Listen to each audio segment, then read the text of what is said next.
Order the market price lobster and know the market price of the lobster. How much is... Whatever the market says. Sadly, we can't have it all. Except at Sport Clips, where we check in with the pros in men's hair and totally check out with pure, uninterrupted relaxation. Sport Clips. It's a game changer.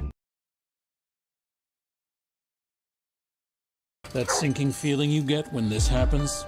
That's oil change-anxiety. The anxiety of being without a car with a billion things to do. The fear of being overcharged. The stress of not knowing where to go or who to trust. But you never get those feelings at Valvoline Instant Oil Change, where you can watch us work right from your car, and we finish up in about 15 minutes. We changed your oil and did our 18-point safety check. Valvoline Instant Oil Change. Service you can see, experts you can trust.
From the Bismarck Event Center, the AA semifinals are on the air. Good to have you tuned into PSP and our digital audio coverage from the Super A, getting set for game number one. It'll be the Manama Jets and the Mandan Braves. Girls semifinal game number one should be a doozy. Minot number one in the final poll.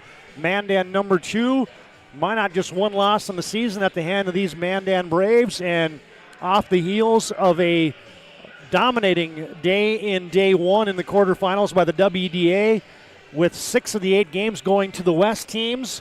Now all of a sudden you got a, I'll call it high-profile matchup here in semifinal girls game number one. Well, this is the game that everybody's been waiting for. Unfortunately, we're going to see it in the semifinal round, not in the championship game, but yeah, it's going to be a beast. I mean, they've split in the regular season, one mano a mano, so now this is the rubber match, and you know, you got the best player in the state by far in Lily Bell, and you probably got an upcoming best player in the state in Anna Bugby. So going to see how they both go at each other here tonight.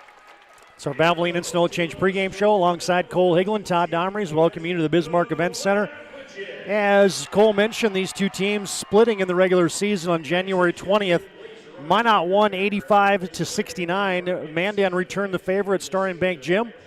73-69 on February 17th. So this is the proverbial rubber match. And it's time now for our national anthem today on the PSP Network.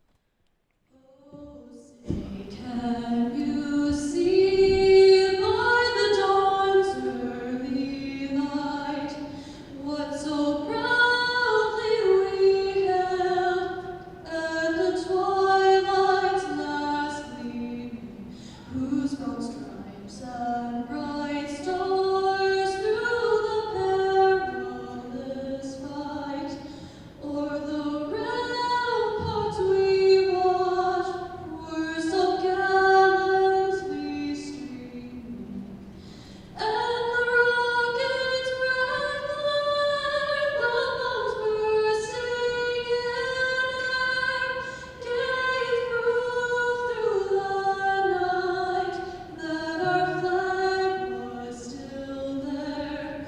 Oh, say does that star-spangled banner yet wave o'er the land of the free and the home of the brave? Nice rendition of our national anthem. And Cole, As part of our Valvoline Instant Oil Change pregame show, they got timely services that don't slow you down. 15-minute oil changes locations in Minot and Bismarck. Find them online at VIOC.com. I got a couple Northern Plains Heating and Air keys to the game for you. First off, pressure. Minot's been here. They won a title back in 2022. Lily Bell and Maggie Fricker were 8th graders. Mandan hasn't been on this kind of stage yet, so which team has the advantage when it comes to managing the pressure of this kind of environment? Well, I mean, obviously you can see the guys that have been here since 8th grade have been there, done that. They don't get too nervous. They understand. They walk in. They're the lead horse in this race that know that they got the confidence to come out here and get this thing done here tonight. But it also is an advantage to the Mandan Braves, who they aren't expected to win on paper. Let's come out here and play. They probably just going to play basketball and just be naive at times. The next thing you know, shots are falling left and right. So I like the ability here of they split on regular season. They know they can battle each other. You look at the stat sheets. I mean, they're averaging right around 77 and 70 a game, so they're very equal. We talked about it before. It's going to come down to fouls. And our second key to the game, way to put that one on a tee for me there, buddy. The fouls. I mean, foul trouble has kind of plagued Mandan the entire season long. If Minot or Mandan gets in foul trouble today, that will tilt the favor to one team or the other. And I mean, the officials know who the players are, so they're going to be making sure they're a little loose. They're going to talk to them a little bit. They're going to bang on each other. They're going to lean on each other. They're going to talk about it right away. We want the key players in this game as an official. You do not want to be the focal point and get that attention brought on to you, but I think the one that's got to mature the most is Anna Bugby. She's going to get doubled and triple teamed. She's got to stay composed, not get rattled, and then when she gets rattled, she plays over physical, and that's really not her game. There's your Northern Plains Heating and Air keys to the game today. You can contact Dylan at 222-2155. Northern Plains Heating and Air. You can find them also online at northern-plains.com. Let's take a look at the starting lineups. First off for the Mandan Braves. Braves, the 3 seed out of the West, 21-4 on the season. We'll go like this. The guards are a couple sophomores, Sierra Gustafson and Hadley Harris. Mimi McAllister's a third guard in the lineup. She's a senior. Allie Reiner, a freshman, and Anna Claire Bugby, the 6'2 sophomore. 1 senior, 3 sophomores, and a freshman, and on starting 5 for head coach in his first season, Tanner Purinton. And for the Manama Jets, they'll go like this. Ariana Rude and Maggie Fricky in the backcourt. Your forwards, those are both seniors, by the way, Eve Knutson and Kinley Barch at the forward positions. And I like how Jordan Smith, the PA announcer, says it here. Lee Bell in the middle. The 6'3 senior as head coach Jason Schwartz will start 4 seniors and a junior in that starting 5. Again, our thanks to Valvoline Instant Oil Change for bringing you our pregame today. And we're set for semifinal basketball from the best basketball venue in the state of North Dakota, bar none, the Bismarck Event Center. Minot High will be in the home whites, outlined in maroon and yellow and gold, if you will, and Mandan in the traditional black and whites. Bugby and Bell will jump it up. Officials are ready. Teams are ready. The fans are ready. And we are underway as Bell controls the tip. Root into the front court, and Mandan comes out man-to-man.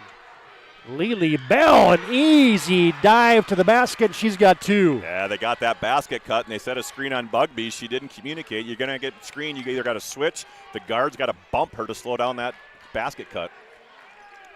2-0 on your BNC Bank scoreboard. Mandan back. Minot also comes out man-to-man. Gustafson up top.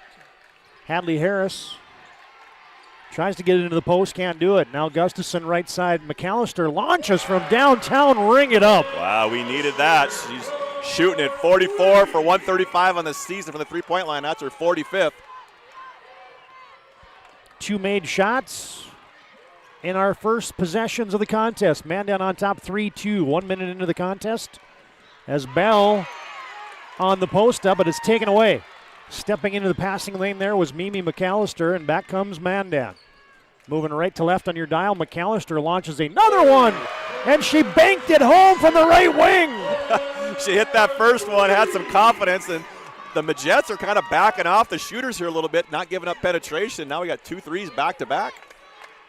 Mimi McAllister's throwing bombs out there right now for the Mandan Braves. Did you hear her call it? Three-pointer put up for Lily Bell. That rattles off. From the right wing, Gustafson rebounds. You better get on McAllister right now. She will crank up another one. She's got a girl that's got unlimited range. As Mandan leads 6-2. McAllister steps in. Oh, return to center. That's blocked by Lily Bell. McAllister has it back. Skips it right side. Baseline dribble drive for Harris. Layup is no good. It rattled off. Now a battle for the board. Won by Mandan. Second chance Braves. Great job at second chance points. Harris corner three ball, and Mandan is counting by threes. And we talked about the pregame how Coach Schwartz really keeps his composure. He's not getting excited. He knows it's a long game. They hit some big shots here. They're going to do that. We talked about the underachievers, the young Bucks not really having to play anything different than they have all year. Post up for Lily Bell. Inside out, they double teamed her. Knutson knocks down a straight on three. Yeah, I liked her game all season as Eve Knutson just seems to kind of find her way. Doesn't really get the highlights as far as being one of the top players on this team, but silently she always seems to have 7 points a game. How about this start, partner? I don't think we've missed a shot hardly. McAllister wants her from the right corner. We've missed a three ball now, but a rebound goes off of Barch's foot, and it'll stay Mandan basketball. It's 9-5, Mandan on top in your BNC Bank scoreboard. 15-15 to play first half. Well, and that's what the Braves do is their guards. They're very deep. I mean, they play 6 guards that kind of come in and out of the game, and depending on who's playing better than the other, but Radke, Talley, those two don't lose a step when they come in.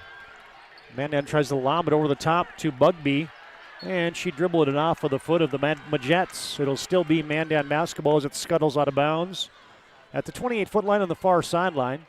Well, I like when the Braves, they go block to block sometimes, and it's easier to guard knowing where they're at. Now they're going with a 4-guard offense, but when they get Bugby moving without the ball and not just stand on the block waiting for that ball to come, it's just too easy to guard. Milne's on.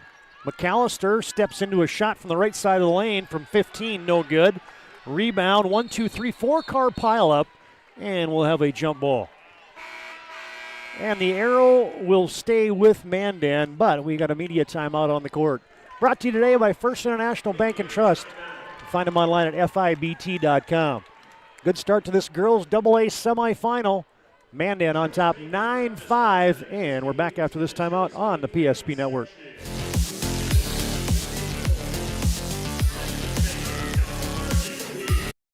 Established by a group of dedicated farmers and seedsmen. With years of experience in farming, certified seed production, and crop consulting, we understand the needs of producers across central and western North Dakota and eastern Montana, because we're farmers too. We provide the best genetics for your farm by customizing seed and input choices to meet each grower's needs. Evolution Genetics, seed for your future. Want our dog to fetch it. Drop it. And drop it. Drop it. We want to fix it ourselves. And actually fix it. We want to order the market price lobster. And know the market price of the lobster. How much is... Whatever the market says. Sadly, we can't have it all. Except at Sport Clips, where we check in with the pros in men's hair and totally check out with pure, uninterrupted relaxation. Sport Clips. It's a game changer.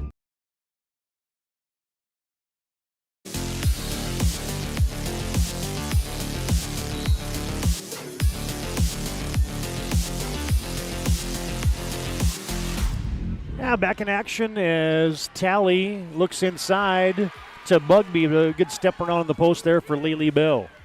Taken away by Minot, and the Majets into the front court. Bell on the bounce. Now Root on the high right side. They look inside to Freaky as they put a little opposites here as Bell's outside now. Freaky's inside. Now Maggie has the top of the key. She steps into a straight on three. Ring it up.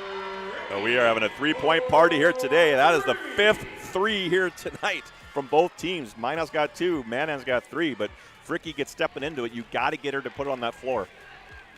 Braves lead is trimmed to 1, 9-8. Mandan leads. 14-13 to play first half. Good hands there by Ariana Root. She took it away from Mimi McAllister. Back comes Maggie Fricky. Rolling into the front court, puts it up no good. Bell rebounds and she's hit. And Lily Bell on the offensive glass will be shooting 2. Yeah, and Kaylin Talley picked up her first foul. Right away, I thought it was going to be Bugby, so she's done a nice job. We talked about staying out of foul trouble. We've gone 4 minutes here. No bigs have gotten a foul here for Mandan. And Lily Bell. She does a lot of things well, including being a fantastic free throw shooter. Well, when you get that much attention from the defense all the time, you're going to get to that line many times, so you got to learn to shoot that ball. And sometimes good three-point shooters struggle at the free throw line, but you're right, she's able to do both.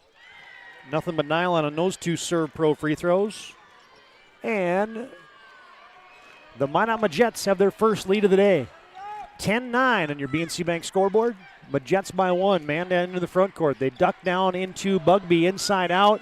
Harris has hit another one from downtown. Wow. 4 threes for the Braves. They have not scored a field goal yet. This is exactly how Mandan was hitting when they played at Starion Bank Gym, as now Lily Bell wants in the 3-ball party. Wow, and she's like, I can shoot it too. She's got a quick 7 in this ball game. How about this start shooting the basketball for these 2 teams? I think they want to get to the state tournament and play well and get to a state championship game tomorrow. As Bugby straight on from 18, that's way too strong. Yeah. Lily Bell with a quick high school hideout, but they can't get it up to her as Minot High leads 13-12. Knutson high right side, straight away. Bell rips through, gets to the right elbow. Rude from downtown. Nope, that's wide left. Rebound to Gustafson. And Mandan has the stop, and into the front court come the Braves. Go down low to Reiner. High shot. Count it. And she's fouled. Well, Reiner sat out for about the last minute and a half now, gets back in here and gets the and one, so we're still shooting 3-pointers. Lily Bell picks up the personal foul. Allie Reiner with a chance for the hoop and the harm. Back and forth we go. Braves lead by 1 now. Reiner, the 6'1 freshman, serve pro free throw, swish. Her progression all year long, and just from the beginning of the season to now, I mean, being a 6'1 freshman, playing along Bugby, she's very well done a nice job of complimenting her. Mandan looks inside to Lily Bell. Triple team comes, and Bell threw it away as Ariana Rude was relocating on the perimeter, and Bell threw it into the Mandan bench. Well, and Bugby, she was leaning on her pretty good there, not letting her get her too low in that post where she's far underneath the rim. She can't do nothing, so good job by Bugby by pushing her out. Bell's just got to hold her ground, get a little higher on that elbow. How tired do you think Bell and Bugby are going to be at the end of this one? How many bruises are they going to have? Yeah, because they are leaning on each other.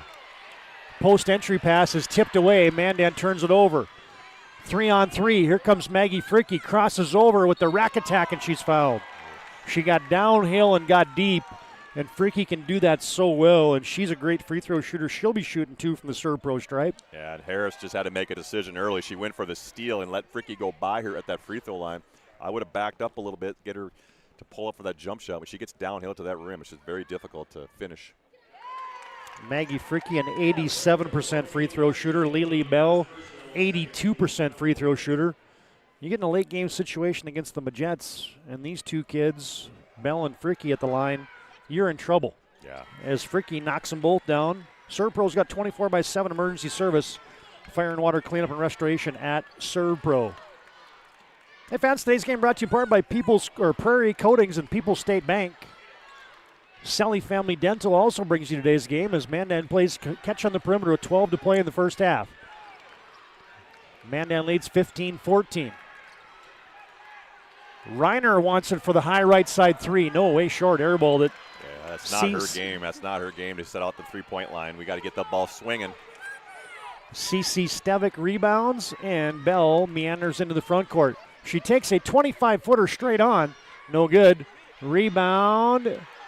Cleared by Gustafson. Gustafson's on the floor a lot, and it's not because she's like falling. No, she's just aggressive, and she's getting after it. She's every opportunity to get on that ground, get loose balls, goes for steals. She stuffed the stat sheet yesterday in the opening round win. You're hearing Coach Purinton swing it. Don't hold it. Keep moving it. Milne from downtown, straight on. Oh, it crotched in. It looked like it had Velcro on it, folks. It was a knuckleball, and it just sat on the back of the rim and then hit the front of the rim and rolled in. How in the world did that go in? Mandan by 4, 18-14. We took a little trip. Lily Bell got deep, goes to the step back, in and out, and back in for Lily. Yeah, she's just so smooth and just has the inside game, the mid-range game. That's why she's going Division I, high Division I, and just be able to do so many things at different levels. Milne wants another one, and she knocks down another 3 ball from the left wing. And everybody's probably going, who's Lizzie Milne? Like, she averages 3.5 points a game, got a quick 6 back-to-back threes. And I look at her stats, she's hit 10 threes on the season, hit 2 here tonight. Mandan is scorching hot from downtown. And they lead 21-16. Inside out, Stevick wants it from 3. Yes, sir! And CC Stevick, again, the 3 party's happening. Stevick, almost 20 made threes on the season. Makes it a 21-19 game in favor of Mandan. We got 10 3-pointers made in this game. Lily Bell with a takeaway. Bell will slow the pace. Knutson to Stevick. She puts it on the deck. Right down Broadway, spun it up, no good. Rebound to Hadley Harris of Mandan. Pace slows momentarily. Well, we haven't really got Bugby in the scoring column yet here where she's had the opportunity to go on the post, go one-on-one. Bugby inside out. She had it on the block. Milne floats up a teardrop, no good. Rebound tapped once, twice. Fricky hits the deck. Gustafson hits a 3! I don't even. 7 3-pointers by the Mandan Braves in this first half. Mandan cannot miss right now. Now, we talked about a TD. Like they've never been on this stage, and they are showing up here tonight. Fricky misfires on a 3. Weak side rebound. Reiner. And you're going to get a foul as Allie Reiner gets tossed to the court. Looks like it's going to go on Eve Knutson. And this feels like a heavyweight fight right now. Mandan has thrown a couple body blows early. And from deep body blows. And we have a media timeout. 9:04 to play first half. We're halfway through a first half. We got to take a breath. As Mandan leads on your BNC Bank scoreboard 24-19. This is the AA Girls Semifinals on the PSP Network.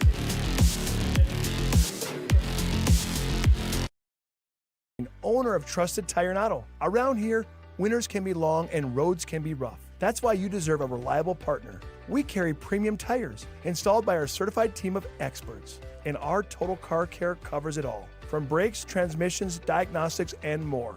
And trust, we know it's built through real local connections, even small things like a handwritten thank you. Choose us for trusted service that goes the extra mile. Sincerely, Jared. Relax, spas, etc., Bismarck's #1 hot tub and sauna dealer brings luxury and wellness straight to your home. Discover top brands, Sundance hot tubs, and Michael Phelps swim spas that deliver not just relaxation, but real therapeutic benefits. Right now, save up to $5,000 or enjoy up to 72 months interest-free financing. Visit us today at 1420 East Main Avenue in Bismarck and experience the best deals for yourself.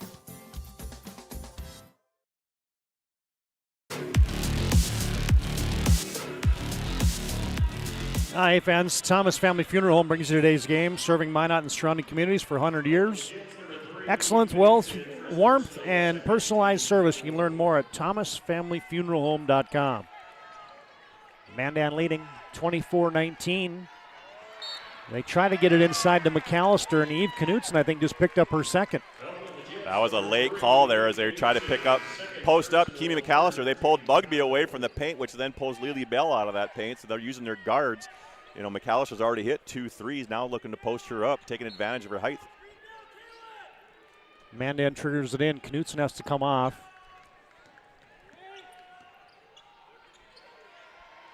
And now you get Ava Knutson in there. Older sister to younger sister. Cross-court pass, almost taken away there. Good job meeting the pass by Talley. Left wing now. Milne wants it. No, from deep, couldn't hit it. And now Anna Claire Bugby just got a rebound foul, climbing onto the arm there of Maggie Fricky. Yeah, and that's where Bugby, again, had good post position there. Milne didn't throw it into her, and she had Lily Bell sealed underneath that rim, so you got to take advantage of those opportunities when they're there.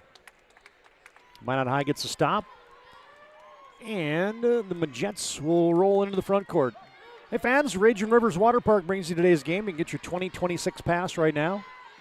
And 1481 meets of Upham, North Dakota brings you today's game. As Lily Bell going against Bugby.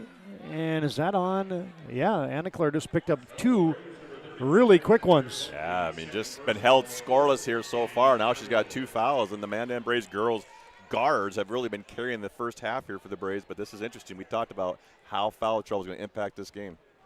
Now they got to go small, so are they going to go zone? Are they going to full court press? And Lily Bell from the Serve Pro stripe just cashed in the first one. How you like to be Allie Reiner, the 6'1 freshman, having to guard Lily Bell, going, uh-oh, I got the leading scorer in the state. I'm a little nervous already. Second one for Bell, also good. And she, not to mention that Lily Bell's off to an electric start here in the first half. Yeah, she's got 12 already. Well, she'll find her way to 25 to 30. Matter of fact, she set a school record 45 against Mandan earlier this season. And now Bell tries to step around and has a tip away. Mandan trying to force it into the post to Reiner. Just a tough angle there is Milne, who's left-handed, threw it from the tough angle. She's got to get wide on that 45-degree angle and be able to see the chest of her post players. They look down low. Freaky goes left side down to Rude. Tries to cross over the defense, got to the baseline, cut off. Swinging around Ava Knutson from deep, in and out, no good. Rebound, McAllister battled it away from Lily Bell. Well, and they're choosing not to guard Ava Knutson right now. They're leaving her wide open at the top of the key as they're doubling Lily Bell, as they're giving up some experience and height. McAllister with Bugby out, got into the defense on a spin move, and she got hit hard. And that's going to be a foul there. Looked like it was on Kinley Barch. And Mimi McAllister will be at the Serve Pro stripe when we come back. Immediate timeout on the floor. It's brought to you today by First International Bank and Trust. You can find them online at FIBT.com. Mandan 24, Majets 21, 7:22 to play first half.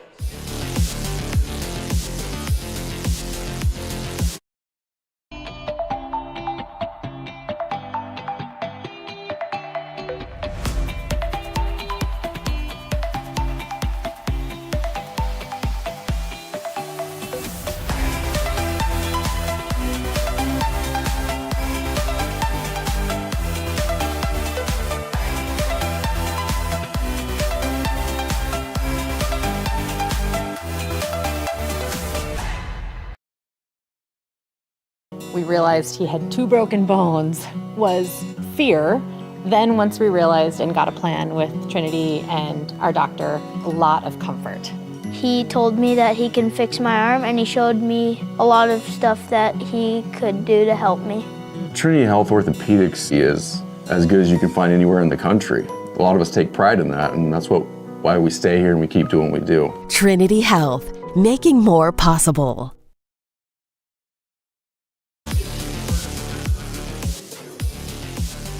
South Army's Cole Higlin back at the Bismarck Event Center. The girls' AA semifinals is Mimi McAllister at the free throw line for the Mandan Braves, and she's wide right on the first one. Mandan leads 24-21 on your BNC Bank scoreboard. McAllister, second one, knocks that one down. Yeah, McAllister's got 7 in the ballgame, 2 threes. Remember, banked one on the wing. Hasn't been shooting the 3 from the perimeter since then, so they've done a nice job. Minot has adjusting and keeping her putting it on the ground. They got one final in from the exhibit hall as McAllister has a takeaway. Took it away from Lily Bell. The Cheyenne Mustangs have eliminated the Fargo Davies Eagles in the boys tournament, 71-56. Your final from the exhibit hall in the boys loser out contest. McAllister from 25 missed everything.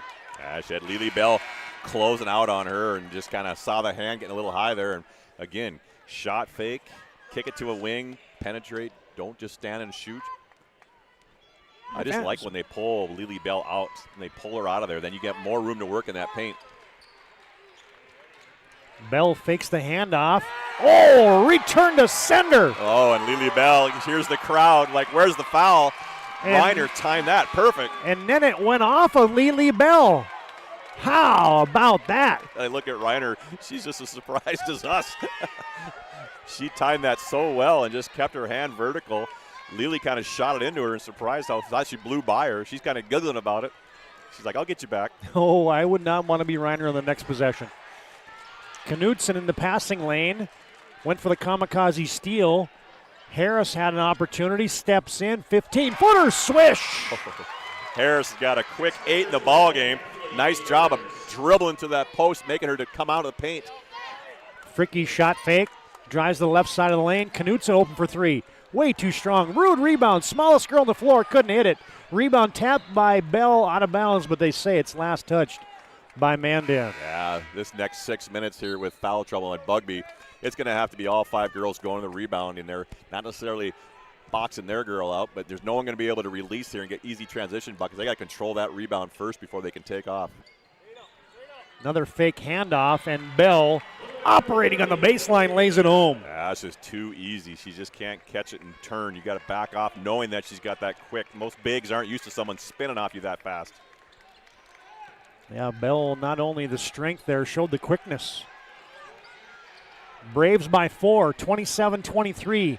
McAllister on the baseline, shot fake Reiner, and she got Lily Bell off her feet. Contact on Bell, 2 on Lily, and Reiner's going to be shooting a couple.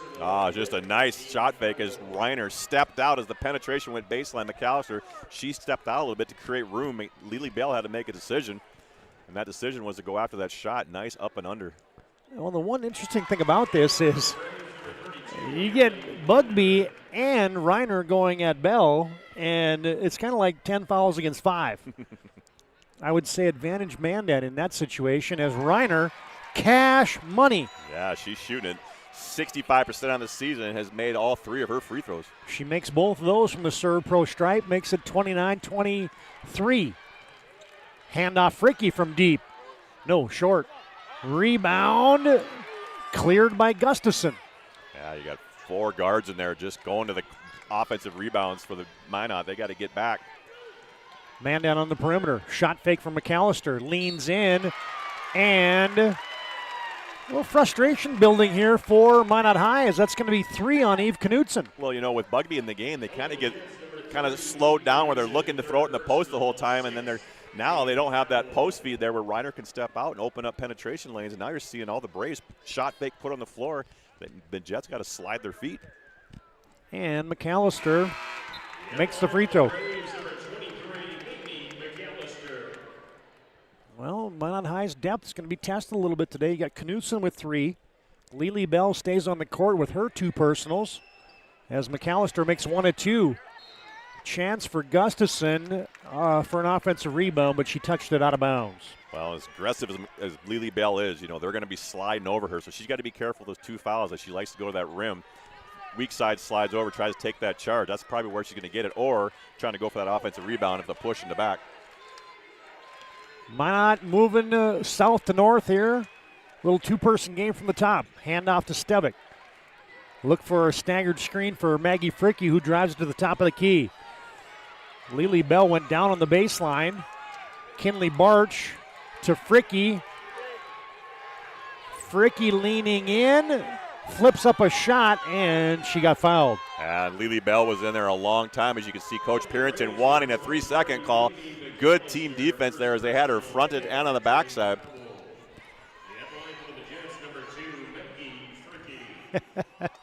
I said the last game between Mandan and Minot, that would not have been a fun one to officiate, and this is starting to get into the same situation.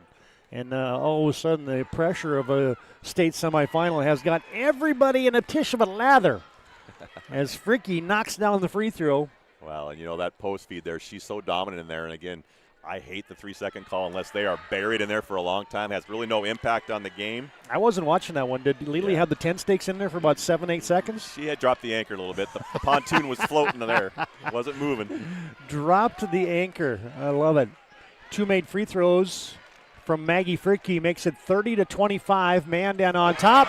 And the Braves have just extended their lead. A deep 3 for McAllister. 8 3-pointers in this first half. 24 of the 33 points that come behind that 3-point line. Post up Bell, double team comes, doesn't matter. She scores over top of Reiner. Yeah, she went quick that time. Last time she kind of hesitated to see where the defense was coming. She didn't wait, she just turned and went and used her strength. McAllister, another one. She hit it from the Moritz logo. Oh my goodness. Wow, that was like NBA Jam, I'm on fire, because that is back-to-back threes. That's 30 feet, right? Oh, at least all of that. She's got 4 3-pointers. Freaky to answer the McAllister three. No good, but then it scuttles off of Sierra Gustafson, and we'll have a break in the action. Today's break in action brought to you by Ryan Family Dealership, a trusted name for car buyers in western North Dakota. Find one of their 5 locations in Minot and Williston or visit them online at driveryan.com. The Mandan Braves lead Minot High 36-27 with 3:47 to play in our first half on your BNC National Bank scoreboard. I can't believe I wrecked my car. There's some things in life we can't control, but what's important is how we respond. At Jerome's Collision Center, they provide the highest quality of service, assuring the job gets done stress-free and making it feel like a breath of fresh air. And to give you peace of mind, they handle the insurance. Are you even a therapist? Don't worry about it. Jerome's, they're the experts. Jerome's. Beginnings. And just like the visionary entrepreneurs we serve, we turned an idea into reality. Today, we give you the power to grow your ideas by building meaningful relationships in the communities we serve. Because it's the same place we started. BNC National Bank, where possibilities begin right here at home.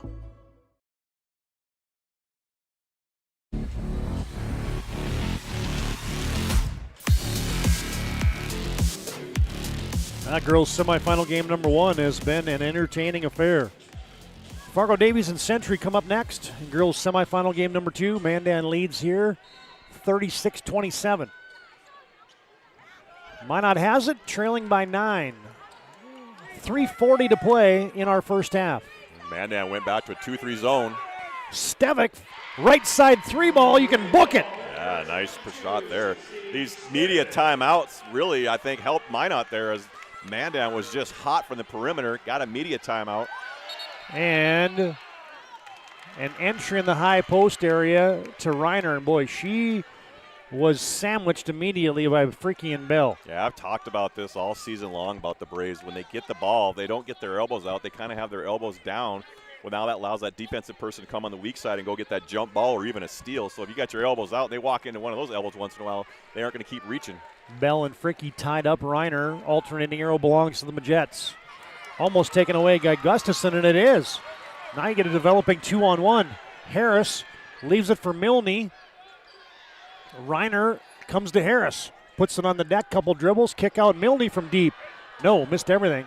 Rebound, tipped by Harris, but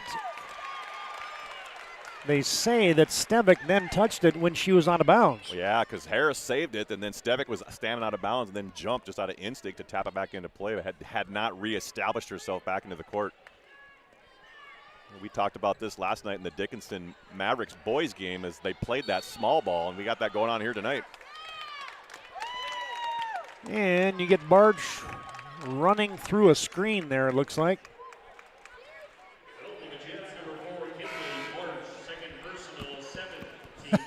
That's one way to get around a screen. just bulldoze your way through it. And I like how she looks up. What did I do wrong? As Hadley Harris will be shooting a bonus. 7 team fouls on the Majets. No good. Missed trip there. Empty trip missed on the front end of a bonus for Mandan. Coach Schwartz has no concerns about Lily Bell out there with 2 fouls. Just keep her in. Lily Bell just came off a screen and cranks in a right side 3. Oh, she is on fire. She just got it rolling. Down to a 3-point lead. McAllister way downtown, airbanked it from about 35. She just keeps going backwards. You got to live with them once in a while. She's hit 4 already. That was a little bit deep. Lily's to say, I can do it too. Bell from about 28. Second chance dug out of there by Rude after the Bell missed. Now she gets down low. Ava Knutson, layup good. Wow, they've been doubling off Ava Knutson. and then she just keeps moving without the basketball, slid underneath that hoop and got a wide open layup. Ava Knutson, the freshman, has just made it a 1-point game. Mandan 36, Minot 35. Milne picked up her dribble at the top, and you're going to get a timeout. Brought to you by First International Bank and Trust. Here come the Majets. Nice little run here for Jason Schwar's club, and we step aside. 1:53 to play first half. It's Mandan 36, Minot 35. This is the WDA semifinal, not the WDA, the AA semifinals on the PSP Network.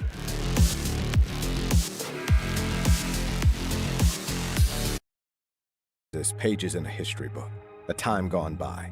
But even in this modern world, there are new frontiers to conquer. Whether you're tending the land to grow a better tomorrow or growing a business for new opportunities, the work you do powers the world. Exploring the frontier means stepping forward, shaping the future for yourself and for those around you. First International Bank and Trust, helping you live first, one step at a time. First International Bank and Trust timeout. Been doing it since 1910 at First International Bank.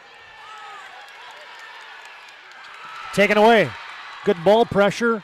Turns into Stavik, having her pocket picked.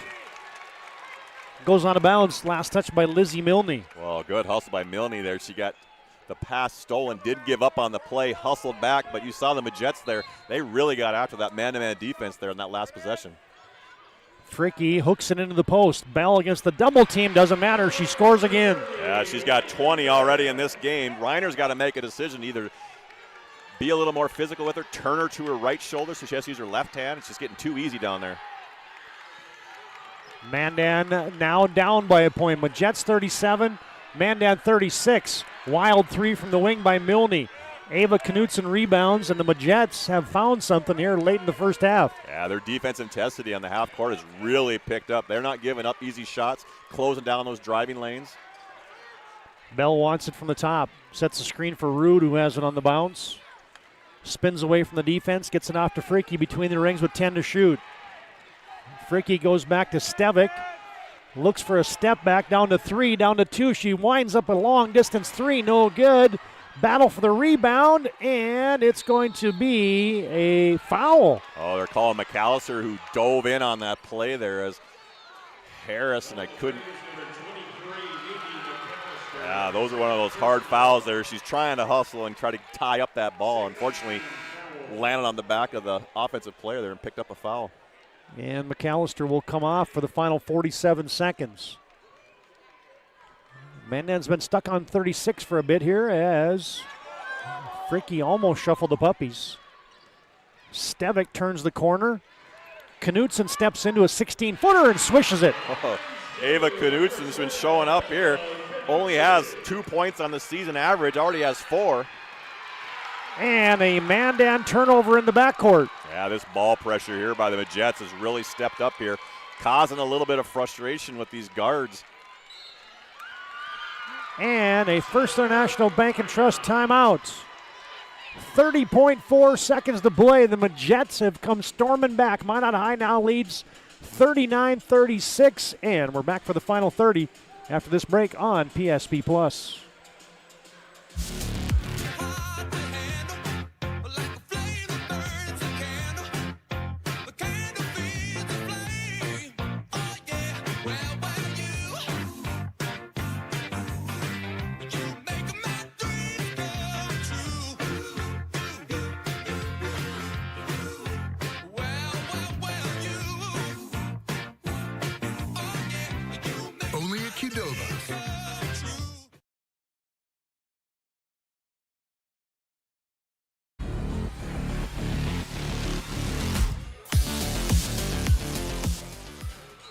Nice little run here for Minot High. It's been the defense for the Jets that has sparked this comeback. They lead at 39-36. Who do you think Coach Schwartz drew the play up for? I'm going to 30. Yeah, she's only got a 20 in this first half. And they're going to be a reach in there on Sierra Gustafson, and that's going to send Maggie Fricky to the line. That's 7 fouls on Mandan. Gustafson, she does just hound those ball handlers all the time, making her change directions, not getting comfortable, just got caught reaching there. Maggie Fricky with a three-pointer made today and 4 straight free throws. She's shooting a bonus. It's up, swish from the serve pro stripe. Yeah, she is having a free throw, as you said. 5th free throw here so far. 18 seconds to play first half. Fricky, swish again. She's 6 for 6 from the serve pro stripe. Minot by 5, 41-36 Majets. Number 1 seed and number 1 team flexing some muscle. Almost a steal there. Gustafson back to Radke. Harris looks up the clock. Almost a steal, and there is a steal by Fricky and a foul by Harris. That was a good job by Fricky there, as Harris, as you know, when you turn your back to the defense, the help side came and didn't see her coming and got her pocket picked, and then she fouled to stop the penetrate breakaway layup. Oh, this is like almost giving you 2 free points right here. A foul late in the quarter, or the half. Now you're starting to see a little bit of this youth for the Mandan Braves. It's just that varsity experience on the big court like this and this big stage, just making some minor mistakes here this last 2 minutes of the game. Bonus free throw for Fricky is good. Let's run to end the first half here. It's turned into a 12-0 run. Make it 13 to end the half unless Mandan can hit a buzzer beater here. They throw it up ahead. Now back to Harris. Launches it from three-quarter court. And the Majets have come alive in the second half of our first half.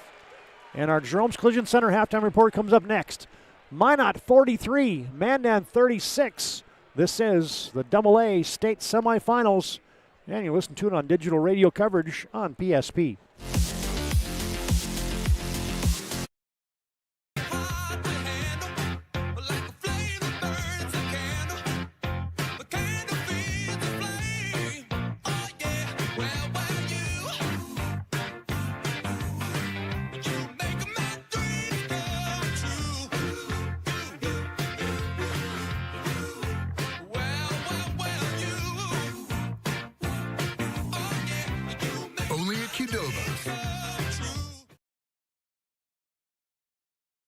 We started with small beginnings, and just like the visionary entrepreneurs we serve, we turned an idea into reality.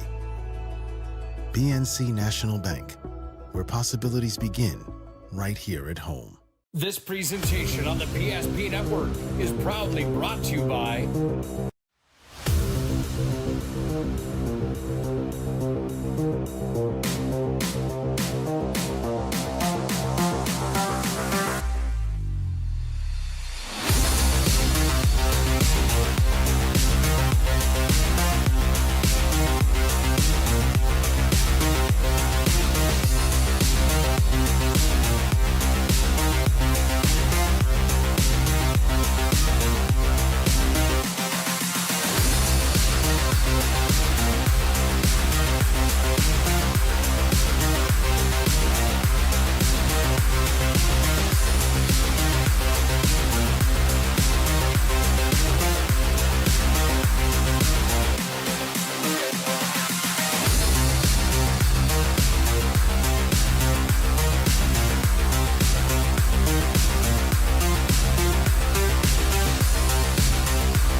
make sure to like and follow PSP Network on all social media platforms.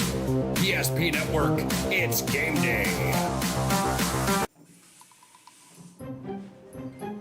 Sometimes life gets messy and accidents happen.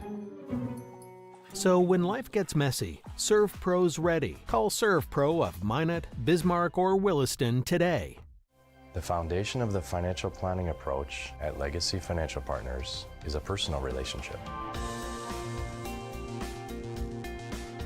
Our unique and collaborative approach to financial planning starts with your dreams, not just the numbers.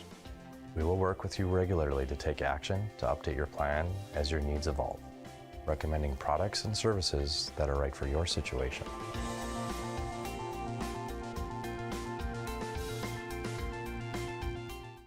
Breathe in. I can't believe I wrecked my car. There's some things in life we can't control, but what's important is how we respond. At Jerome's Collision Center, they provide the highest quality of service, assuring the job gets done stress-free and making it feel like a breath of fresh air.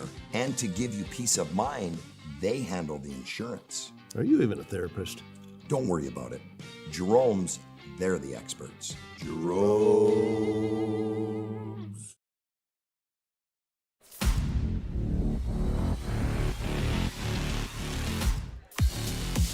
Well, wild and woolly first half there as it's the Minot Jets 43, the Mandan Braves 36.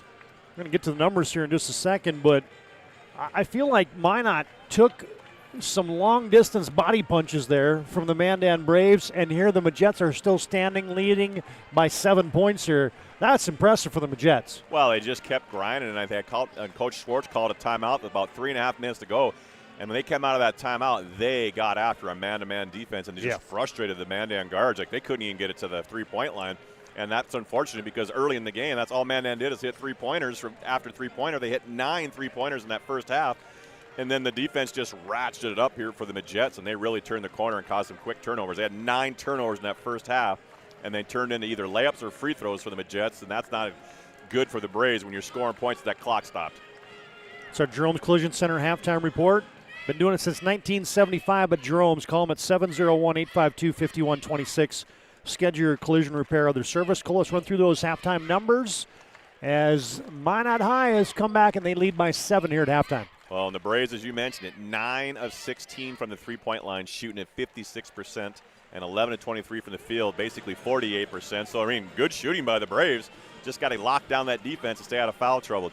Sierra Gustafson with 3 points. Hadley Harris, 8 points. Lizzie Milne with 6, 2 huge three-pointers off the bench. Mimi McAllister, 14 points, 4 for 7 from the three-point line, and 2 of them were way behind that line. Allie Reiner had to pick up some defense responsibilities, having to guard Lily Bell with Bugby in foul trouble. Has 5 points along with 2 rebounds. And then, as we mentioned, Anna Bugby's got the 2 fouls. Needs to come out the second half here and have a big second half on the offensive end to keep the Braves back into it, control the boards for the Braves. For the Minot Jets, Maggie Fricky, 7 of 8 from the free throw line, 10 points in the ball game. Just got to keep her off that free throw line, move her off that three-point line because she does not miss. Eve Knutson with 3. Ava Knutson coming off the bench. They've been not guarding her on the perimeter, and she's got a quick 4. Cece Stevick with 6, and rounding it out, Lily Bell, 20 points at half, 3 rebounds, 2 fouls, and 2 assists.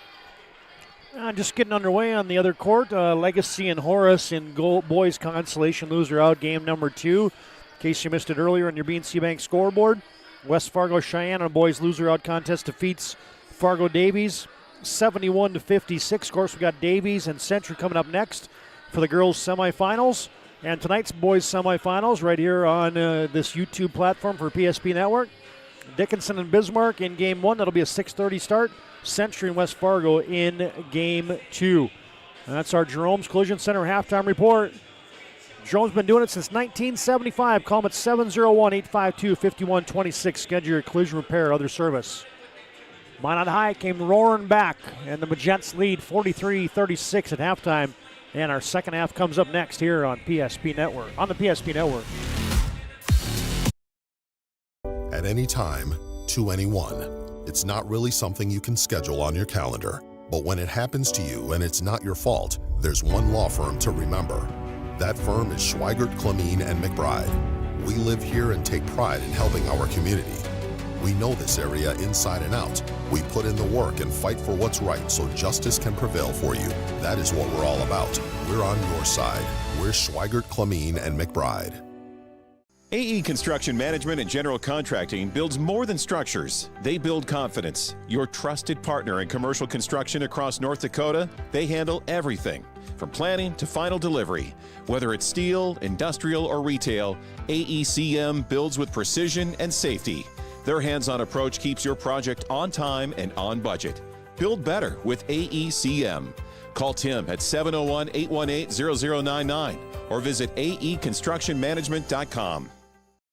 Dear valued customer, I'm Jared Lundeen, owner of Trusted Tire and Auto. Around here, winters can be long and roads can be rough. That's why you deserve a reliable partner. We carry premium tires installed by our certified team of experts, and our total car care covers it all, from brakes, transmissions, diagnostics, and more. And trust, we know it's built through real local connections, even small things like a handwritten thank you.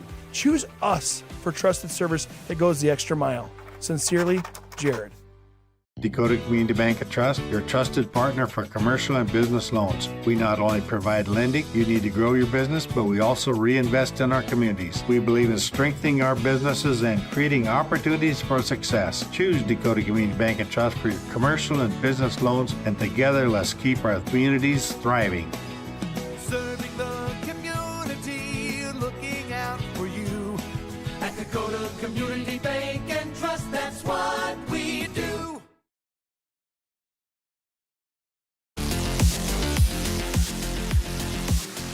Now, thanks again to Jerome's Collision Center for bringing you our halftime report. Getting set for the second half. A lot of stats even. Field goal percentages, dead on even. Rebounds, dead on even. Mandan's got to clean up the turnovers in that second half as Minot with that 24-1 record. Looking to get to a state championship game, first time since 2022. Mandan looking to get back to a state title game for the first time since 2018 when they lost 55-51 to the Century Patriots. And here we are underway in the second half. Mandan has it, and a quick foul by Kinley Barch. Well, in that defense intensity, Barch was trying to take away that passing lane, just kind of bumped into Mimi McAllister there and picks up her third. So we got a couple guards for the Minot Jets in foul trouble. And Mandan tried to chuck it into the posts, and Bugby had to go off her hands. Here's your second half lineups. You got Harris, Gustafson, Reiner, Bugby, and McAllister out there, your original starting five. Minot has their first five out there too. Bell, Knutson, Barch, Fricky, and Rude. Try a little double stagger there for Bell. She's posting up. Three-pointer for Rude. Got it from the right wing. Ariana Rude, first points here in the ball game. Other Harris, Hadley Harris, doubled off her, left her wide open. Nice job to skip it out to the open shooter. And it's a 10-point lead for the Jets. That's what Minot will do to you, and we're going the other way. Yeah, McAllister there, kind of payback there as Barge took one earlier with a foul and then tried to cut away and take away her penetration as far as her basket cut, and then Mimi McAllister got frustrated and two-hand shoved her there. Got to keep our composure. I think the body language is a little bit better right now for Minot High than I do for Mandan. Well, and we saw that during the warm-ups. They just looked flat. Didn't look like they had a little bounce in their step. Lely goes to the step back. That was short. Rude rebounds, but she couldn't get the putback. Smallest person on the floor out there getting offensive rebounds. Yeah, we got to get Bugby going. She's got to want the ball here and get in that post, be aggressive. They look high-low.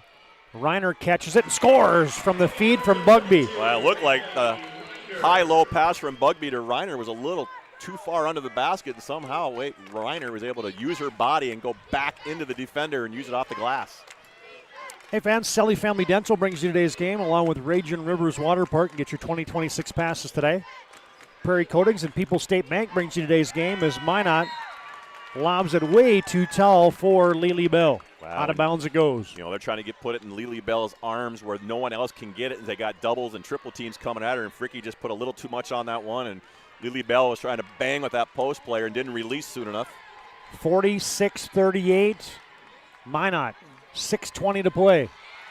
Or 16:20 to play. And a takeaway in a clear lane. Bell, coast-to-coast layup, good. And Bugby had to let her go as she had 2 fouls early, did not want to pick up her third already, so had to let her go there. But you got to meet your pass out there. Bugby kind of just didn't go to it, and Lily Bell just beat her to it. Yeah, these turnovers are mounting now. You get a post up for Reiner. Turns around Knutson, and Eve Knutson just picked up her fourth. Yeah, and great mismatch there as Reiner has the ability to go at her. As you mentioned, Knutson just picked up her fourth. Didn't want to get it, was trying to stay vertical, and unfortunately got called for a fourth. There's nothing worse when you're trying not to foul and you still get the foul. Yeah, Knutson knew it. I like Knutson. She gets a foul, she just turns and walks away. You get other kids with the palms up and like, what? I didn't foul anybody. You know, I just, Knutson, she just, yeah, I did it. Moving on. Reiner gets 1 and 2. Long rebound dug out of there by McAllister. Backside lob, Reiner, one step. Oh, return to center as Lily Bell fly swats it out of bounds. Well, Reiner had blocked her earlier in the first half and got a little emotional with her. Lily Bell now returned the favor and sent that one to the second row of the bleachers and then took a stare down on Reiner and said, yeah, I'm here too. Bugby wants to go, spins into a shot, and Maggie Fricky got her can caught in the cookie jar. Yeah, and Bugby now getting a little more aggressive here on the offensive end. I like to see her a little frustration, get a little, what am I word I'm looking for? A little more just aggression, I guess I would say, as she seems like she's been flat. Yes, had 2 fouls, sat on the bench majority of that first half. Got to find a second gear here. Gustafson has it on the high left side. Now Harris to Bugby from the top. Shot fake. Drives into Lily Bell, puts it up, no good. Reiner tips a rebound, and it's loose. And it comes out to Mandans McAllister, who launches for deep. From deep, no good. Bell falls down. Minot has it. Here comes Maggie Fricky, 1-on-2. Fricky spins into a shot, got it.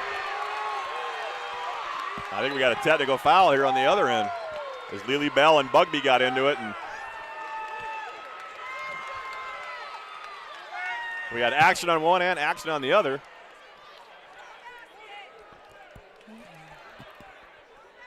Go to the benches, the Zebras say. All right, we're going to sort this one out. On one end, we had Fricky going 1-on-2 and scoring, but I think before that happened, you had some extracurriculars happening in the backcourt because you had Bugby and Lily Bell tangled up, and so I was watching the ball, and there's half the crowd that was watching, giving them the business to each other in the backcourt, and the other half was watching in the front court, and this place is just buzzing right now. Well, and Bugby wanted a foul on that post feed, didn't get it, and Lily Bell said something, and then I watched Fricky, and then I turned back, and now they both were getting teed, so I'm not exactly sure what was said. But all right, so you're an ex-official. What are these guys debating right now? What are they trying to figure out? Where you want to eat? What do you want for supper? No. Actually, they're trying to figure out the order of events, like what took place. Did a technical foul take before what took place down the other end for that basket? Because if there was a technical foul right away.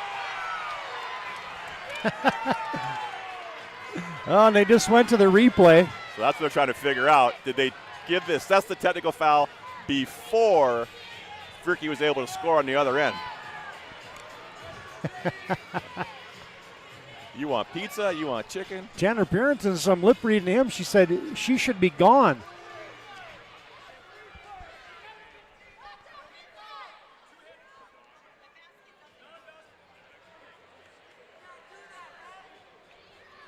Trying to hear what the Zebras are saying.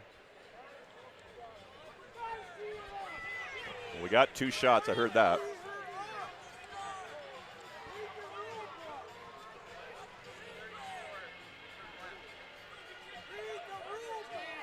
Now there's going to be a technical foul on Lily Bell.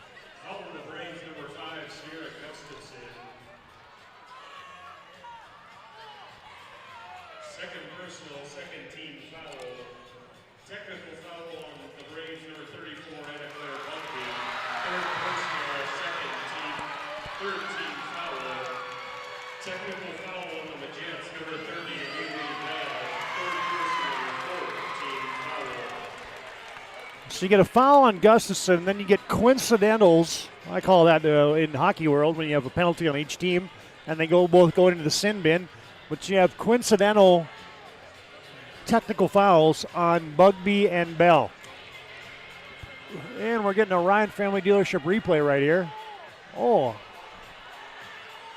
Now you don't get to see it really. Yeah, Bugby just landed on her when she was on the ground. Probably had a few extra words she wanted to say, and Bugby didn't back down. Well, they both got 3 fouls, even though those technical fouls on each other and a team foul, and then it affects them individually. So Bugby's been hampered by fouls all half and now picked up her third.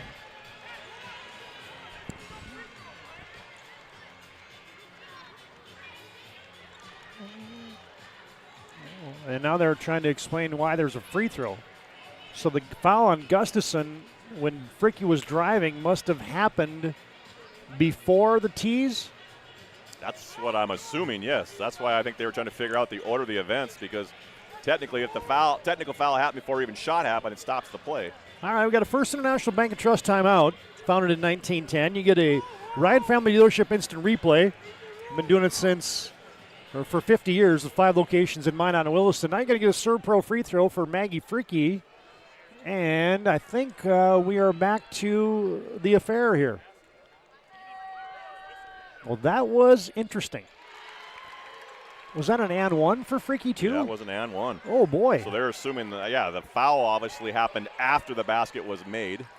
Or Well, the technical foul, happened afterwards. If I'm a Minot fan and I just sorted that whole thing out, I just won that exchange.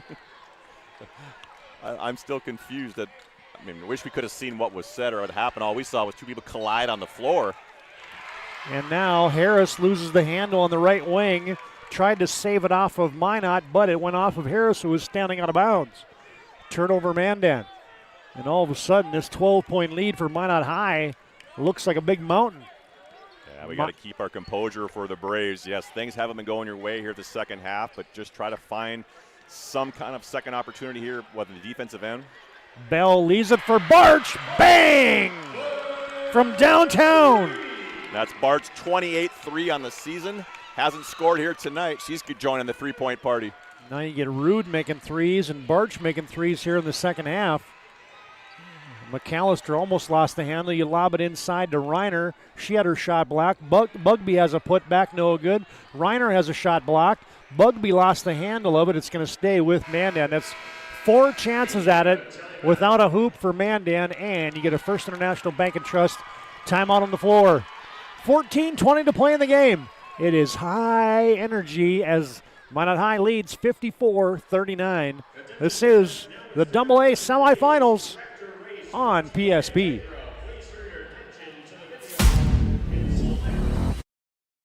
Engineers at Ackerman Esvold have been enhancing everyday life.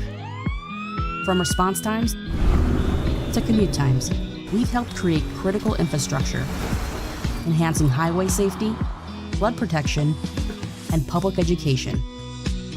And we're no stranger to enhancing fun, family outings, and even game time. Ackerman Esvold, working to enhance your everyday life.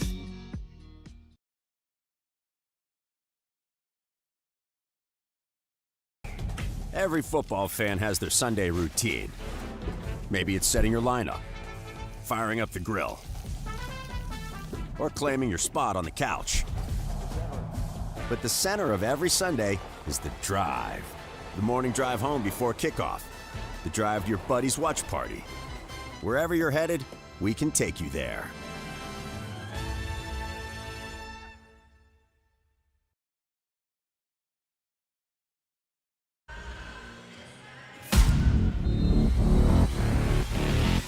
Strange things afoot at the Circle K, also known as the Bismarck Event Center.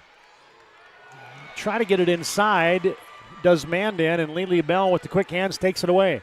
Yeah, now we just got a lot of standing here by the Braves here with all that extracurricular activity here. They just got to refocus there, get after it man to man, put some pressure on it. They just seem to be kind of in a fog right now.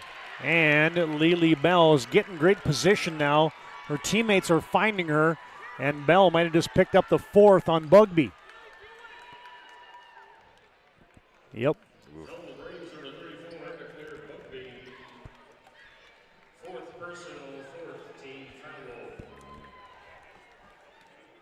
And Lily Bell at the free throw line, swish.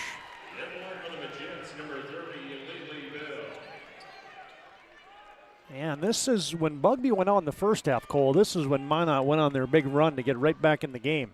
And then now we're going small ball here with the Braves and just got to use their penetration and kicks.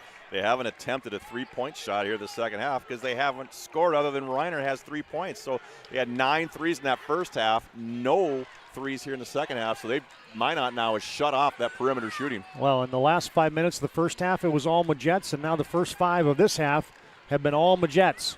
McAllister has a little bit of space, and she gets knocked down, and she'll be shooting. Nope, it's going to be after the shot. Yeah, so once you're in the mid-air and you land on the ground, now you're no longer a shooter after you release it. So the contact happened after she landed on the ground. McAllister, high arcing 3 from the left wing, no good. Now you got Minot with numbers. Stevick running up ahead of the pack, layup good. That's what happens sometimes when you shoot those long threes and we don't have defense position. The Braves did not that time and got a run out. All of a sudden, it's a 19-point lead. Mandan in trouble. How about the run here for the Majets as Milne cranks up a 3 and hits it. Well, that's Milne's 3rd 3 here tonight.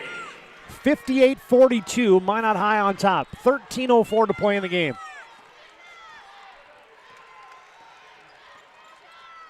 High post entry.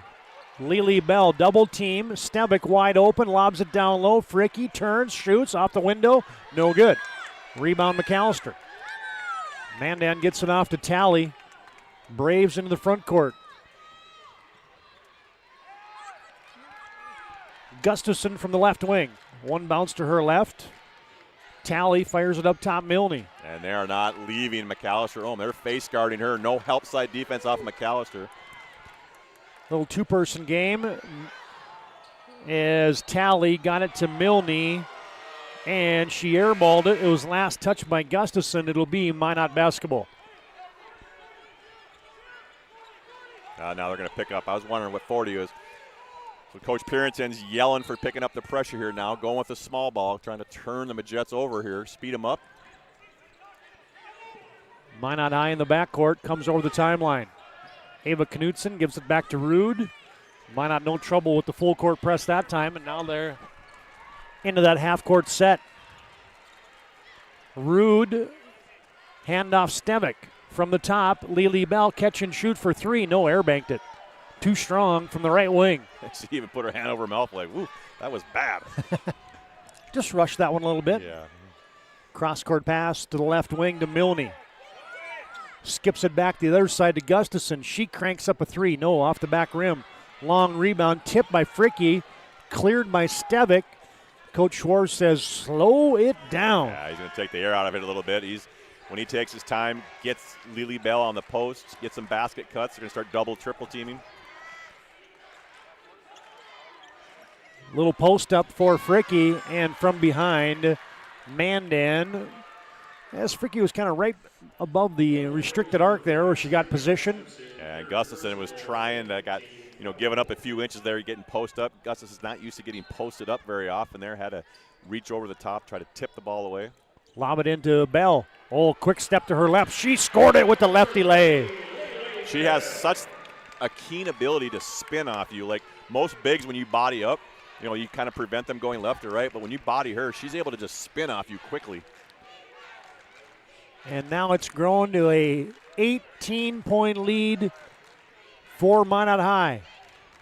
Catch and shoot for Milne from the left wing. That rattles off. Gustafson in amongst the trees. Rebound. Gets it off to Reiner. Her 8-footer, no good. And there comes Bell. That was a big girl rebound right there. 4 people were there, and she's just clearing out. And now a little foul in the backcourt on Mandan. Looks like it's going to go against Hadley Harris. Minot High is starting to smell a trip and a return trip to the state title game. 10:50 to play. It's Minot 60, Mandan 42. This is the WDA semifinals on the PSP Network.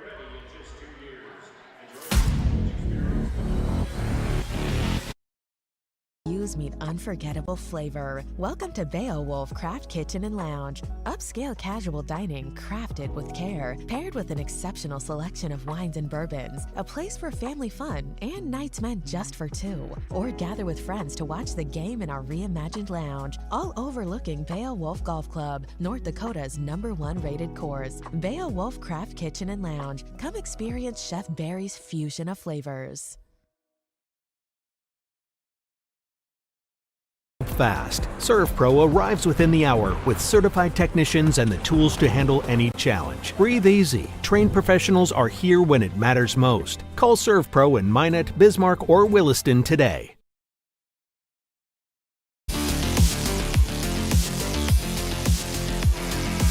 Hey man, digital audio coverage today on the PSP Network provided by 1481 Meats of Upham, North Dakota. USDA inspected meat shop offering fresh and frozen retail daily, as well as half and whole and beef and pork options. Also custom slaughter and processing appointments available now. Call them at 701-768-2525. That's 1481 Meats. Oh, the lane opens. Fricky to the tin. Wow, Fricky went coast to coast, split and double teams. Just no way of stopping her will here tonight as she went coast to coast against a full court press, never passed, just dribbled her way all the way through it. You know, Fricky and Bell are willing Minot High back to a state championship game. Yeah, it's been an impressive effort yesterday and another one here today for these two. Bugby looking for her first hoop, and she's got it. Split the defense and scores two, does Anna Claire. Man, hopefully that kind of gets her motivated as we get another steal. Reiner tries to bounce it down low. Harris has it. Gustafson bobbled it. Threw it to herself, and yeah, that's going to be a shuffle the puppies. Yeah, but it looked like it was tipped. That's what Coach Perrington's asking, but yeah, you just seeing just getting a little sped up here. The Mandan Braves are here, getting a little frustrated as balls are not going in the hoop. Oh boy. Barch and Gustafson collided. Both of them hit the deck hard. Wow. It's going to be the 6th team foul on Mandan, make it the 7th. We're going to walk to the other end, and Kinley Barch is going to be shooting a couple free throws. Well, Kinley Barch looked like she kind of maybe pushed off a little bit where Gustafson did not like that, and then foul was called, so she hopped back up and put her chest and went face-to-face and then gets called for a foul, so it was more of a frustration call than anything. I mean, Minot has brought it today, but the other thing I think I'm seeing here, Cole, is the results of Minot High winning by 50 yesterday. They played a few less minutes. Lily Bell played 25 minutes. Fricky played 29. Mandan had to play their starters the entire way against Horace, earning a 63-53 victory. So I think that's starting to pay some dividends here for Minot High, that opening round kind of less stress. Let's just call it that way. Absolutely, and it just, again, the ability to be able to have people come off the bench too, where Cece Stevek's got 8 in the game. I mean, she's had a nice job. You know, the big two are going to have theirs, but everybody seemed to be just hitting a big shot at certain times in this game. I mean, Ava Knutson, not a big scorer, hits 2 threes as they weren't guarding her. McAllister, right side, tried to bank it in, I think. No good. Barch rebounds, and her and McAllister hit the deck this time. Yeah, we've scored 8 points since halftime, the Mandan Braves have, and it's just things are starting to fall apart here as you see them lose their composure. Fouls are starting to add up. Frustrations on faces. I think you're seeing a lot of frustration right now on the Mandan side. Well, you said it well at halftime, is 9 3-pointers and didn't lead at half. I mean, yeah, they were unconscious to start the game. Barch shooting a bonus, in and out. Bugby with the board. Here comes Mandan. Minot High by 20, 64-44, 9:28 to play in the game. It's on your BNC Bank scoreboard. You know, your life's busy. They make managing money easy. Talley tries to spin into a shot, and you're going to get a little bump foul there on Ava Knutson. Yeah, Radke kind of got in no man's land, not sure what to do. She was more looking to pass than shoot, but she was 2 feet away from the hoop. Nobody doubled, nobody moved off their defender, so she had to try to create something and got luckily bailed out because she was traveling as that contact happened. That one got a wry smile from Coach Schwartz. Inside to Reiner. collected and scores. Again, her future's bright as she's got 10 in this ball game. Really having the defensive responsibilities on Bell. Minot with a wide open three for Barch. Hello. Barch is starting to heat up. That's her second three as she sticks her tongue out running back on D. And the Majets lead by 21. Under 9 to play in the contest. Radke from downtown, she answered. Radke's had a good season too, just been held scoreless here tonight. Mandan extending full court pressure. Rude over the timeline. And Coach Schwartz saw the old dribble to the right corner. I'm calling timeout. No. 8:29 to play in the game, and we step aside. It's the First International Bank and Trust timeout on the floor. Minot 67, Braves 49. Majets looking to punch their ticket to the AA girls title game tomorrow.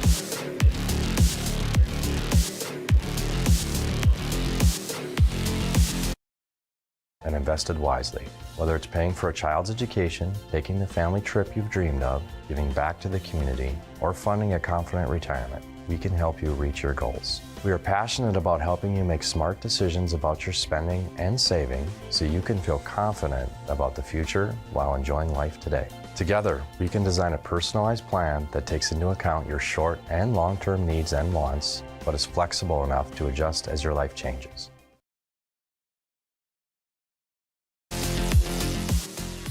Minot gets in bounds. Quick reversal to Rude, who cranks it up from deep. Nope.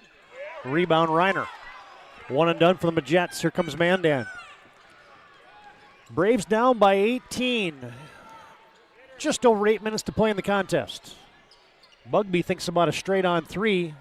Just rims off. Reiner got a rebound, and she got fouled. Well, Reiner gets the defensive rebound on one end, gets the offensive rebound on one. She's just competing out there, trying to do something here for the Braves to light a fire under them to get that back into this ball game. Everything is going so well for Minot. All of a sudden, if Mandan puts a couple stops together and gets this to 10 with 5 minutes left, you'd probably say, hey, they maybe shifted the momentum. But the way that Bell and Freaky are playing, and you've gotten contributions now from Rude and Barch and Ava Knutson, Cece Stavik. I mean, it's just been the Minot attention to detail today has been really good. Yes, and then they keep fouling every single time the Braves do, and this press has not done anything to really slow down the Majets. It's actually allowed them to get to the free throw line more than anything. Kaylin Talley picks up a foul at the timeline. She tripped up Ariana Rude, who's going to go and shoot a couple now from the Serve Pro stripe. It's going to be a bonus free throw. That's 9 fouls now on the Mandan Braves. Well, and the Braves, again, picking them up full court, trying to get some quick steals and get some easy baskets, but they just keep fouling, and the Majets just go to that free throw line and just are knocking down free throw after free throw. And Rude, a 78% free throw shooter, says swish. I like the demeanor of Coach Schwartz over there. Just got his hands crossed, pretty patient. I'd be a little nervous, but he seems confident. Second one for Ariana Rude is also true. And we've hit the 8-minute mark. 69-50, Minot leads. Braves moving left to right on your dial, and there's a foul there on Tatum, or Radke goes to the basket, and it looks like it's going to be a foul on Cece Stavik. It'll be Radke at the line when we come back. It's a break in the action for a media timeout. 7:52 to play in the game. Minot High 69, Braves 50. Says the WDA semifinals on the PSP Network. At any time, to anyone. It's not really something you can schedule on your calendar. But when it happens to you and it's not your fault, there's one law firm to remember. That firm is Schweigert, Clemeen, and McBride. We live here and take pride in helping our community.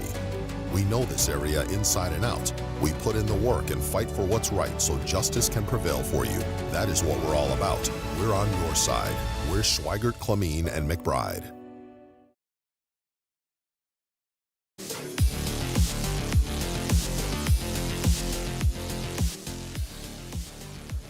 Hey fans, today's game brought to you in part by Prairie Coatings and Selly Family Dental. Today's game also brought to you in part by Rage and Rivers Water Park. Get your 2026 passes today. This game also brought to you in part by Thomas Family Funeral Home, serving Minot and their surrounding communities for 100 years with excellence, warmth, personalized service. Learn more at thomasfamilyfuneralhome.com. People's State Bank brings you today's game along with 1481 Meats of Upham, North Dakota. We got retail daily, whole and half beef options along with pork options. Custom slaughter and processing appointments now available. Call 1481 Meats at 701-768-2525. Tatum Radke at the serve pro stripe knocks down the first one. Well, and Radke was getting a lot of minutes in the season. Then towards the tail end here, I just don't know if Coach Purinton's playing different guards for different situations, but she kind of brings that Gustafson strength there, kind of gets a little aggressive out there with the guards, looking for steals. Radke gets 1 of 2, Minot High with a defensive rebound. Fricky has it at the top of the key. Eve Knudsen lobs it into a Lily Bell post touch who's double teamed. She missed it. Anna Bugby rebounds. Here comes Mandan. They fire it cross court, tipped by Barch. Milne comes back on a skip pass to the near side. Straight away Bugby. She looks high-low. Right corner, Harris from downtown. No, short. Weak side rebound all by herself. There was Barch of Minot. Yeah, and all 5 girls were standing up outside that three-point line. When the shot went up, nobody went to the rim to go get the rebound. Oh, the exclamation point for 3 for Eve Knudsen. Yeah. She was happy for herself, and she hit that 3 clapping on the way back and just knocking down threes. So it's kind of a tale of two halves. Mandan couldn't miss. Now Minot can't miss. Lily Bell was looking straight up. Allie Reiner got into her body, and there's going to be a foul there. It's going to be a couple free throws for Allie Reiner. So that's 4 on Lily Bell as we see Cece Stevick checking back in. I'm assuming they're going to rest Bell for the first time here tonight. Hey, man, she can take a couple minutes off once in a while. Yeah. Maybe tie her shoe, take a break, get back in. Get a glass of water. Well, and that just shows her maturity to be able to play with 3 fouls, majority of that first half and most of the second. And so as Reiner cans them both. Mandan's going to extend pressure. Bell out with those 4 fouls. As Cole said, Stevick is back on. Try to double team Rude. Gets it off to Barch. Can't foul now. The shot clock's at almost to 10. Now Minot gets into the weave with Stevick. Hand off to Fricky. Gets it back to Rude. Now Barch from deep. Oh, knock it down. I mean, Mandan couldn't do anything better that possession. They were rotating. They were not fouling, communicating, and then boom, Barch hits another 3 in the corner to take the air out of the Braves. McAllister tried to kiss one on the run. No good. And Reiner with the left hand puts it back in. Yeah, and Griner's got 15 in the ball game, just keeps grinding there with those offensive rebounds. 20-point lead for Minot. 75-55. Still 6 minutes to play. And Coach Schwartz wants a First International Bank and Trust timeout. We'll step aside. 5:56 to play in the game. 75-55. Minot High. 1 loss on the season of these Mandan Braves. Minot looking to avenge that. And we're back after this break on the PSP Network. Partner for commercial and business loans. We not only provide lending you need to grow your business, but we also reinvest in our communities. We believe in strengthening our businesses and creating opportunities for success. Choose Dakota Community Bank and Trust for your commercial and business loans, and together let's keep our communities thriving. Serving the community, looking out for you. At Dakota Community Bank and Trust, that's what we do. Mandan still extending pressure. They got a surprise double team on Fricky, and Hadley Harris knocks it out of bounds. Yeah. I guess when you're Coach Schwartz now, when do you bring Lily Bell back in? You know, it's still 20s. There's no reason to really panic. He hasn't done that all game, so he's just going to kind of ride this out. That's why they're running the weave here a little bit, running some clock, be able to kind of slow it down here, get the shot clock and get rolling. But I wouldn't put her in until about the 3-minute mark if I had to. Fricky has to step it back. She thought she made that one from the high left side, but it was just short. Yeah, if Mandan cuts it to 15, you'll see Lily Bell get back in here. But McAllister forces up a 3, no good. Bugby rebound and put back. That's Bugby's 4th point here tonight. Been battling foul trouble, but now coming back alive. Mandan running and jumping. Minot High playing keep away. Rude is stuck in a blender, and she stepped out of bounds. Now you're starting to see these. Lily Bell steps out, that leadership. Someone's got to be able to take that control, whether it's Fricky or Knutson, even Bart. Someone's got to come out there and just take control, slow the girls down, reassure that we got this. And the Braves, they got to keep just chipping away. Yeah, if you're Minot, that clock cannot move fast enough. Uh-oh. Tally shuffled the puppies. I feel like sometimes I want to call it before the ref. It's like that was pretty obvious there as she was trying to run a set play, and obviously the Jets took it away, and then she picked up her pivot foot. Hey fans, Bones Barbecue Sauce brings you today's game. Good on everything ribs to burgers to veggies. Find it at your local grocery store, marketplace, Cashwise, family fare. Bugby to the step through, no good. Knutson rebounds. Now we had Bugby got to the paint, had 3 shooters sitting waiting for it on the wing for a 3-pointer, and went to the rim instead. Minot's content now with running clock, most possessions as they lead by 18. Hit the 4:30 mark here in just a second. Barch to the free throw line. Stevick on the left wing. Couple bounces to the top of the key, hands it off to Fricky. Gets to the free throw line, runs over the defense, no call. Now Milne's got a run out. Going the other way for Mandan. Milne is fouled by Barch. I thought Barch was going to let her go. That's 4 on her. Minley, nice job of getting out in the open court. And as you said, Cole, that's 4 on Barch now, 4 on Knutson, and 4 on Lily Bell. Talk about a physical game today. And Lily Bell will come on at the 4:21 mark. I thought she'd come in with the cut it to 15, but pretty close here where Coach Schwartz wants to make sure we can handle this press. Milne, cash money from the Serve Pro stripe, makes them both.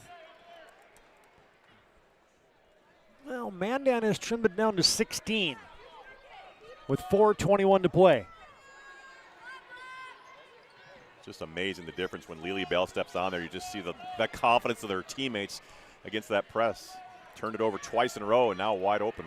Now Bell to the 10. Missed it with the left hand. Rebound McAllister. Back to Reiner. Leaves it off for Harris. Wide open is Radke from downtown. Yes! Again, just keep chipping away and a good timeout. Don't punch any tickets yet. 3:56 to play in the contest. Off the Radke 3. It is now Minot 75, Mandan 62, and we're back after this timeout on the PSP Network.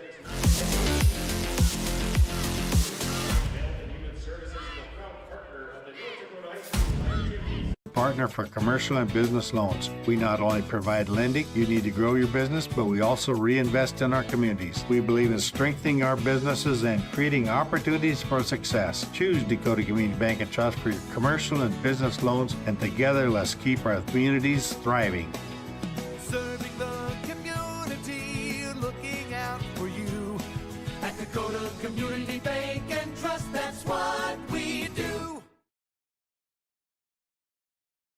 Meet unforgettable flavor. Welcome to Beowulf Craft Kitchen and Lounge. Upscale casual dining crafted with care, paired with an exceptional selection of wines and bourbons. A place for family fun and nights meant just for 2. Or gather with friends to watch the game in our reimagined lounge, all overlooking Beowulf Golf Club, North Dakota's #1 rated course. Beowulf Craft Kitchen and Lounge. Come experience Chef Barry's fusion of flavors.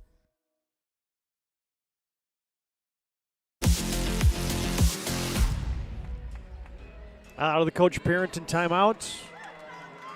Minot will have it. Mandan's going to continue to extend this full court pressure off the Tatum Radke 3 ball. It's now 75-62, Minot High. The Jets lead it with 3:56 to play. Bell and Fricky play catch in the backcourt. Bell gets it up to Fricky, and with a second to spare, Minot gets it over the timeline. Well, it's so hard for to press Lily Bell. And they get a little back door there for Fricky, and she's fouled by Radke. Well, Lily Bell against that press. I mean, she's 6'4", basically, can look over the Mandan guard. So as soon as she picks up her dribble, there's no concern there. Radke got the rake right across the forehead on Fricky. And Maggie is making some hay at the Serve Pro stripe today. Yeah, I just counted. That's her 11th made free throw here tonight. We mentioned this earlier in the game. Boy, you get in a late game situation against Minot High, you're in trouble because they can make some free throws. And Fricky gets them both right on cue. We didn't get the broadcaster jinx on that one either. Nope. And Minot High back up by 15. Mandan, 3.5 to play. They go to the weave. Harris has it way up top. McAllister off for down screen. Drives it to the right side of the lane. Radke from downtown. No, a long two, but she got it. Yeah, Radke had no points in that first half. Got 9 already. Back comes Ariana Rude. Oh, diagonal pass, Barch. Handoff to Fricky. She got tangled up with Bugby, and that's going to be it for Anna. Yeah, that technical foul was huge there now, as that would have only been her 4th foul. Unfortunately, now her 5th, so Purinton's going to go small, as you can see, bringing in fresh guards to pick up the press. I saw some Majet fans over there standing up in their seats, waving bye-bye to Anna Claire. See ya. No, it's just unfortunate how sometimes technical fouls at certain keys of the game really change momentum. And again, that was her 4th, and now picks up a blocking foul here now and out of the game with 3:09 to go. Fricky right back to the Serve Pro stripe. Yeah, you want to have closers on your team? How about a point guard that can make plays, make free throws? Like Maggie Fricky is closing in on 2,000 points in her career. How about the careers for Fricky and Bell? Yes. That's about 5,000 combined points between those two. Since 8th grade, remember watching them, and it's just, yeah, it's been impressive, and she's overcome some adversity with an injury and been able to redeem herself. Reiner inside, goes against Bell, couldn't get it to drop. Ball off of Minot, however. It'll be Mandan basketball as we're under 3 to play. 2:57 to be exact, 79-64. Minot leads by 15. Safety valve into the backcourt. Milne has it. Fricky lurking in the passing lane as Talley operates from the right wing. Goes to the step back 3. It might have been blocked. Reiner shot, fake and score. Oh, and a lot of contact that Reiner finished through. Lily Bell, again, she's got 4 fouls too, so keep attacking if you have the opportunity. Little tic-tac-toe. Fricky bounces it to Barch. Layup good. Just a nice extra pass by Fricky as Lily Bell started it. Gets the middle of that press. The Fricky to Barch, easy layups here as the Braves just keep trying to put that pressure on. Nothing to be able to fall through for them. Milne from downtown. No. Rebound, Lily Bell. Maggie Fricky turns it into numbers. It's a 3-on-1. Barge to the rack attack. Count it! And she's fouled! She wasn't even looking at the rim, and she looked like she was worried about the contact and bounced in midair and just threw it up with her left hand. Mimi McAllister will foul out. How about the second half for Kinley Barch? Yeah, she's got 16 in the ballgame. 3 3-pointers here for the Majets and going to the free throw line looking for 17. I don't think she even saw the rim. I mean, she took the body contact and then just flung it up there with her left hand. She heard the whistle. And she has the old-fashioned three-point play from the Serve Pro stripe. And that is going to be, in all likelihood, the exclamation point on it right there. Yeah, just a great recovery from the first half that the Majets were down big with the three-point shooting from the Braves and then just dug in and just honestly got in that man-to-man defense, and that pressure's been the biggest difference here for the Majets. Mandan lobs it into the post. Reiner now outside to Milne. Missed everything on the 3-ball from the right side. Bell rebounds. Might have traveled. Yeah. She switched pivot feet.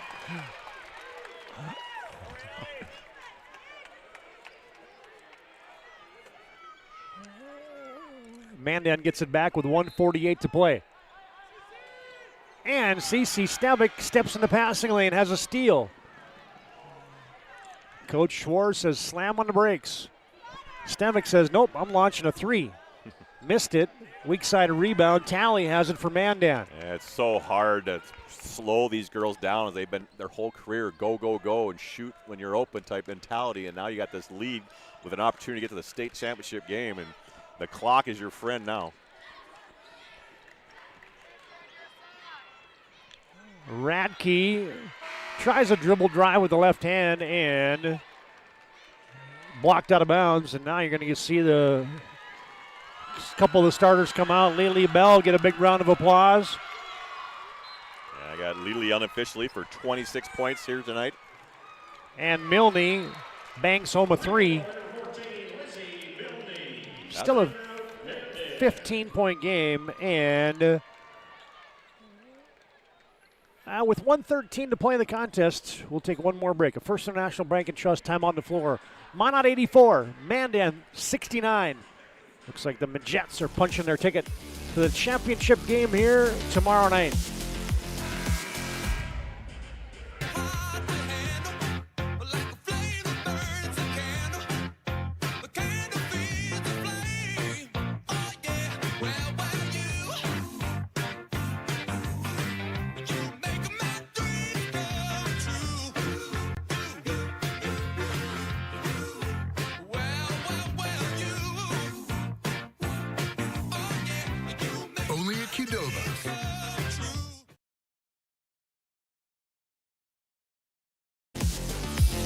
Todd Dahmer's Cole Higlin back at the Bismarck Event Center.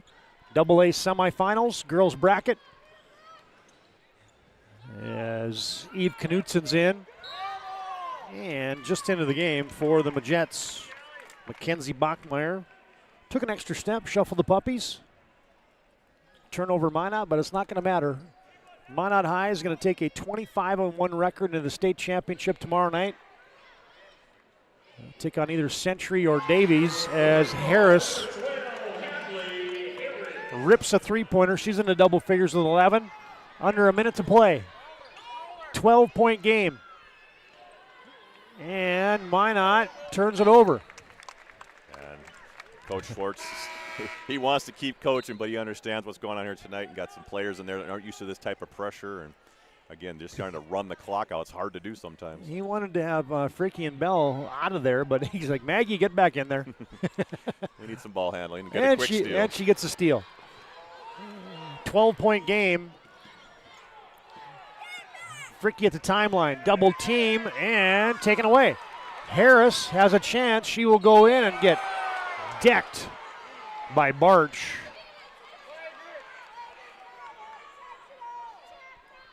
That was good sportsmanship there to kind of help her back up, but Barch wasn't going to give up an easy layup there as she ran her down and picked up her 5th foul. And that'll be 5 on Kinley Barch.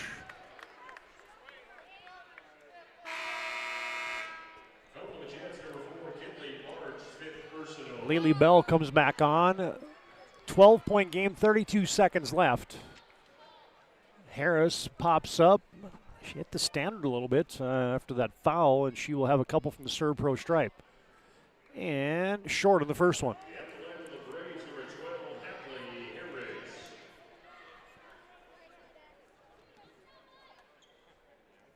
Minot High with 2 state titles. Of course, the one in 2022, the prior one to that, 1978, as Harris gets one of 2.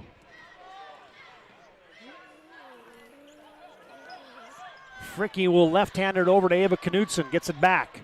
20 seconds to play, and Fricky stepped on the timeline. Yeah, and Fricky just kind of ran out of room right there. Probably should have been. They ran a double team at her, and you got too close to that backcourt line. And 19 seconds left. It's an 11-point game. And the Braves should just grab the ball and hold it.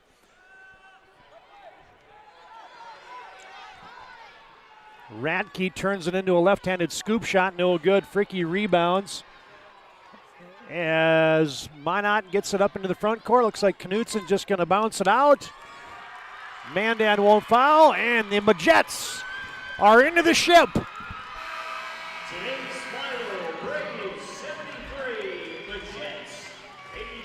Minot 84. Mandan 73. The number 1 seeded Minot Majets hold serve, and they are into the championship tomorrow night at the AA. Mandan will take a 21-5 record into the third place contest tomorrow, and we welcome you to our Planning Team Financial Advisors Shots Crossroads postgame show.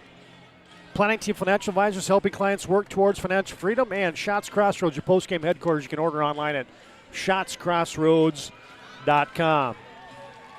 Cole Higland has made his way down sideline, and looks like he gets some of the Majet particulars. And yeah, take it away, Cole. Hey, TD, we got Kenley Barch, our Sports Clip player of the game. Congratulations, you're going to state at the championship game, I mean. Yeah, I'm so excited. I mean, we worked hard all season. We had a setback when they beat us early in the season, but the setback, the comeback's got to be greater. Well, that first half, the Braves, they came out firing all cylinders from the three-point line, and you guys didn't really panic. I mean, they hit 9 3-pointers in that first half. What did Coach say when they made that run? Well, in the beginning, we were told to help on the post better, but once they started hitting them, we made that change, and then they didn't get their threes. And then he must have said something about your guys' defensive pressure, because you really turned it on. You specifically, the rebounds, the assists, the tips, the scoring. You had 17 points in that ball game. What did he say to get you fired up? Because you started out a little slow, and then I saw a lot of emotion there. You hit a three. Yeah, you had a hard foul on the other end, but you're not going to give up an easy basket. Yeah, I mean, I had a rough first half, but with Eve on the bench, we got the spirits up, and we knew we had that big fire built for the second half of the game. How's it feel to go to this championship game? You guys have worked all year. You got one loss, and now you're going back. I mean, I'm so excited. I've always dreamed of it. When they won, I watched them, and now it's our year. Hey, congratulations. Good luck. Back to you, TD. Yeah, well done. Kenley Barch, the junior.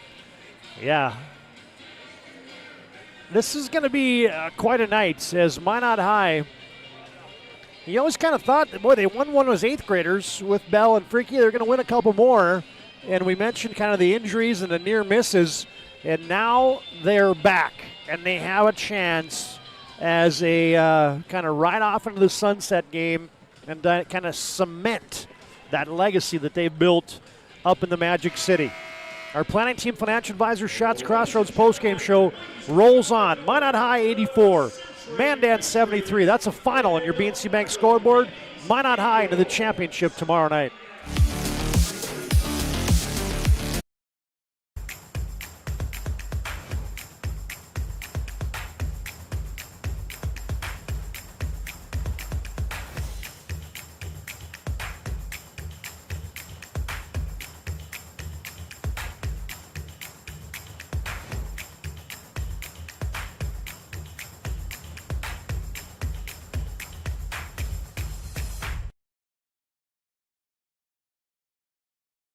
We started with small beginnings, and just like the visionary entrepreneurs we serve, we turned an idea into reality.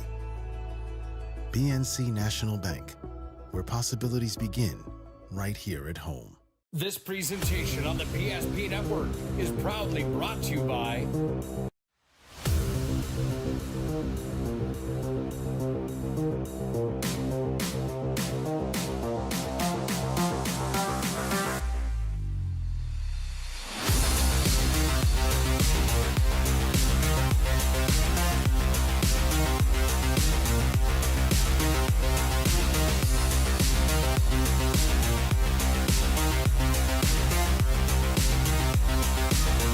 Serve Pro's ready. Call Serve Pro of Minot, Bismarck, or Williston today. Every football fan has their Sunday routine.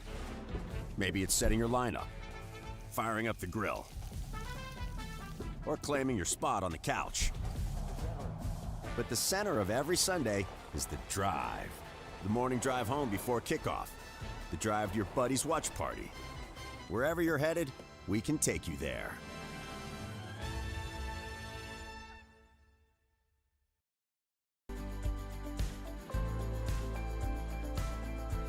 At Planning Team Financial Advisors, we help individuals create their personalized strategies.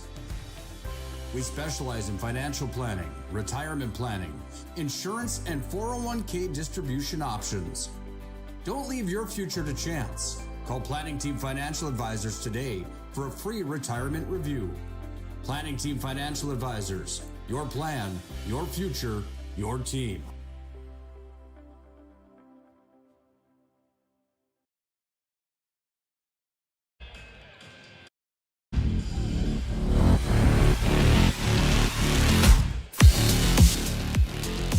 You know, from about the 5-minute mark left in the first half, the impressive show that Minot put on, that was impressive with a capital I.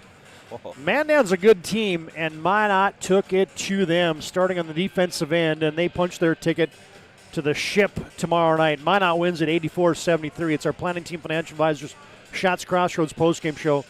Looking for a full-service financial plan or planning for farm or business succession?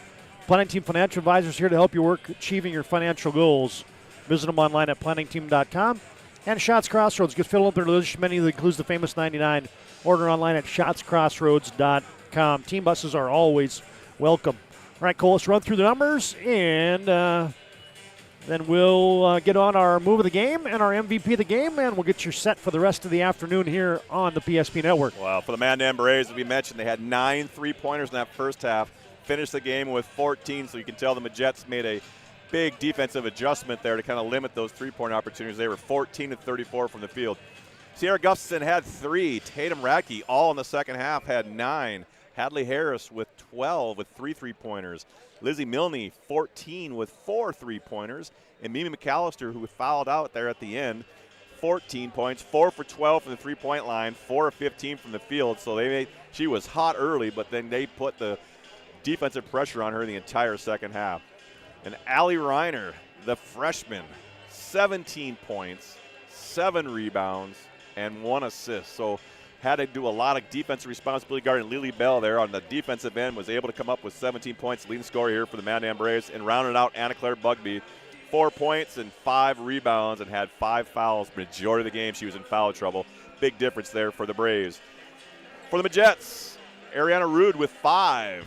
Maggie Fricky, 19 points, 12 of them coming from the free throw line. She was 12 of 13, missed 1. That's about the only thing I can say she didn't do well, is 12 of 13. So that's a pretty good night from the free throw line for her. Kenley Barch, our sports good player of the game, had 16 points along with 2 rebounds. Ava Knutson, 4 points.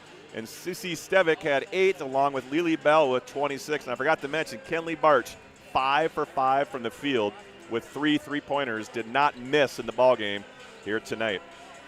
There's your numbers, brought to you by Planning Team and Shots Crossroad. Big games today for Bell, Fricky, and Barch. The big 3, I'll call them, leads Minot High back to the state title game with 7 straight wins under their belt and a 25-1 overall record. All right, fans, now time for your move of the game, brought to you by Spas Etc.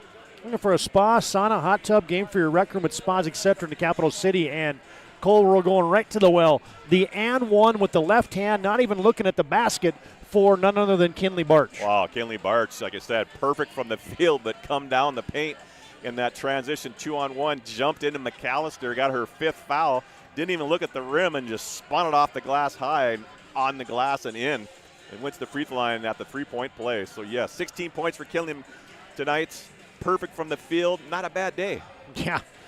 And we mentioned a couple finals already. The one game on the boys' side here at the Super A tournament.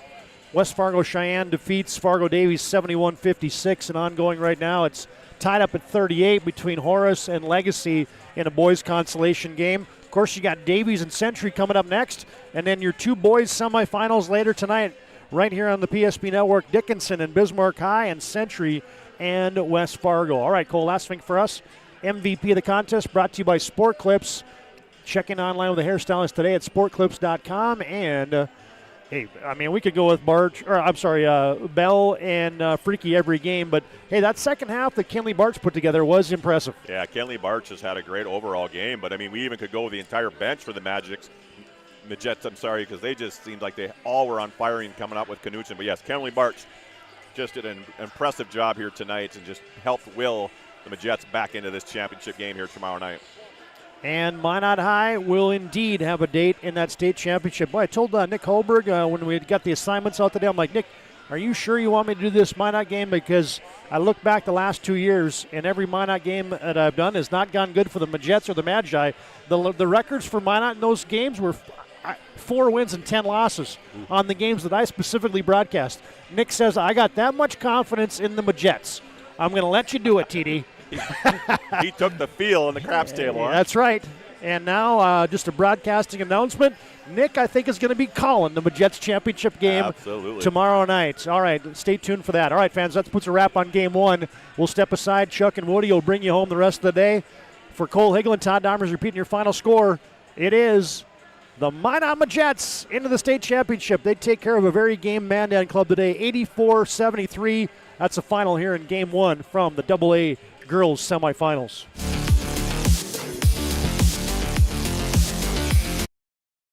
And engineers at Ackerman Esvold have been enhancing everyday life. From response times to commute times, we've helped create critical infrastructure, enhancing highway safety, flood protection, and public education. And we're no stranger to enhancing fun, family outings, and even game time. Ackerman Esvold, working to enhance your everyday life. Our initial reaction when we realized he had 2 broken bones was fear. Then once we realized and got a plan with Trinity and our doctor, a lot of comfort. He told me that he can fix my arm, and he showed me a lot of stuff that he could do to help me. Trinity Health Orthopedics is as good as you can find anywhere in the country. A lot of us take pride in that, and that's why we stay here and we keep doing what we do. Trinity Health, making more possible. This presentation on the PSP Network is proudly brought to you by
Make sure to like and follow PSP Network on all social media platforms. PSP Network, it's game day. At Ryan Buick GMC, we treat every day like game day. 1.2-liter turbo engine, ultra-wide screen. 1.2-liter turbo engine, ultra-wide screen, on 2. Ready? We know how to get you in the right vehicle. Blue Canyons, and hut, hut. From the test drive to the handoff, we make every step easy. This season, start your drive at Ryan Buick GMC. We often think of frontiers as pages in a history book, a time gone by. But even in this modern world, there are new frontiers to conquer. Whether you're tending the land to grow a better tomorrow or growing a business for new opportunities, the work you do powers the world. Exploring the frontier means stepping forward, shaping the future for yourself and for those around you. First International Bank and Trust, helping you live first, one step at a time. That sinking feeling you get when this happens? That's oil change-anxiety. The anxiety of being without a car with a billion things to do. The fear of being overcharged. The stress of not knowing where to go or who to trust. But you never get those feelings at Valvoline Instant Oil Change, where you can watch us work right from your car, and we finish up in about 15 minutes. We changed your oil and did our 18-point safety check. Valvoline Instant Oil Change. Service you can see, experts you can trust.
Welcome back to the Bismarck Event Center as we get you set up for game number 2 on the girls' semifinals, as it will feature the Century Patriots, the number 2 seed out of the WDA, and the Fargo Davies Eagles, the number 1 seed out of the EDC. Todd Darmery's Cole Higlin take the rest of the day off. Chuck Claremont, Scott Woodmansey with you on our Valvoline Instant Oil Change pregame show.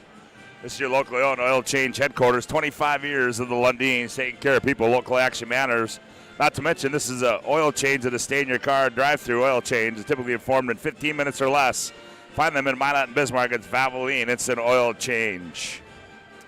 Well, Chuck, game number 1 in the books. If you're just tuning in, glad to have you aboard on the PSP network as Mandan knocked off Minot 84-73. So Minot has a date in the girls' championship game tomorrow night. And their opponent, will it be the Patriots or the Eagles? Last played, Chuck, in 2023. Century won 69-64. So I guess, when you got two teams that haven't seen each other for a while, could be a pretty intriguing matchup here this afternoon. Yeah, and two great programs. I also met back in 2021 where the Patriots defeated Davies in the state championship. And so they got a little bit of history just because these two teams have been basically the top 4 teams or 5 teams in the state for so long. And now you got new coaches, Shirley Matt Veit as he's first-year coach, replacing Tona Safransky.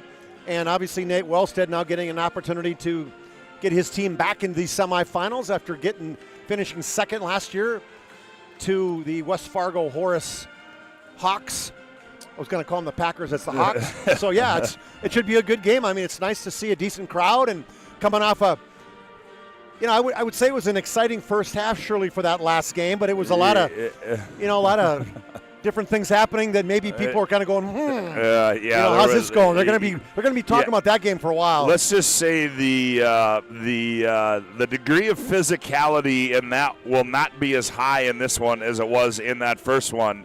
Yeah. But I guess that's TBD. But let's take a look, Chuck. The Davies Eagles, I mean, when you look at this team, it starts with, Quinn Scari and Fallon Passanante, as these two girls have proven that they can shoot the basketball and particularly score the basketball in multiple different ways. Well, score the basketball. And the thing to me that's so impressive is they're such great athletes.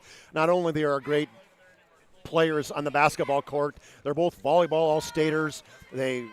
Fallon is a track star. Also, And then, Scari's a track all-stater. I mean, so they're just, you got people that, I'm kind of biased to people that don't just play one sport. I know sometimes that's, you don't like other sports, you don't want to do other things, but I love the fact that these girls play 3 sports in a season, and and that to me is partly why they're so dang good, is because they get an opportunity to play in so many different different types of sports. Yeah, well, will be fun to watch these two go at it here today under their first-year head coach, Matt Veit. And then, Chuck, we look at the Century Patriots, and I guess it's fair to say that this basketball season, both on the boys and the girls side, it's kind of been the MASH unit up there. I mean, the girls, they lost Allie Volk early in the year, and then late, or in the West Region tournament, Olivia Klimpo goes down. But give credit to Nate Wellstead and his staff and what he's done putting together a run that he has right now. And basically, we talk about the super softs with the Legacy boys. How about the fabulous freshmen for the Century Patriots? You got Kaylee Wellstead, as you mentioned, as a freshman, Kinley Thornton as a freshman, and then now moving in the starting role with Olivia Klimpo out for the season, Tegan Schmidt. So you got 3 freshmen that are playing so well. Schmidt, obviously not the force inside that Olivia Klimpo was, but boy, she sure brings some grit and toughness and has been playing very well and filling in for Olivia Klimpo. But you got 2 of the better players in the state, and Kaylee Wellstead and Kinley Thornton. And as freshmen, they're not freshmen anymore, Scott. We talked about that. They're 26 games deep into the season, and these 2 girls are playing as seasoned veterans. Well, then the junior, Chuck, Bella Martell, she's been getting that playing time now with Klimpo gone, going down. So Bella Martell, we didn't see a lot of her in the regular season, but now she's getting a little extra play here in the postseason for Century. Yeah, and that's what it's going to take for her, is she hardly played any minutes coming into the West Region tournament, and then Klimpo goes down, and now she has to step into a role, and, didn't even get a chance to play in some regular season games to get her feet wet. You just dump her right into state championship or WDA championships and semis and whatnot. And she's, I think I've watched her, she's getting more comfortable every single game. And that's what they're going to need something out of her. I know she did play 12 games, but a little sparingly throughout the season. Well, our planning team financial advisor, Shots Crossroads post-game our Valvoline Instant Oil Change pregame show rolls on from the Bismarck Event Center. We come back. The starting lineups, the opening tip, Century, Davies for a right to play for a state championship tomorrow night. Back with more after this timeout on the PSP Network. Meet unforgettable flavor. Welcome to Beowulf Craft Kitchen and Lounge. Upscale casual dining crafted with care, paired with an exceptional selection of wines and bourbons. A place for family fun and nights meant just for 2. Or gather with friends to watch the game in our reimagined lounge, all overlooking Beowulf Golf Club, North Dakota's #1 rated course. Beowulf Craft Kitchen and Lounge. Come experience Chef Barry's fusion of flavors. Well, Chuck, real quick before we get into the starting lineups, give me your Northern Plains Heating Air key to the game for the Century Patriots.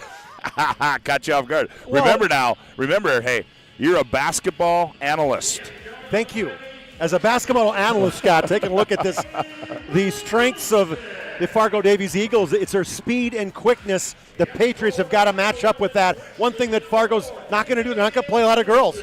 So if I'm the Patriots, I'm going to push the pace. I'm going to get out. I'm going to run. I'm going to make these girls try to wear them down, see if we can't get some of the girls that haven't got a lot of playing time and have not contributed as much in this season have to come in and play some significant minutes. So it's push the pace if I'm the Patriots. Fargo-Davies Eagles. And for the Davies Eagles, to me, it's control the freshmen, right? You got Kaylee Wellstead, who she controls the basketball game, and who is going to be on her? Who is going to control her? Because she absolutely controls the game. The ball's in her hands a lot today, Scott, and it's going to be what can you do to force the ball out of her hands and make somebody else be a playmaker. The starting lineups for this afternoon's game at one guard, first of all, for Century will be Kaylee Wellstead, 5'8", and a freshman.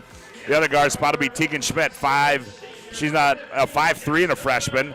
Out of the forward spot will be Abby Foslin, 5'10", and a senior. The other forward will be Addison Weigel, 5'6", and a senior. And at a forward spot will be Kinley Thornton. She's 5'11", and a freshman. Their head coach is Nate Wellstead.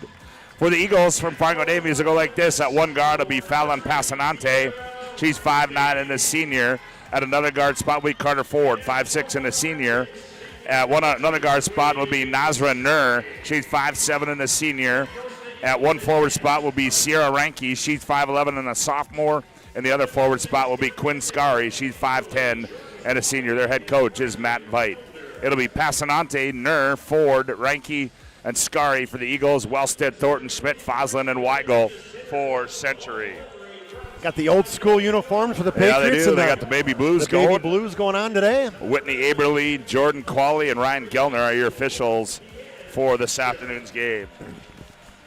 Can feel the throat starting to get vexed a little bit. Yeah, she's starting to get there a little bit, but we'll get that figured out.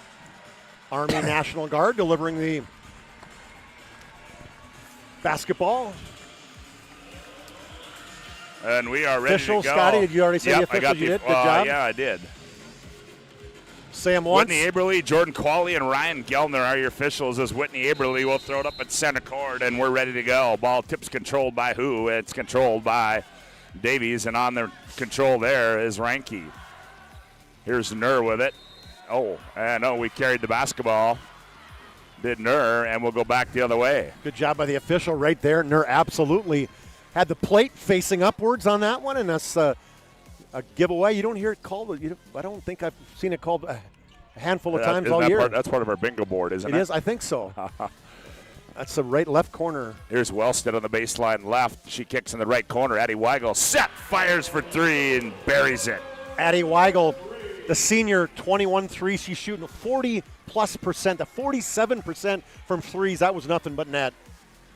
Century leads 3-0 on the BNC Bank scoreboard. In the paint now that's Passanante. That's Ranke. And here's a long three on the way. Carter Ford, her 26-3 the game. Nice inside-out look. Boy, there had some bodies on the floor underneath. Back comes Wellstead. Just underway here, opening half of play. Semifinal game at number 2 on the PSP network. Here's Thornton, top of the key. Man-to-man defense by Fargo Davies. Thornton gets to the elbow. Nope, suitcase violation. We'll go back the other way. And Davies forces Century's first turnover of the ball game. Great help by Passanante coming over, causing that turnover.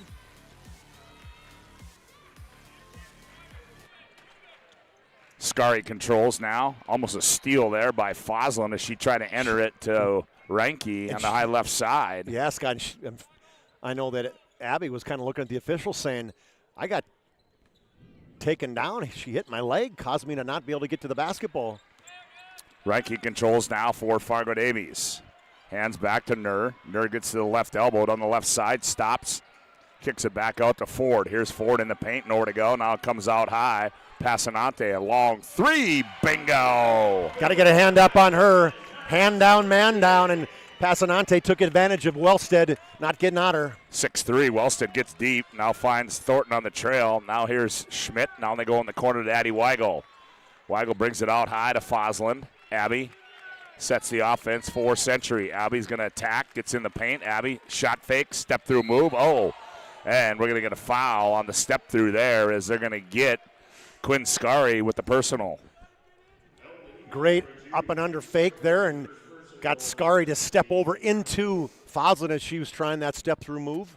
So Abby Foslin toes the Serve Pro free throw line, sets and delivers. That one's, in and out for Abby Foslin. Speaking of good multi-sport athletes, she's a first-team All-State volleyball player, over 1,000 assists. Her and Scari had over 2,000 career assists in volleyball. And Foslin goes 1 for 2. 6-4, Century trails by 2 on the BNC Bank scoreboard. 16:05 to go here in the opening half of play. Right down Broadway goes Ranke, finds Scari on the trail. Scari attacks on the left side, leans in and scores as Quinn Scari. Just turned the corner on Foslin, got that right shoulder in front of Foslin and went all the way to the rack with the left hand. 8-4, Davies by 2. Here's Addie Weigel with it on the right wing. Weigel comes up high to Wellstead. Wellstead kicks in the corner. Tegan Schmidt sets, fires, delivers. That one comes off. And into the hands of Nur, who gets it off to Carter Ford. Ford hands it off up high to Ranke. Now they go Passanante on the bounce, and Nur in the left corner through her hands and out of bounds. And it'll go back to Century. Today's game brought to you in part by UPS Store located in South Broadway and Minot. They're open Monday through Friday, 8:30 to 7, and Saturday, 8:30 to 3. UPS Store located in the Marketplace Foods Plaza for all your packing and shipping needs. State title a couple years ago where Davies defeated Bismarck High, so they got some girls who've been in big games. That's Yes, they do. 4 of them on this team. We'll get those in the next break. Thornton crosses over, leans in with the left, airballs it, and Nur right on the receiving end of that airball gets it off to Ford. Here comes Ford into the front court, finds Nur on the trail. Now they go up high to Passanante.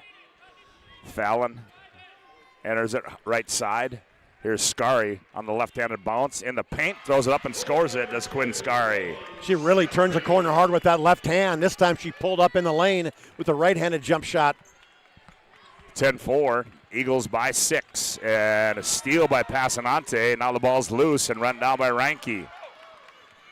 Now Reinke running it into the front court for Davies. She goes right down Broadway, runs over. They're going to get a blocking foul that's going to go against Addie Weigel, and we're going to have a media timeout on the floor. 14:31 to go, opening half of play. Eagles 10, Century 4. Back after this timeout on the PSP Network. Want our dog to fetch it. Drop it. And drop it. Drop it. We want to fix it ourselves. And actually fix it. We want to order the market price lobster. And know the market price of the lobster. How much is... Whatever the market says. Sadly, we can't have it all.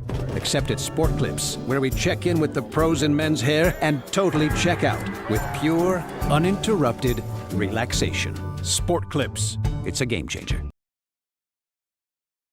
Owner of Trusted Tire and Auto. Around here, winters can be long and roads can be rough. That's why you deserve a reliable partner. We carry premium tires installed by our certified team of experts, and our total car care covers it all, from brakes, transmissions, diagnostics, and more. And trust, we know it's built through real local connections, even small things like a handwritten thank you.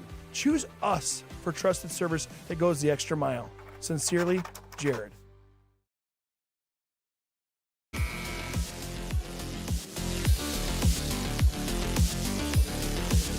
Today's game brought to you in part by Val Cycling, locally owned and operated in downtown Minot since 1960. They have a full line of e-bikes that they service in their shop, sharpening several knives, scissors, chainsaw blades, and more. Fitness center with treadmills, ellipticals, and recumbents. Out of the timeout, here's Passanante, a high left side three, rebounded by Thornton. Stand corrected, that was on the right side. Schmidt up the far sideline, stop and go move, goes baseline, kicks in the corner. Wide open three there. Addie Weigel one more time. Tegan Schmidt getting to the baseline, drawing a little bit of defense, just enough to turn the head of the defender. Good pass, good shot by Weigel, second three. Yep, 10-7 our score in the B&C Bank scoreboard. Down low, they go baseline. Reinke, one bounce, reverse layup is up and good. The Davies Eagles Reinke. aggressive getting into the middle of the paint. Scott, 2 shots by Scary. This time it was Reinke with a reverse layup. Yeah, Reinke with the reverse layup, her first 2 of the ball game. Here's Wellstead, top of the key. Wellstead on the bounce. Wellstead in the paint, goes up, has it deflected their way by Reinke. Oh, I think that was off-white right in front of us, Scott. I think it was too. Well, if they want to show that one again on the Jumbotron, because it felt like it was tipped by Century, and then Scary hit it out of bounds. They inbound it now to Reinke. Reinke on the bounce, hounded out high by Fosland. Now she gets it off to Scary. Now right side Passanante goes baseline right, leans in, hangs off the window and scores, does Fallon. Yeah, what a great drive. A rip move on Wellstead all the way to the rack, was just gliding in from the block. Use the glass. Addie Weigel back with it now. 13-12 left to go here, opening half. 14-7. Davies leads on the bounce. Here's Fosland, gets in the paint, step through move, left-handed shot, rolls off. Rebound to Scary. Scary back the other way. Scary on the bounce. Has it poked away. Ball's loose. And now she gets a Passanante. Here's Ford down low, wide open underneath Reinke. And she is going to be fouled, and she will go to the Serpro free throw line. Official was saying when Davies actually fell down, wasn't a travel because she didn't have control of the basketball. And then got a great reversal and down low to Scary. Or Reinke, excuse me. Sierra Reinke at the line. Reinke's first one's up and good. Big brother Colton Reinke. he's done 2 and out for the Fargo Davies Eagles. I don't know if that's when the last time that happened. It's been a long time since I think that's happened. 7 years in a row they were in the semis. Yep. So it's been at least 7 years. Sierra will have one more. Sets and delivers. She got them both, and she's got 4. And speaking of BNC Bank scoreboard, Legacy comes back after a deficit at halftime, beats the Horace Hawks 52-51. Yeah, that was a good win for them after last night. Oh, man. After that tough loss last night, a good 1-point victory for Jason Horner. Foslin at the left elbow.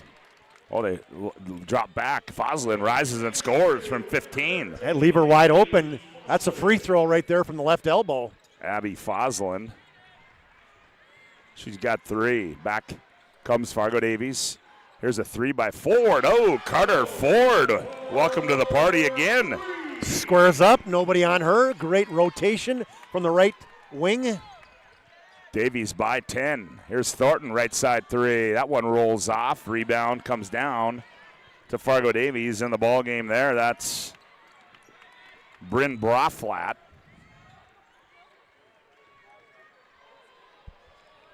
Ball poked out of bounds. It'll stay with Fargo Davies. Today's game brought to you in part by BNC National Bank. Your life is busy. We'll make managing money easy with locations in North Dakota and Arizona. Visit BNC Bank online, bnc.bank. Also in the game for the Patriots is Lake and Wolf. Yep, Lake and Wolf. Good call there. Baseline, they go Braflat. Braflat attacks, kicks in the corner. Passanante fires for 3 and got another one. Oh, they're shooting the lights out of it. Boy, the 3 balls raining 4 threes. Great pass in the corner, wide open, Passanante. 22-9. 11:25 to go here in the opening half. Here's Wellstead. She turns. Her first shot's up and good. Or Kaylee Wellstead. They got to get a stop on the other side. Yeah, they do. I mean, the offensive efficiency ratio is about 80% right now for the Davies. Here's Carter Ford on the bounce. Ford now looking. She needs some help. Hounded there by Schmidt. And Foslin's going to get called for a ticky-tack one up top. And she knew it right away. Yeah, trying to get aggressive, trying to get out and force the defense. Nate Wellstead was going to take a timeout, but he's going to get one here in about 2 seconds. How many syllables are in foul? Foul? Just one, right? One, foul. Poke away there by Foslin. We're under 11 minutes to play. 10:54 to go in the opening half. 22-11. Here's Passanante. Buries another one. Oh, I don't think she's missed a shot. Over 200 threes attempted by Fallon in the season, made over 80. And here's a steal by Passanante. On the other end, leans in. Oh, nice block there. The follows up and good. No good by Reinke. And we're going to get a foul, and that's going to give us a media timeout on the floor. 10:34 to go, opening half of play. Davies 25, Century 11. Back after this timeout on the PSP Network. Relax, spas, etc. Bismarck's #1 hot tub and sauna dealer brings luxury and wellness straight to your home. Discover top brands, Sundance Hot Tubs and Michael Phelps Swim Spas that deliver not just relaxation, but real therapeutic benefits. Right now, save up to $5,000 or enjoy up to 72 months interest-free financing. Visit us today at 1420 East Main Avenue in Bismarck and experience the best deals for yourself.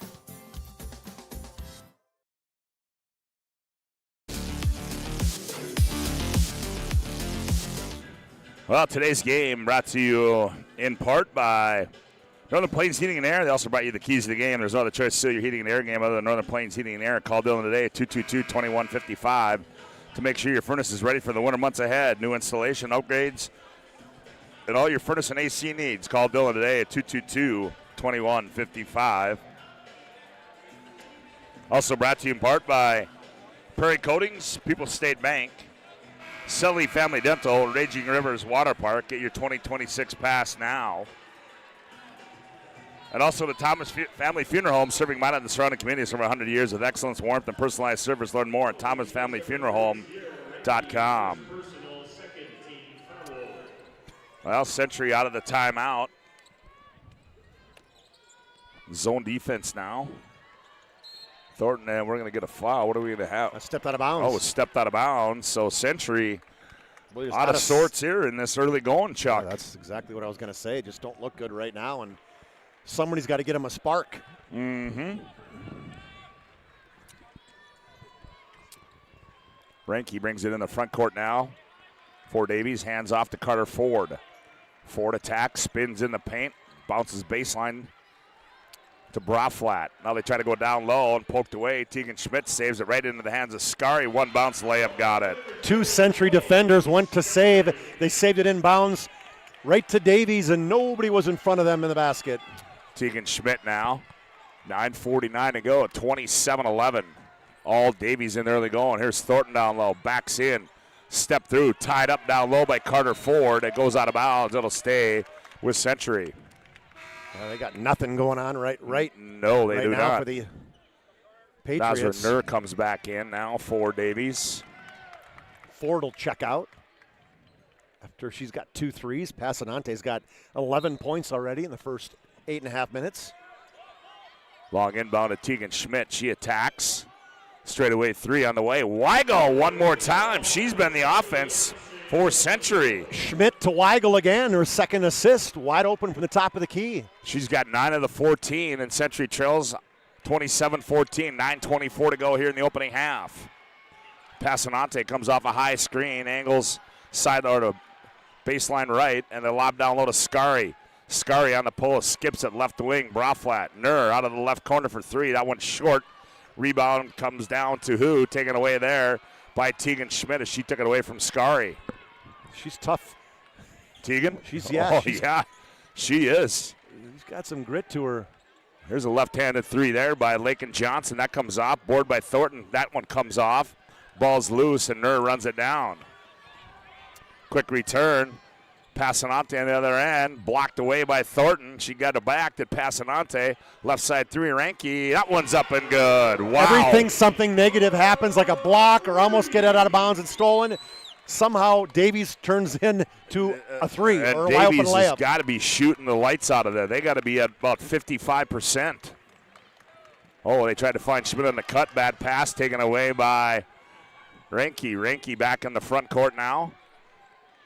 Gets it off Scary in the right corner. Scary guarded there by Foslin. Scary gets in the paint. Thought about a step through. Now fall away shot is up and good. And it's all Fargo Davies right now. Holy as cow. they lead at 32-14 on the BNC Bank scoreboard. They stopped the drive, and then Scary kept the pivot foot, fade away. Thornton goes baseline, hands off Tegan Schmidt. Tegan Schmidt gets in the paint, throws it up, and scores, does Tegan Schmidt. Well, Schmidt's bringing that energy, but she's got to, hopefully she can, if you're a Patriot fan, they're going to pull somebody else into the energy. Yeah, they're going to have to here as, wide open, and Ranke down low, layup, got it. I'm watching Coach Wellstead. He's just shaking his head right now going, I don't know what the answer is. Well, they're just making everything right now. Foslin attacks, gets to the elbow, goes down low, left-handed shot comes off, rebounds loose, run out of there by Scary. Scary lead pass to Nur. Nur gathers on the other end. Layup got it, and that one went down. Everything's going in. Everything is going in the direction of Fargo Davies in the early going. They lead it by 20 with 7:05 to go here in the opening half of play. Not expected, Scott. Thornton, right side 3. That one's too long. One and done for Century. Scary hands it back to Passanante. She's going to step into a 3. Bingo! Oh, my, oh, my. Wow. Now we're going to get a timeout. We're going to have a timeout on the floor. It is all Fargo Davies. 6:46 to go. Opening half of play. Davies 39, Century 16. Back up to this timeout on the PSP Network.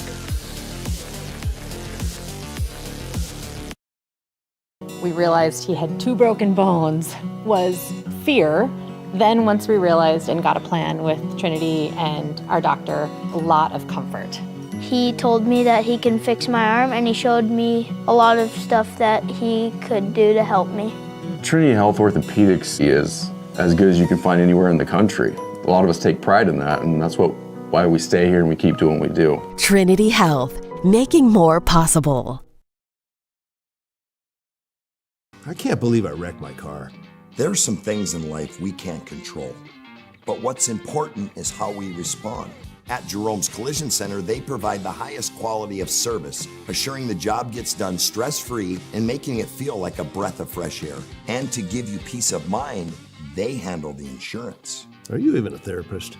Don't worry about it. Jerome's, they're the experts. Jerome's.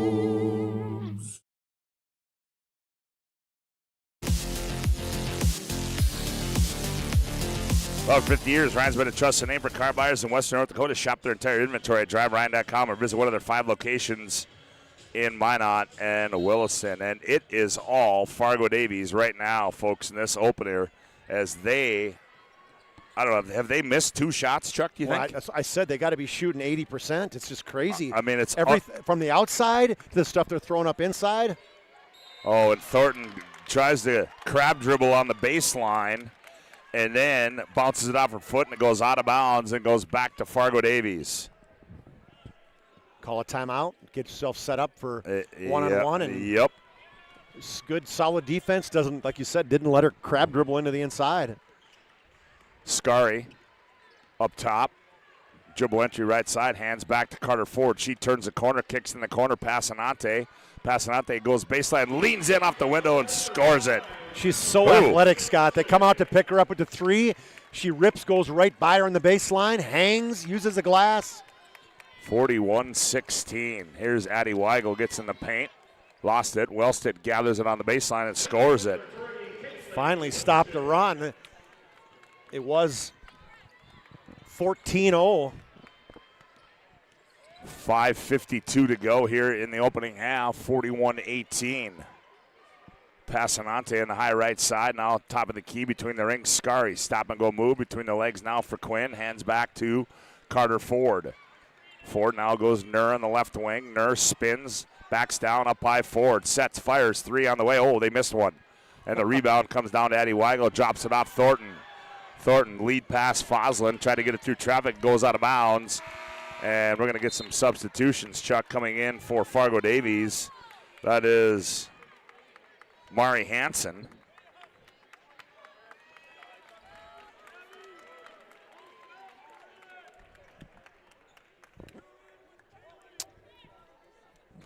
Century off the inbounds to Foslin. 5:20 left to go here. Opening half of play. Lakin Johnson with it. Now Wellstead.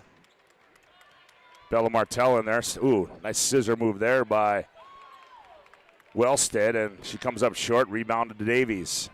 Here's Rinke. Left corner 3. Bingo. The confidence right now with anybody who touches the basketball for Davies is so high. Catch it, square up, let her fly. Playing kind of Bismarck High boys that, kind of the similar. Yeah, absolutely. So free. Left baseline, Martell. Oh, Bella comes in off the bench and gets a 2.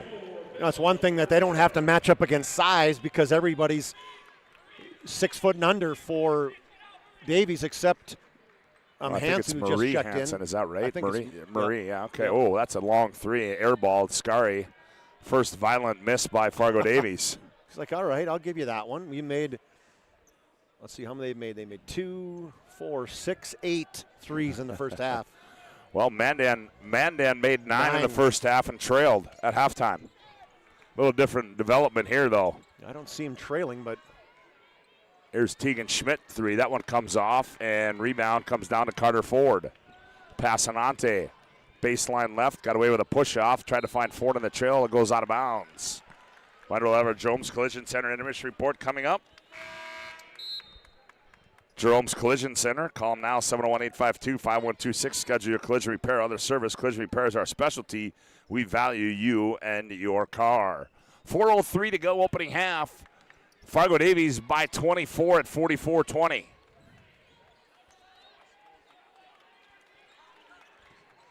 Foslin now on the left wing. Now skips it to Thornton. Kinley goes down low. They go to Wellstead. Wellstead works the baseline, goes up. They're going to get a foul.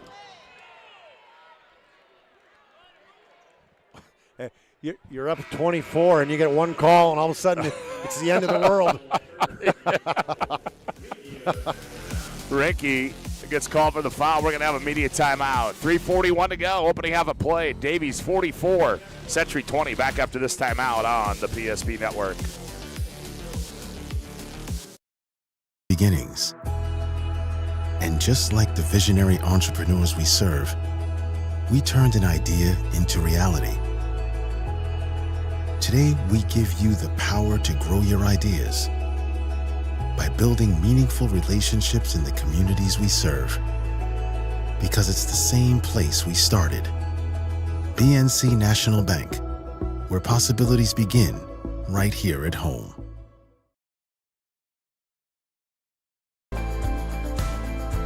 At Planning Team Financial Advisors, we help individuals create their personalized strategies. We specialize in financial planning, retirement planning, insurance, and 401k distribution options. Don't leave your future to chance. Call Planning Team Financial Advisors today for a free retirement review. Planning Team Financial Advisors, your plan, your future, your team.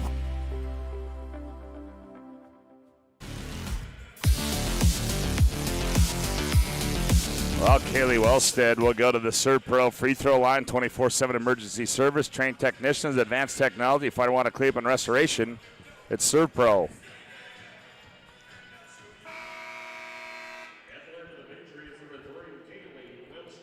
So Wellstead at the ServPro free throw line. Free throws up and good for Kaylee.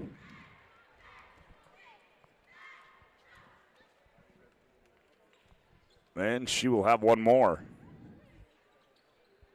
That one comes off, rebounded to Nazra Nur, gets it off to Quinn Scary.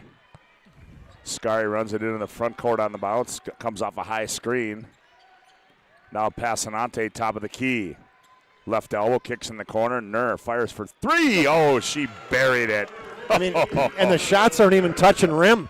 No. Everybody throwing it up. I mean, let's get Nur in the three-party. 26-point lead now for Davies. Every starter has a triple. Oh, Bella Martell. Pretty step-through move there. Falling away and was able to get it off the window and scored it. Off the bench. Brings a little bit of excitement to the Patriots. 3 minutes to go. And Century trails by 24 at 47-23. Passanante jabs right, bounces on the left, kicks in the left corner, Scary. Scary on the baseline, floater, in and out. First shot, Hansen the board, the putback scored and one. 6'3" sophomore, he's kind of hanging on the weak side. Scary shoots the basketball long and flat-footed rebound and spun it in somehow. Marie Why Hansen, 6'3" sophomore. Just said that. It's all right. I just repeating what you okay, said. Just trying to put myself in the category of a basketball analyst. That's all I'm trying to do. 50-23. 2:39 to go. Thanks for creating that monster with your husband. Fargo Davies Eagles lead it handily here. Here's Lake and Johnson with it. Kicks to Martell in the right wing. Now hand back on the wing to Wellstead. Ingles middle of the floor. Now back up high Thornton. Shot fake, steps in. Poke away there. Now Wellstead, 2 to shoot. No, what are we going to have here? We're going to have a hole. Yep. Ford can't believe it, but when you got your left hand out, and I'm watching the replay. Oh, she just slapped her. I mean, she slapped her right in the shoulder. But yet, some folks behind us can't understand why. Yeah. Down low, reverse layup is up and good there by Foslin. Reverse layup for Foslin on an out-of-bounds play.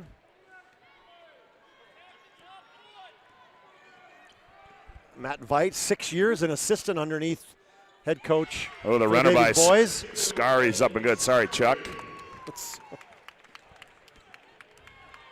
52-25. Thornton with an itchy trigger. Now she attacks middle of the floor. Now backs up between the rings. Gets to the left elbow and runner down the lane. It's going to be no shot. They're going to say it occurred before. Ford can't believe it. She goes, I didn't touch her. 15 foul. Now coming in is Bryn Braflat. Jeez. Wow. Oh, man. You know, there's a reason that when my kids were playing, I sat like as far away as I possibly could from the parent section. Oh, man, it's unbelievable. When you get to a state tournament, it's unbelievable the things that you get to listen to and hear. And you can see them on the Jumbotron. Oh, we don't have a crowd mic. Yeah, we do. It's right in here. Oh, sorry. It's Passanante comes off. Man.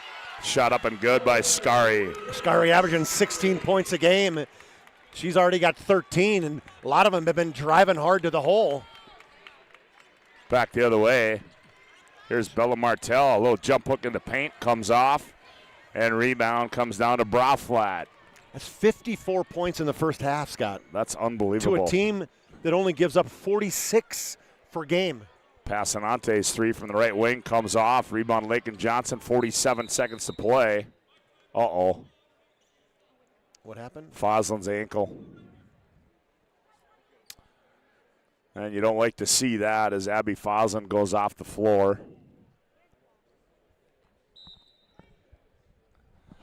Didn't see where it happened she hurt there. Her ankle last year as well. Yeah, I think so too. Yep. 54-25. It's all Fargo Davies in this one. Here's Martell, hands it off. Nope, she doesn't. Take it away by Scary. Scary on the other end. Scary, layup, got it. Scari's, and she's deceptively strong. You know what I mean? Yep. Inside, she's really strong with the basketball, strong on defense there with the pick and finish.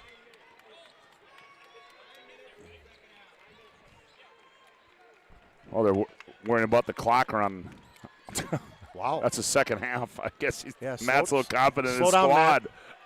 Second year. He got her up to 30 already. He wants clock to run in the first half. Here's a poke away by Scary. Scary, and that's going to end the opening half of play here, and a half that Century wants to put in the rearview mirror as Fargo Davies absolutely came out on fire. At the break, our Jones Collision Center Intermission Report is next. Fargo Davies 56, Century 25. Back after this timeout on the PSP Network.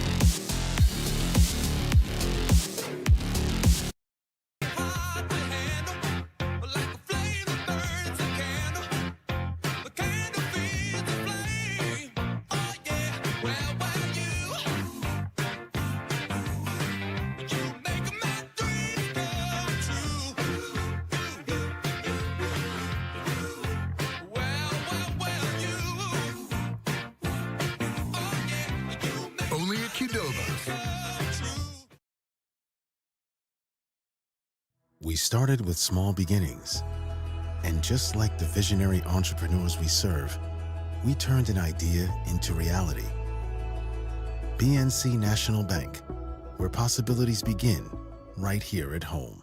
This presentation on the PSP Network is proudly brought to you by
Make sure to like and follow PSP Network on all social media platforms. PSP Network, it's game day. Sometimes life gets messy and accidents happen. So when life gets messy, ServPro's ready. Call ServPro of Minot, Bismarck, or Williston today. The foundation of the financial planning approach at Legacy Financial Partners is a personal relationship. Our unique and collaborative approach to financial planning starts with your dreams, not just the numbers. We will work with you regularly to take action to update your plan as your needs evolve, recommending products and services that are right for your situation.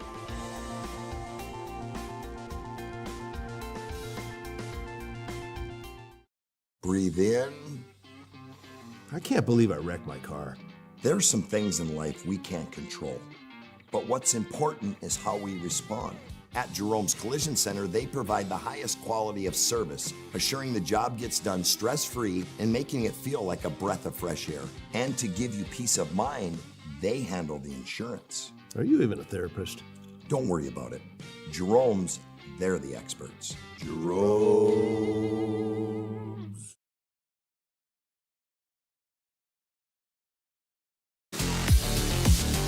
Oh, welcome back courtside of the Bismarck Event Center. Chuck Claremont, Scott Woodmansey with you, and our Jerome's Collision Center and Mission Report. Accidents happen. It's a part of life at Jerome's. Our goal is to help you get your car and your life back on the road, both literally and metaphorically. It's a goal that forces us to do more than fix your vehicle. We've been doing it since 1975. Call 701-852-5126 to schedule a collision repair or other service.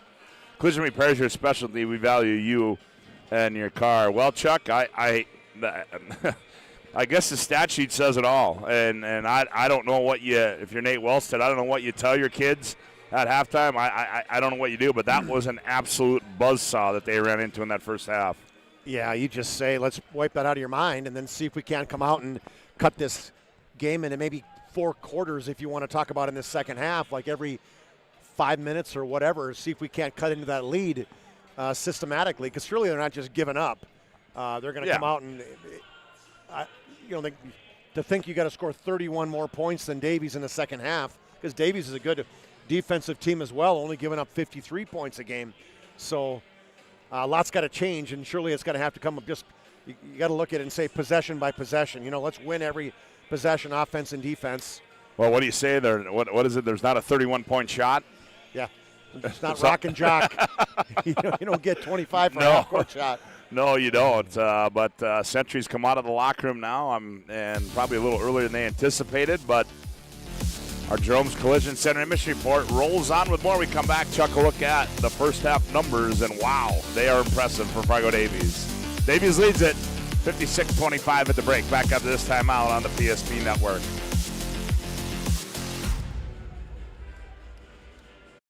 Partner for commercial and business loans. We not only provide lending you need to grow your business, but we also reinvest in our communities. We believe in strengthening our businesses and creating opportunities for success. Choose Dakota Community Bank and Trust for your commercial and business loans, and together let's keep our communities thriving. Serving the community, looking out for you. At Dakota Community Bank and Trust, that's what we do. 8 gallons of homemade ranch dressing every day, so you can smother your dinner salad with it, dip those crispy golden French fries in it, and dunk your breaded chicken strips. You can even cover your... Wait, no. You can't put ranch on steak. Or can you? Schatz Crossroads. Don't forget the ranch.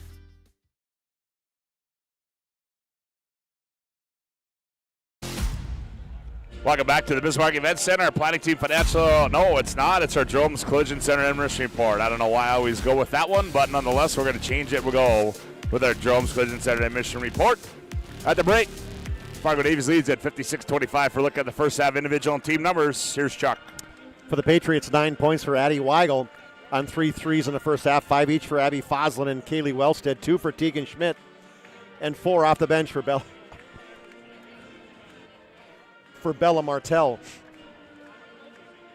for their total of 25 in the first half. For the Eagles, they had 3 in double figures already, led by Fallon Passanante, 16 points for her, the returning first-team All-Stater. 14 for Quinn Scari and 7 of 9 shooting from the field. 12 for Sierra Renke. She's got 2 threes, 2 free throws, and 2 other baskets. 5 for Nazra Nur. 6 for Carter Ford and 2 threes. Marie Hansen has an and 1 for her 3 points. They shot 69% from the field, 22 of 32, 9 of 15 from outside the arc for 60%, made all 3 of their free throws. 27-3 in three-pointers, 8-0 in second chance points, 11-4 in points off turnovers, plus 10 in rebounds. Although I guess when you're not missing it, it's pretty hard for Century to get any rebounds.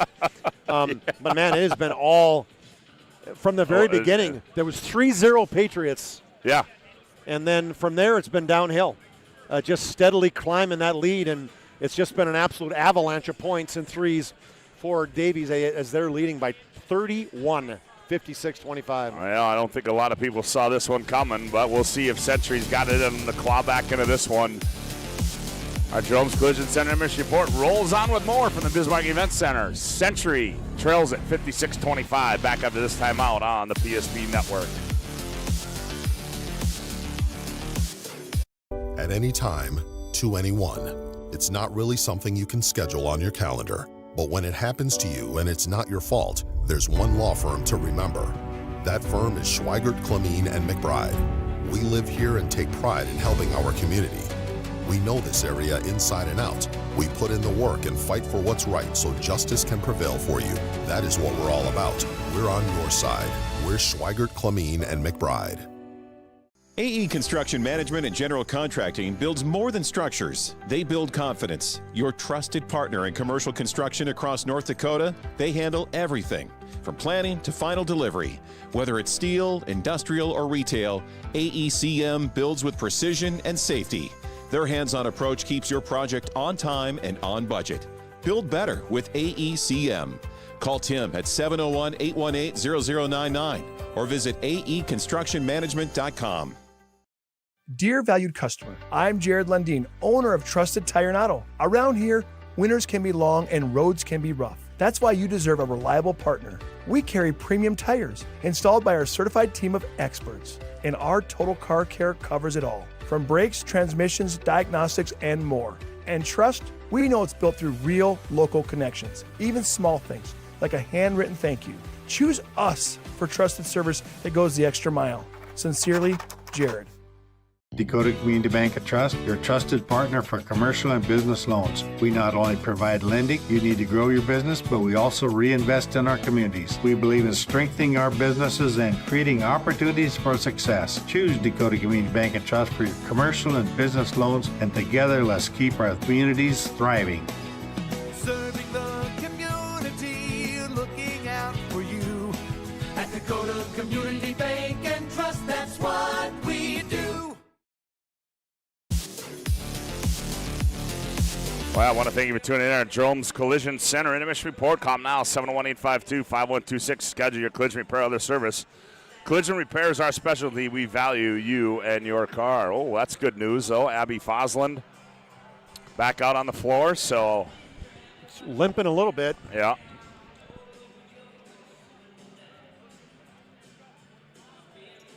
As she's going to give it a go. Well, I can tell you there's no quit in any of these no, there's players not. for the Patriots. Man, I'm talking softer and softer all the time. Me too. There's no such thing as soft talking you. Hey, with locations throughout North Dakota, Minnesota, and Arizona, BNC National Bank provides you with banking and wealth management services for your business and family. Visit BNC Bank online today at BNC.bank. Well, here we go. The final 18 of this one to see who will take on the Minot Jets for the state championship tomorrow night.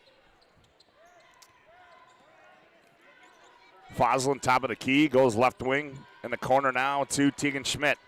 Hounded there by Passanante. Now they hand back to Addie Weigel. Weigel gets by, crosses over, now kicks it left wing. Wellstead, left wing three, comes off and into the hands of Passanante. Passanante runs it in the front court on the left-handed hip-high dribble. Now hands off. Carter Ford crosses over top of the key, left elbow. Scary in the paint. Scary nowhere to go. Now goes back out to Fallon. Scary sets the screen, slips, gets it top of the key. She's going to fire for three. That one rolls off. Oh, funny. She hasn't made one yet. Three. No. She made 7 other shots, but no threes. Back with it comes Wellstead. Wellstead attacks. Flips one up, comes off. Passanante the rebound.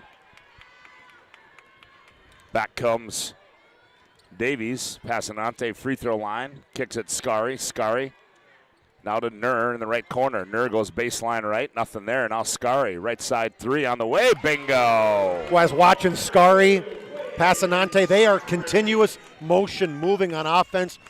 Ball gets one place. They reposition themselves so they're wide open on a good look. Scary was 17 in the ball game. They lead at 59-25.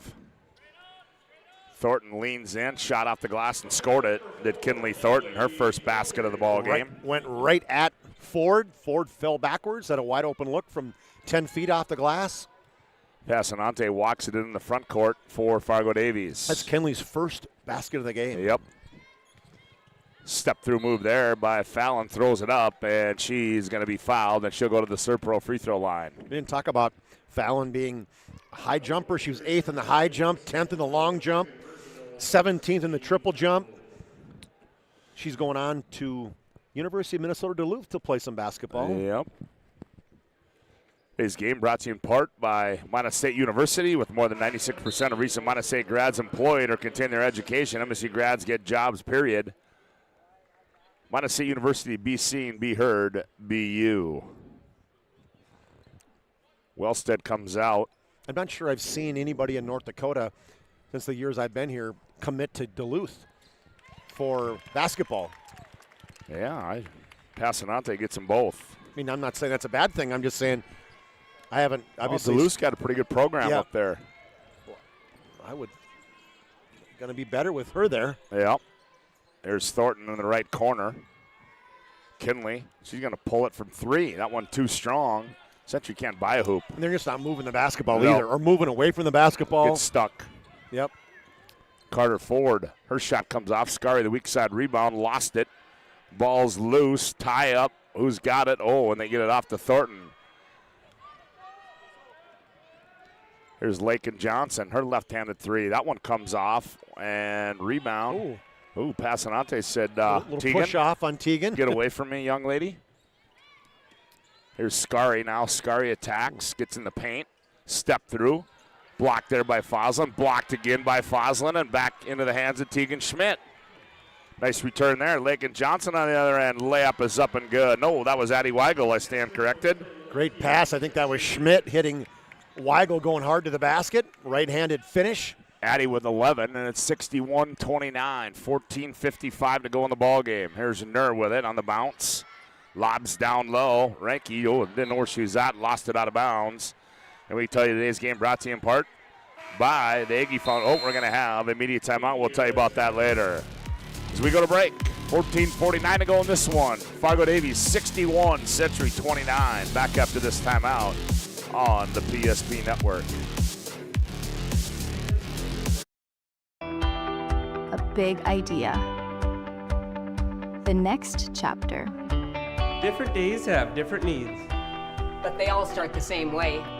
With one call to First Western. Banking. Insurance. Trust.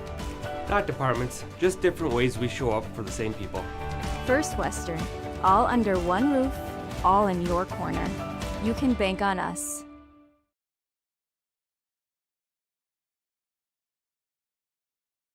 8 gallons of homemade ranch dressing every day, so you can smother your dinner salad with it, dip those crispy golden French fries in it, and dunk your breaded chicken strips. You can even cover your... Wait, no. You can't put ranch on steak. Or can you? Shots Crossroads. Don't forget the ranch.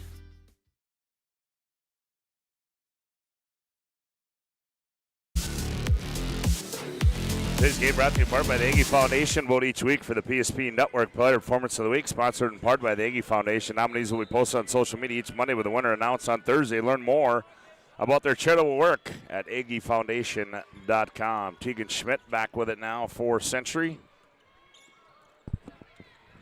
as they are looking for hoops, and a lot of them. Thornton jabs, puts it on the bounce, goes right, kicks in the right corner. Addie Weigel in the paint. Addie Weigel, a little teardrop in the lane. That one comes off. Schmidt tried to keep it alive, and it goes into the hands of Nur. Knees hitting between, I think, Weigel and Passanante. Passanante on the trail, has it. Puts it on the bounce, gets to the left elbow. Now in the corner, they go Carter Ford up high, Scary. Scary to Nur. Now back to Scary. Scary gets in the paint. Scary on the bounce, stops, goes up. Off the glass, too strong. Ranke the rebound, scored and won. Ranke just dove to the basket on that weak side, got the block inside the Patriot defender. Right inside Tegan Schmidt. Addie Weigel gets her third personal, second team foul. Bella Thornton's going to come in. Tegan Schmidt will sit down. Sierra's dad played a little bit of basketball. He was a Mr. Basketball finalist in Wahpeton back in '96. Went on to play football at UND. Guy, one of your guys, huh? Absolutely. Hansen, one of my guys. Hansen comes in for Davies, and Ranke finishes that one. 64-29. Lakin Johnson's three on the left wing comes off, and Hansen, and we're going to have a timeout on the floor as Matt Veit wants to talk things over. 13:53 to go, and we'll take one right with him. Fargo Davies 64, Century 29. Back up this timeout on the PSP Network.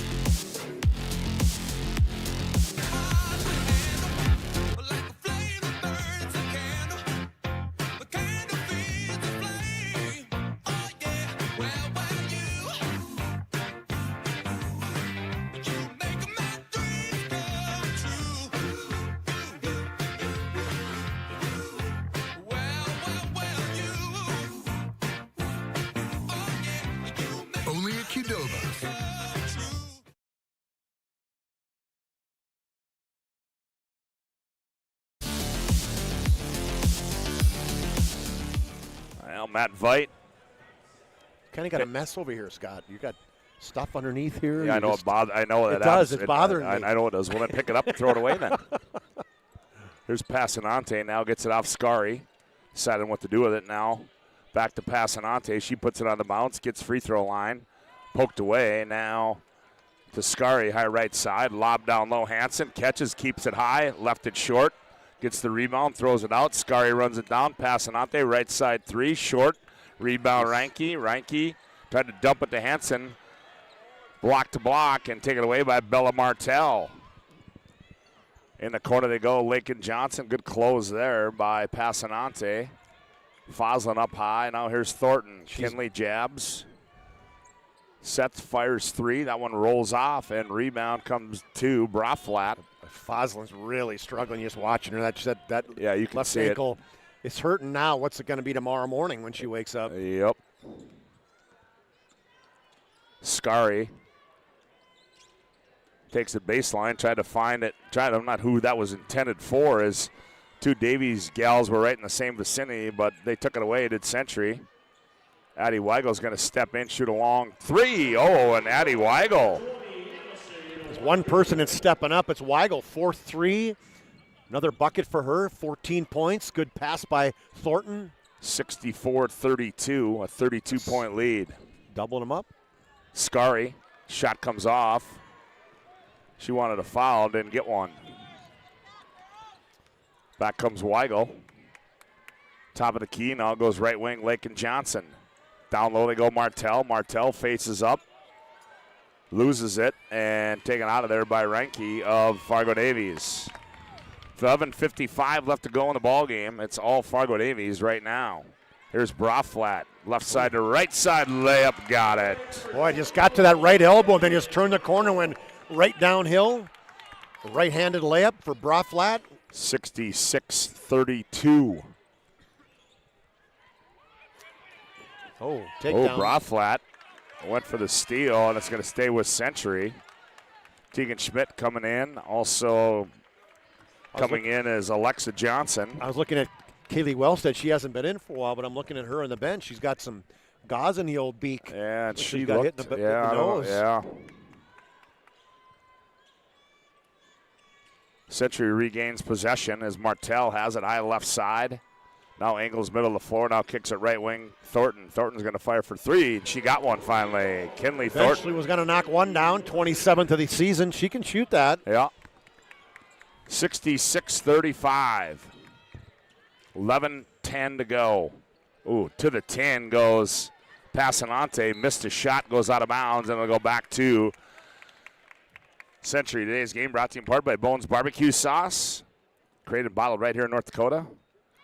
You can find it at your local grocery store, Catchways Marketplace, and Family Fair. And we're going to get a foul in the front court. It's on Fallon. Yep, Fallon. She's the all-time leading scorer for the Fargo Davies Eagles. First personal, first team foul. Foul or foul? Oh, foul. We'll have a visit with Smitty. Jordan. Here's Thornton on the bounce. Step back from 16. Rolls around and goes in. Oh, good move there by the freshman. I think she's going to try to take over a little bit right now, Scotty. I think she sees that, and it's going to get that eye of the tiger and see if she can't cut into this lead. Yeah, her running mate's on the sideline. So here's Passanante straightaway three, and she airballs one. I didn't think she was capable of doing that. Scari's going to come in. Subs coming in. We'll get those to you when we come back after this media timeout. The B&C Bank scoreboard, 10:31 to go. Fargo Davies 66, Century 37. Back after this timeout on the PSP Network. Engineers at Ackerman Esvold have been enhancing everyday life. From response times to commute times, we've helped create critical infrastructure, enhancing highway safety, flood protection, and public education. And we're no stranger to enhancing fun, family outings, and even game time. Ackerman Esvold, working to enhance your everyday life.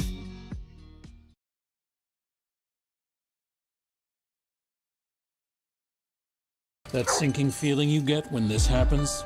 That's oil change anxiety. The anxiety of being without a car with a billion things to do.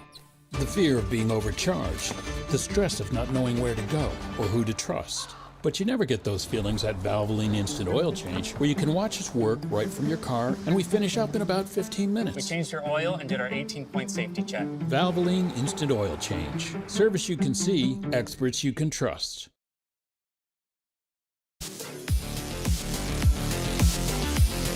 Now, Fargo Davies came to play this afternoon as they are shooting the lights out of it, as at least they did in the first half. Substitutions coming in for Davies. Braflat in there also coming in for Fargo Davies. That's Jocelyn Lockway.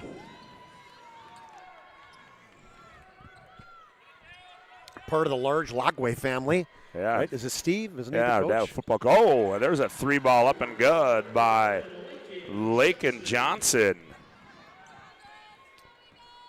66-40. Scari gets it off the Ford. They go high post, taken away by Martell, and run down by Tegan Schmidt.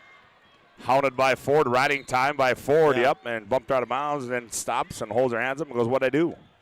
Every time she's got fouled, she fouled someone. That's what she said. And like you said, riding time, pretty clear to me as Tegan was trying to turn the corner, leaning hard into her as Lockway got just a few minutes, not even that, maybe 30 seconds before. What was it, 30? Well, I was trying to be kind. 22 seconds? Oh, no. Sorry. Thornton on the left side, running left-handed layups up and good. Chuck, and I think you were right, man, as I think she's just going to say, all right, enough of this, and let's see what we can do here. Went right at Ranke, the left-handed finish. Yeah, 66-42. Scari wants a screen. Here's Passanante on the right wing. Now comes out to Ranke. Jabs left. Now they go Braflat. Braflat looks inside. Passanante. Braflat gets it back on the deliver. Scored and one. Oh, that was a nifty offensive set there for Fargo Davies. Yeah, they just got Passanante, came up kind of not quite the short corner, maybe mid, just above the block and caught it, and just a great backdoor cut. Give and go action to Braflat. Left-handed finish. So Bryn Braflat, the 5'8 junior, at the serve pro free throw line, and that one comes up short for Bryn. Here comes Addie Weigel, now kicks right wing to Alexa Johnson. Here's a three, up and good there by Lakin Johnson. Back-to-back threes for Lakin Johnson. 68-45. Well, second half, the Patriots are playing, good. This is the closest it's been in a while, 23 points. Yep. Scary in the left corner, shot fake, steps in, little teardrop, comes up short, gets her own board. The putback's up and good for Scary. Every time she catches it, it's like she has this magnet right at the basket. You know what I mean? Yep. She's just constantly going towards the basket. I know you're supposed to do that, but not everybody does it. 19 now for Quinn. Here's Thornton. Thornton attacks on Ranky. Now she's double up. Now kicks right wing. Foslin in the corner. Three ball is short there by Addie Weigel. And it comes back into the hands of Quinn Scary. Scary dumps it off. Ranky at high right side. Now it goes right through traffic. Finger roll layup is up and good.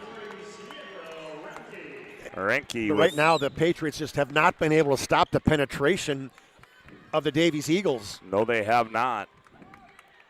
Here's Alexa Johnson. Now here's a deep three. Oh, Thornton from the Century bench and buries a three. No points at the end of the first half, Scott. Now she's got 12. 72-48.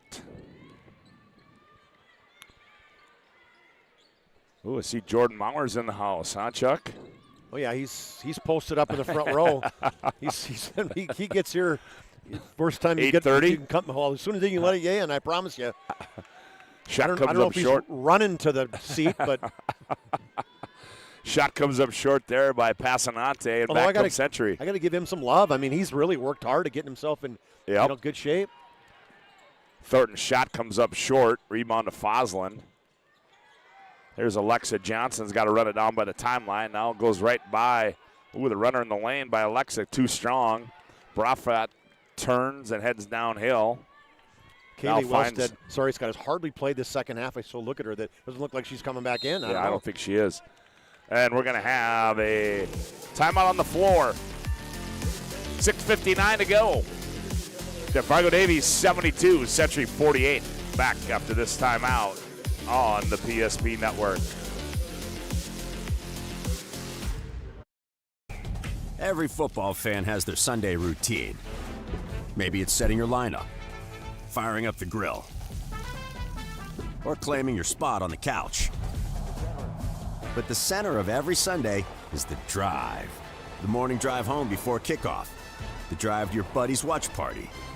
Wherever you're headed, we can take you there.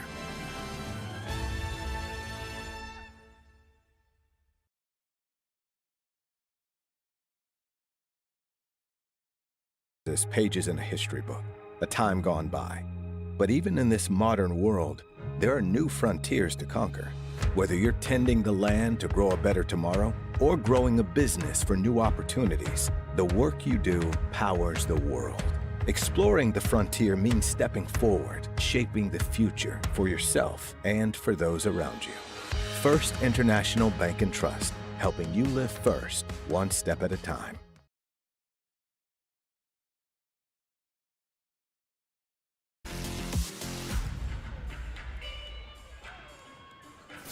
$72-48.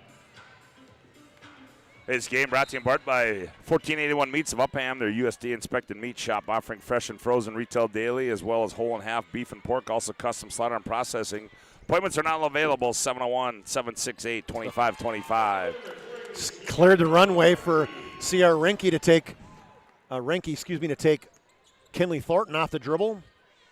Boy, you got three girls. You're going to have three girls probably over 20 before this one's all over. Yeah, there's Bella Martell with a crossover. Now gets it Addie Weigel between the rings. Weigel now drops Lakin Wolf in the ball game now.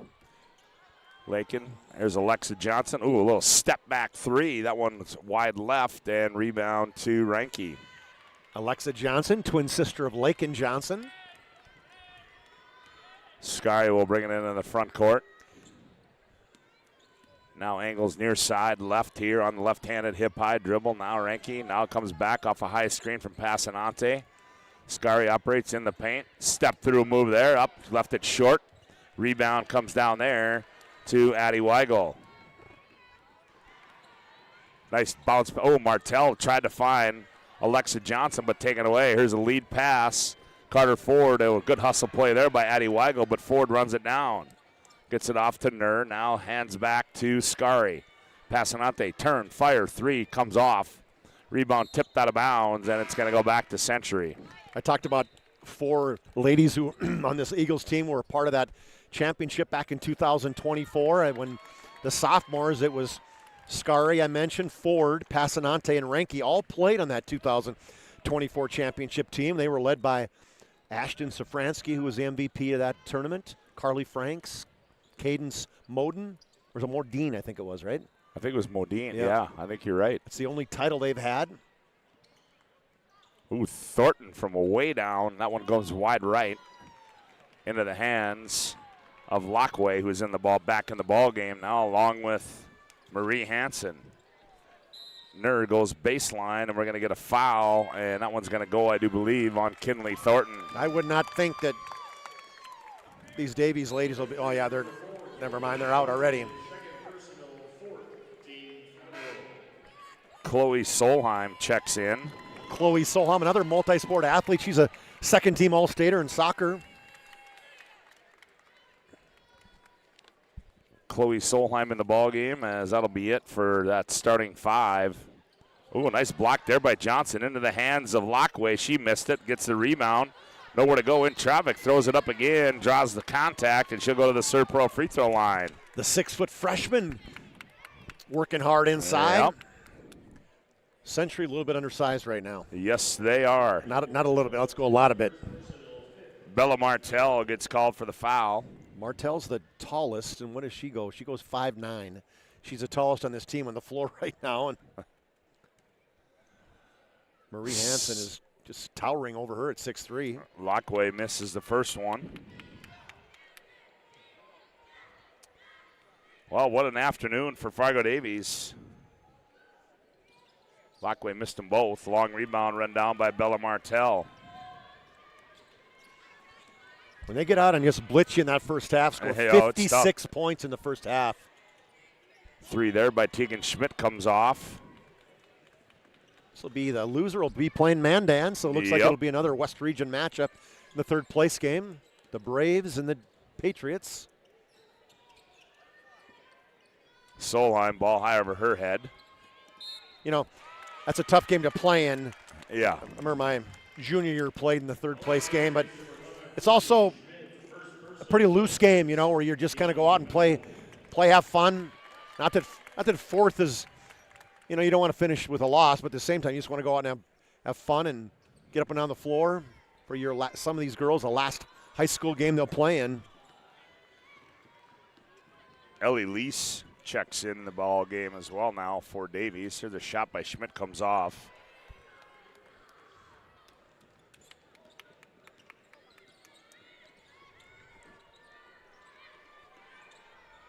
Braflat gets it to Hansen. Now they find Lease. Looks high post Lockway. Now they go to Solheim. Now they go high post Lockway. Lockway goes baseline. Here's a 3 on the way. Lease. That one's up and good. A lot of people smiling on that. Lies, I guess it Lies, goes. That's her 8th three-pointer. Ellie Lies. All right. Just like it looks. Lies. S. Shot comes off. And back comes Century. They trail at 77-48. 3:39 to go in the ball game. Not quite running clock yet, Scott. Nope.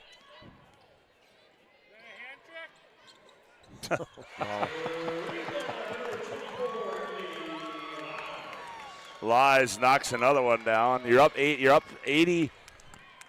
48. And we want hand checks called.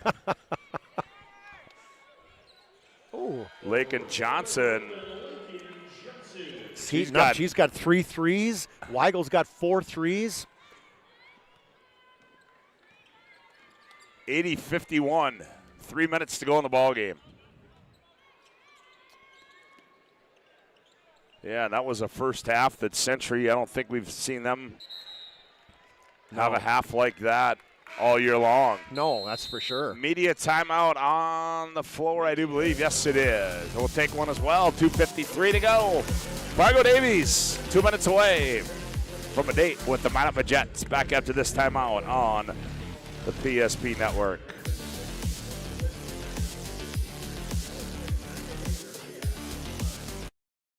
At any time, to anyone. It's not really something you can schedule on your calendar. But when it happens to you and it's not your fault, there's one law firm to remember.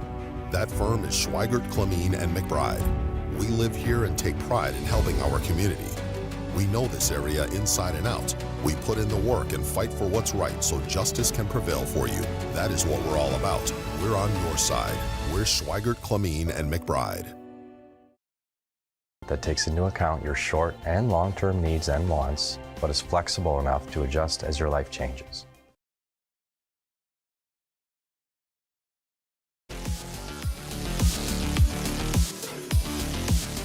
Well, 2:51 to go.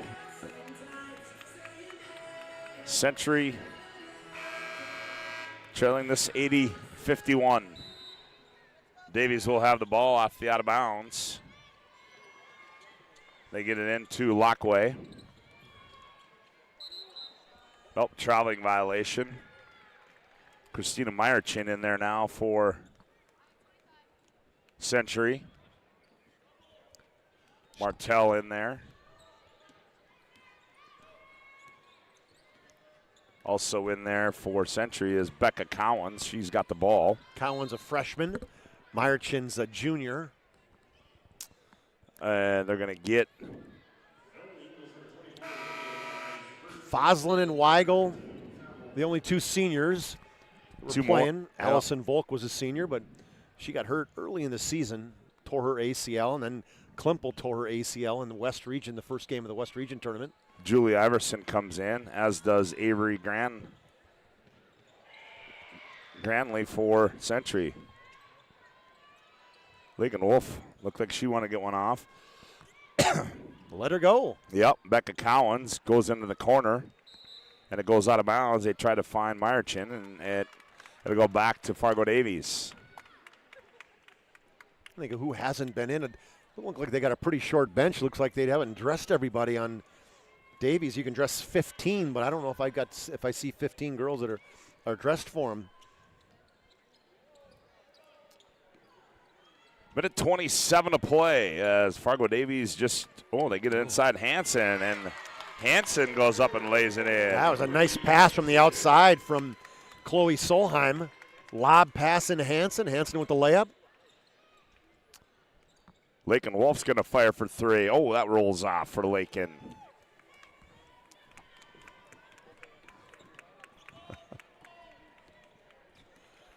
$82-51. We kicked under a minute to go. Here's a steal by Becca Cowens. Oh, she missed that one. Gives it a little smile. Tried to add some difficulty. Tried to reverse layup. As Davies is going to have to. Oh, nice move. A little Lockway just stuck in the bottom of the basket, but a nifty move there. And back comes Century. Fargo Davies, the Eagles, have a date tomorrow night with the Majets from Minot. Cowens, a little scoop to the hoop. That one comes off.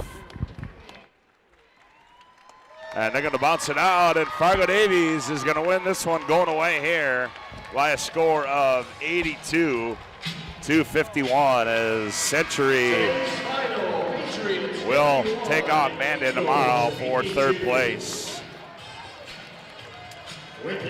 Time for a Planning Team Financial Advisors Shots Crossroads post-game report. Planning Team Financial Advisors helping clients work toward financial freedom. Shots Crossroads, your post-game headquarters, over online at shotscrossroads.com. Chuck Claremont has made his way down to the playing floor, as I believe he will try and get a few words.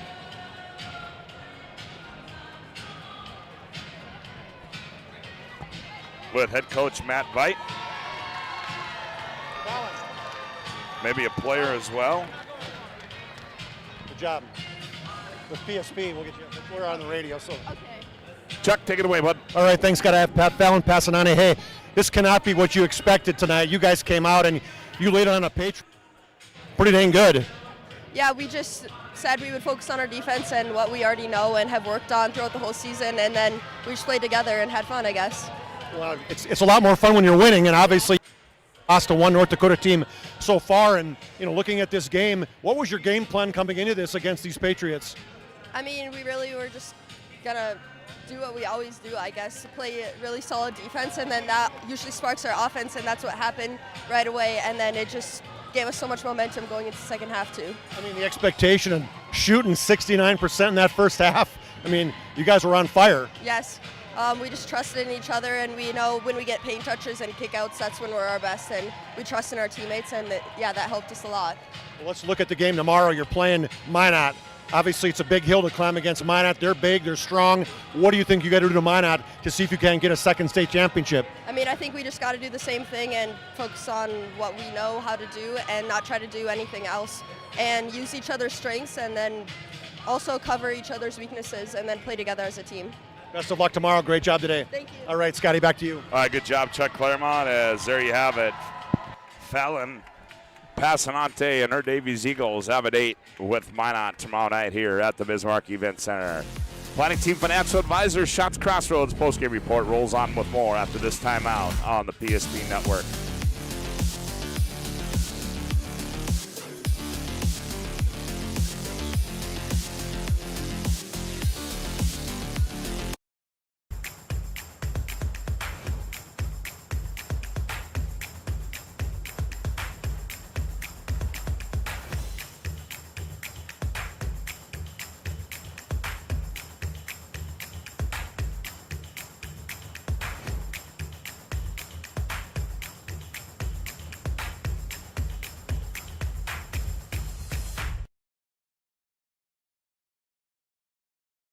We started with small beginnings, and just like the visionary entrepreneurs we serve, we turned an idea into reality. BNC National Bank, where possibilities begin right here at home. This presentation on the PSP Network is proudly brought to you by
$8 gallons of homemade ranch dressing every day, so you can smother your dinner salad with it. Dip those crispy golden French fries in it, and dunk your breaded chicken strips.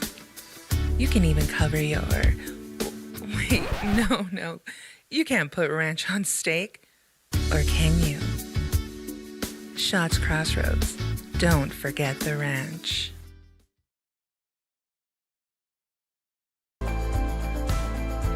At Planning Team Financial Advisors, we help individuals create their personalized strategies. We specialize in financial planning, retirement planning, insurance, and 401k distribution options. Don't leave your future to chance. Call Planning Team Financial Advisors today for a free retirement review. Planning Team Financial Advisors. Your plan, your future, your team.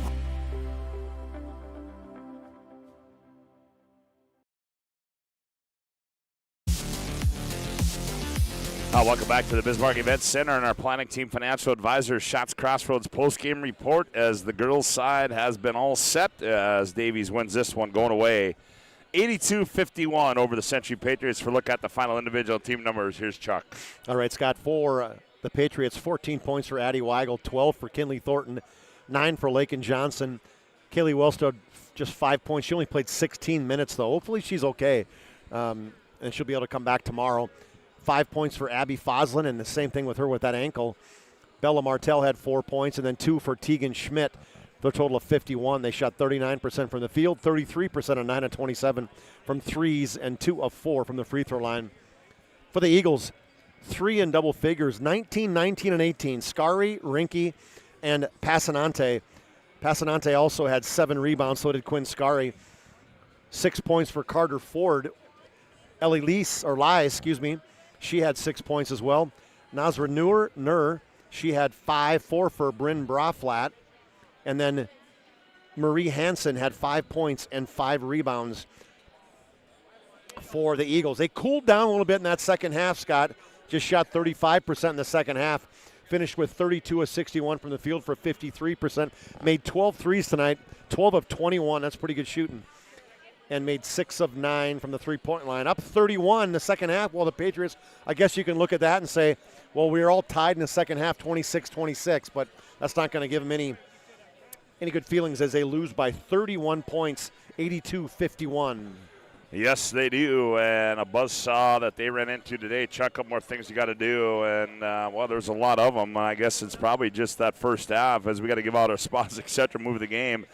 Time to bring a spot to your home. Stop in a Spas, etc. You'll find a massive inventory in the next level sales team that can help you find a perfect spa, sauna, game for your rec room. Spas, etc. I mean, you got something that stands out other than maybe it's that torrid shooting percentage they had in the first half. Well, that's really what it was. It was just they shot well, but then they got to the rim. Yeah. You know what I mean? How many times did we see them? They were finishing in the Century early on. Would not. They had shots inside. They were not finishing their shots. And everything that Davies was throwing up was going in. And when that happens to you, Century boys had the same thing happen against the Demons in the championship game of the West Region. It's like, holy cow, all of a sudden you find yourself down 30. Yeah. And that against a really good team, it's hard to come back Hard from to overcome that. There's no question about it. There's Spas, etc. Move the game discussion. Now we'll give our Sport Clips MVP. Sport Clips bringing the MVP this matchup. Sport Clips is the home of the MVP haircut experience. Nothing comes close to making you feel like an MVP, quite like the MVP experience at Sport Clips. That Sport Clips game MVP is, Chuck. Well, I think we talked to her, Fallon Passanante. I mean, she had 18 points, 7 rebounds, 4 assists, 2 steals, and she's the one who got them going early and often. As I was looking at my score sheet, and she had 11 points right out of the gate, hit 3 threes and a 2 in that torrid beginning pace. She is our Sport Clips MVP. Well, the girls' side has been all set, as tomorrow night we will have both our championship, our third-place game at 1:30 tomorrow will be Mandan and Century. And then tomorrow at 6 o'clock, Minot High and Davies will do battle for the State AA Girls Championship. Well, we're not done. We got 2 more coming up for you tonight, and they should be dandies. As we'll be back on the air with you right around probably 6:15, 6:20.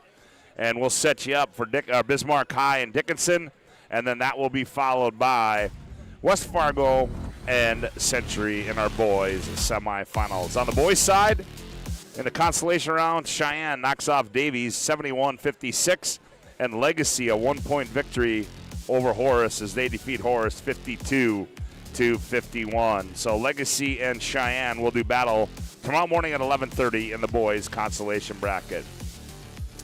Well, that's going to do it for our afternoon broadcast. We're going to take a timeout, a longer timeout than normal, and we're going to reset things here, and we'll be back with you to bring you the boys' semifinals tonight. Repeating our final score here tonight, or this afternoon, Fargo Davies wins this one 82-51. We'll talk to you this evening.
Engineers at Ackerman Esvold have been enhancing everyday life.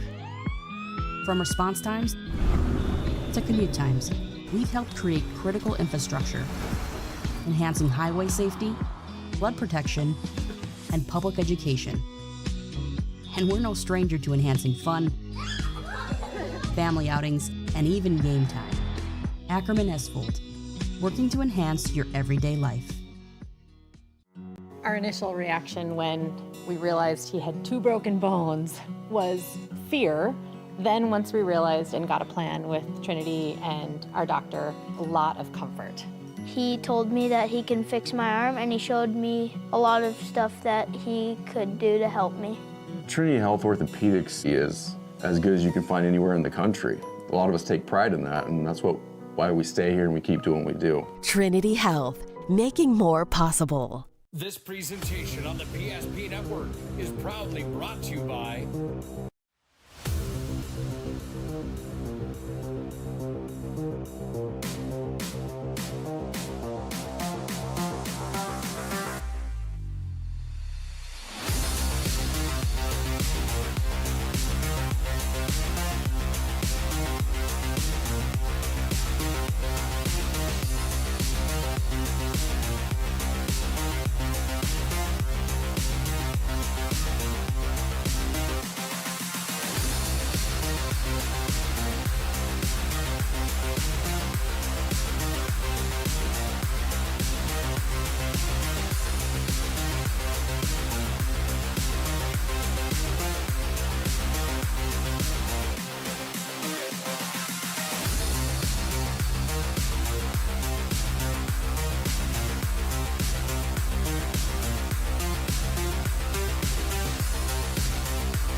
Make sure to like and follow PSP Network on all social media platforms.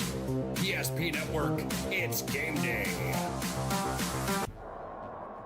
At Ryan Buick GMC, we treat every day like game day. 1.2-liter turbo engine, ultra-wide screen. 1.2-liter turbo engine, ultra-wide screen, on 2. Ready? We know how to get you in the right vehicle. Blue Canyons, and hut, hut. From the test drive to the handoff, we make every step easy. This season, start your drive at Ryan Buick GMC. We often think of frontiers as pages in a history book, a time gone by. But even in this modern world, there are new frontiers to conquer. Whether you're tending the land to grow a better tomorrow or growing a business for new opportunities, the work you do powers the world. Exploring the frontier means stepping forward, shaping the future for yourself and for those around you. First International Bank and Trust, helping you live first, one step at a time. That sinking feeling you get when this happens? That's oil change anxiety. The anxiety of being without a car with a billion things to do. The fear of being overcharged. The stress of not knowing where to go or who to trust. But you never get those feelings at Valvoline Instant Oil Change, where you can watch us work right from your car, and we finish up in about 15 minutes. We changed your oil and did our 18-point safety check. Valvoline Instant Oil Change. Service you can see, experts you can trust.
Semifinal night on the boys' side, as we have put two teams into the finals on the girls' side, and tonight we're going to have two for you right here on PSP. First game, Dickinson and Bismarck High. That'll be followed by Century and West Fargo, and our finals will be set here after tonight. Hi, good evening, basketball fans. Scott Woodmansey alongside Chuck Claremont.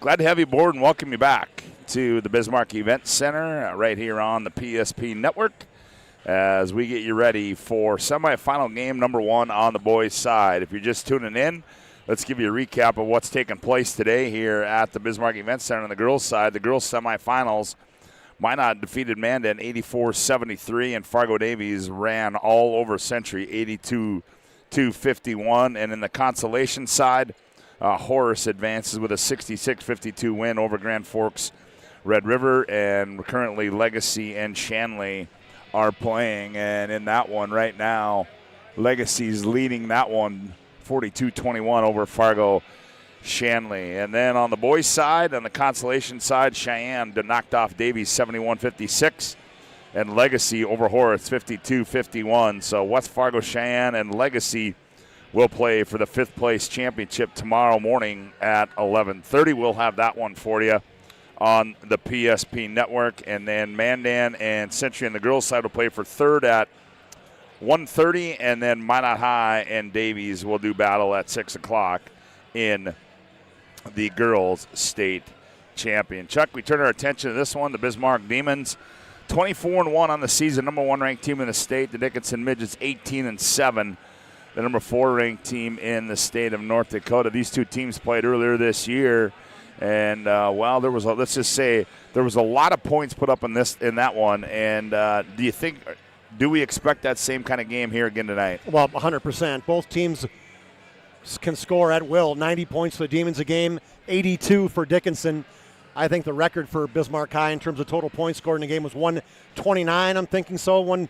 As somebody told me, they scored 119 last time against Dickinson. It was 119-97. Not a lot of defense played. So I cannot imagine either one of these two teams is going to try to slow the tempo down like maybe somebody else might.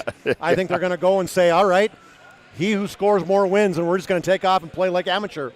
Obviously, there'll be way more to it than that, Scott. You know, these two coaches strategies will be a part of it. The question is going to be, what will the strategy be? Yeah, that's exactly right. It should be a fun one here tonight on the PSP Network. You're listening to our Valvoline It's an Oil Change pregame show. Your local oil change headquarters, 25 years at the Lundins, taking care of people. Local actually matters, not to mention this oil change is a stay-in-your-car drive-through oil change that typically performed in 15 minutes or less. Find them in Minot, Bismarck. It's Valvoline Instant Oil Change. We roll on with more from the Bismarck Event Center semifinal night here on the PSP Network. Back after this timeout.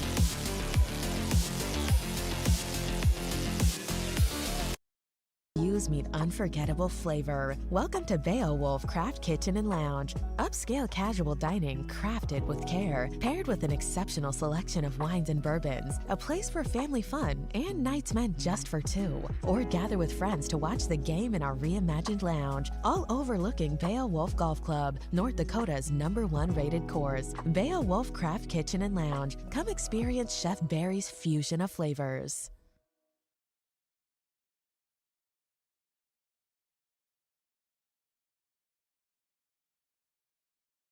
That sinking feeling you get when this happens? That's oil change anxiety. The anxiety of being without a car with a billion things to do. The fear of being overcharged. The stress of not knowing where to go or who to trust. But you never get those feelings at Valvoline Instant Oil Change, where you can watch us work right from your car, and we finish up in about 15 minutes. We changed your oil and did our 18-point safety check. Valvoline Instant Oil Change. Service you can see, experts you can trust.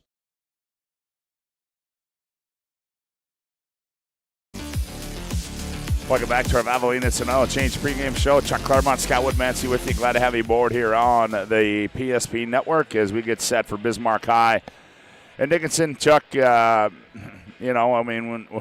is one of those times of the year where we've talked about these teams a lot enough, and we know the ins and outs of them, and they know the ins and outs of each other. But, Bismarck High, they've just been rolling ever since the end of the season. They rolled through the West region. They've rolled yesterday. I mean, they just have been playing really, really good basketball now, and they've been getting contributions from everywhere. They really have, and the only time they've lost this year was against Century. And from Bismarck's perspective, they're surely not going to make excuses. But bottom line is they're going to tell you Weston wasn't there, Kenyatta White wasn't there, two of their key cogs.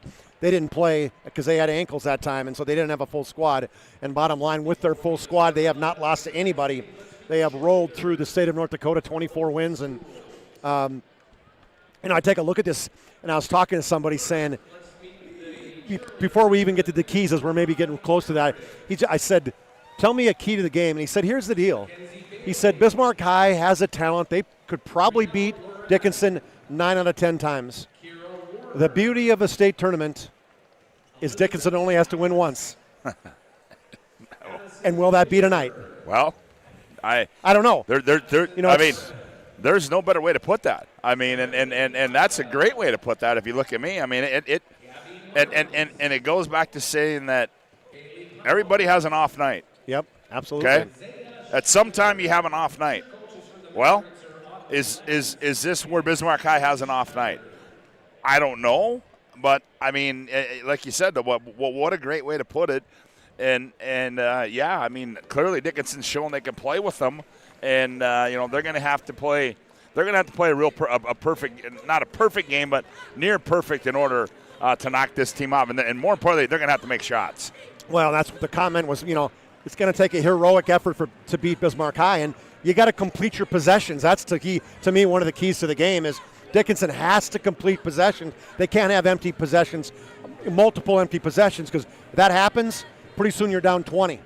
Because at Bismarck High, because they have so many weapons to come at you, whether it's their top three guys, which obviously we know who that is, with Artie and Weston Scott and Kalik, but man, they're 4, 5, 6, and 7 aren't that crazy far behind when you look at Najee averaging over 10 and Grant Bieber averaging 10 a game, and Tadarian Slack, what he's done in terms of how well he's played in this West region in the state tournament at 7. And then, I mean, just got so many guys they bring on. You got a guy in Hayden Bonley that, man, what a great athlete. He hardly gets the time but when he comes in, he plays defense. He plays his role. And I know Dickinson, we're surely talking a lot about Bismarck High right now, but ultimately Dickinson has a lot of great athletes as well. And if there's one team that might be able to keep up with them from a point perspective, it's Dickinson. Yeah, and I would agree. And I think, too, if you're Dickinson, I think, you've got Cranston, you've got Wolf, you've got Stevenson. Who's going to be that fourth cog? I mean, right. Is it going to be Daychild? Is it going to be Pullins? Who's going to be, right. Is it going to be Leeson? Is it going to be Glauser? I mean, who's going to be that fourth guy to step in and make some big shots? And if they find that guy, who knows? I mean, maybe then it's Dickinson's night. Who knows? The crazy stat is last time they played, Bismarck won 119-97. Both teams had 6 guys in double figures. I mean, so the 5 and 6 guy did step up. The question is, how much more do they need? That's right. So you got guys scoring. When you're reining in points, how many times do you drop 99 or 97 points and lose by 22? In high school basketball, you know what I mean? No question about that, as we're going to take another timeout on our Valvoline Instant Oil Change pregame show. When we come back, Chuck Claremont will have our other Plains Heating there. Keys to the game. You're listening to the semifinal Friday on the PSP Network. Back with more after this timeout. Beginnings. And just like the visionary entrepreneurs we serve, we turned an idea into reality. Today, we give you the power to grow your ideas by building meaningful relationships in the communities we serve. Because it's the same place we started. BNC National Bank, where possibilities begin right here at home. Back at the Bismarck Event Center as we get you set in our Valvoline Instant Oil Change pregame show. Typically performed in 15 minutes or less is that oil change. Find them in Mine Bismarck. It's Valvoline Instant Oil Change. Chuck, how about our Northern Plains Heating and Air? Keys to the game. There's no other choice to seal your heating and air game other than Northern Plains Heating and Air. Call Dylan today at 222-2155. Make sure your furnace is ready for the winter months ahead. New installation upgrades and all your furnace and AC needs. Call Dylan at 222-2155. We touched a little bit about a key for the Mavericks. Chuck, what's another key for Dickinson? Well, handle the pressure. Obviously, Bismarck High is going to come out, put full court pressure on you. You can't turn the basketball over. And the last time these two teams played, not only did Bismarck High score a ton of points, but they had a big number in terms of plus 23 on second chance points. So not only do you got to, make sure you handle the pressure, you got to box out. And they didn't do that very well last time for the Dickinson Midgets. So that's complete your possessions, handle the pressure. That's their key. For Bismarck High, one thing I talked about with some different guys on this one, it's Bismarck High has to have a quick matchup out of the press because they're going to press, and when they get back to the offensive zone, they got to make sure that they're matching up with the guys that get scored, the Boston Cranstons, the Cameron Wolfs, the Glossers, the Daychilds. They got to find those guys and match up when they come back from the press. Find Boston, find those guys. And then obviously one thing that Dickinson does, they're not necessarily known for their defense, but they do like to switch defenses up. Yep. So it's be aware of their switching defense and make sure that you're adjusting to those switching defenses and you don't have empty possessions. Yeah, well, those keys to the game are brought to you by Northern Plains Heating and Air. And also tonight's broadcast is brought to you in part by, well, let me get to that. We'll get to that here. Prairie Coatings, People's State Bank, also by Sealy Family Dental, Raging Rivers Water Park. Get your 2026 pass now. Big thanks to those sponsors of providing coverage here for the state AA boys and girls basketball tournament. Wow, a dandy crowd on hand tonight here, Chuck. Huh? I'd expect it. I mean, people saw how good of a basketball team the Packers were last night from West Fargo. They always travel really well. Yep. They just always seem to. So they're going to have a good contingent, and obviously the Patriots are the local team, playing very well. We'll see how that game goes tonight. That could be a battle big time tonight. And I hope this one's going to be a good game too. Yep. Some people are worried that it's not going to be, but I hope Dickinson steps up and plays hard and they give their fans their money's worth in terms of a quality basketball game. Yeah, no question about that as we get set for the starting lineups. And coming up here, we'll take one final timeout. Our Valley Innocent Change pregame show. We come back. The starting lineups, the opening tap, the Mavericks, the Demons, right here on the PSP Network. Partner for commercial and business loans. We not only provide lending you need to grow your business, but we also reinvest in our communities. We believe in strengthening our businesses and creating opportunities for success. Choose Dakota Community Bank and Trust for your commercial and business loans, and together let's keep our communities thriving. Serving the community, looking out for you. At Dakota Community Bank and Trust, that's what we do. Fast. ServPro arrives within the hour with certified technicians and the tools to handle any challenge. Breathe easy. Trained professionals are here when it matters most. Call ServPro in Minot, Bismarck, or Williston today. Well, as I look around the arena, Chuck, I see a young man over there, and I think we know whose son that is. He's got a sign that says, "Don't worry, everyone cries when they play the Demons." I was looking at that same thing. Is that Mark Weiler's kid? Yes, it He's certainly is. He's smiling at us right now. That's awesome. I mean, I'll tell you what.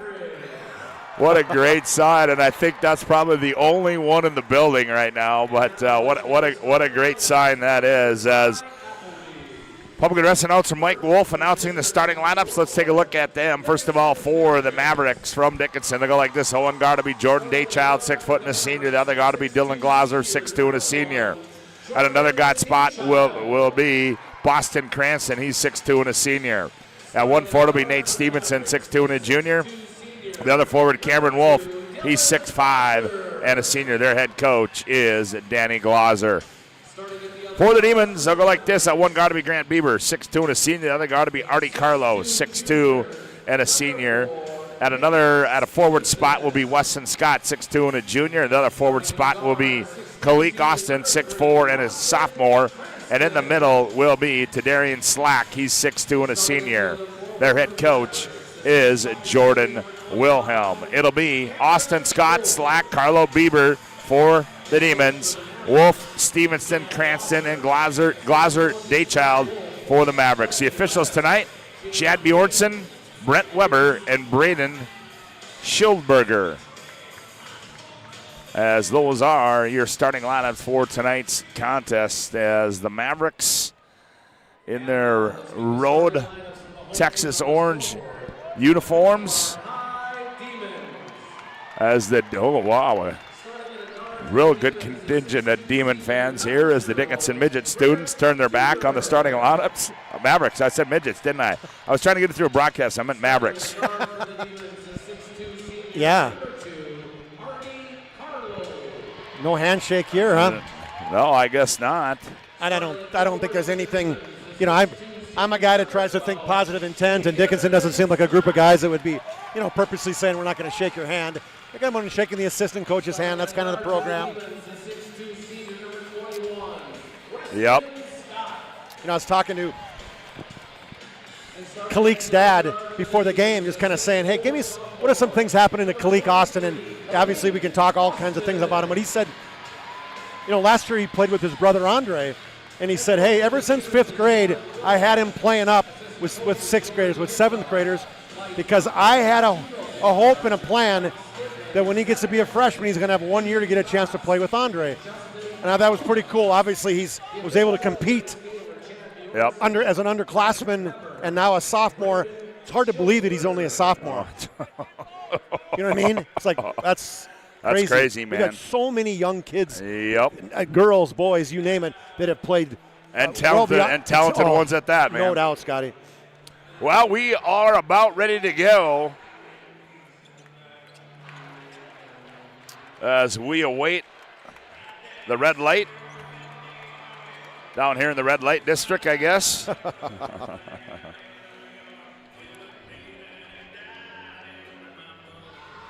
Jordan Wilhelm coming out, getting a few last words with his guys as there's the horn and we're ready to go. We're ready to play basketball as we will have our game ball delivery by the North Dakota Army National Guard.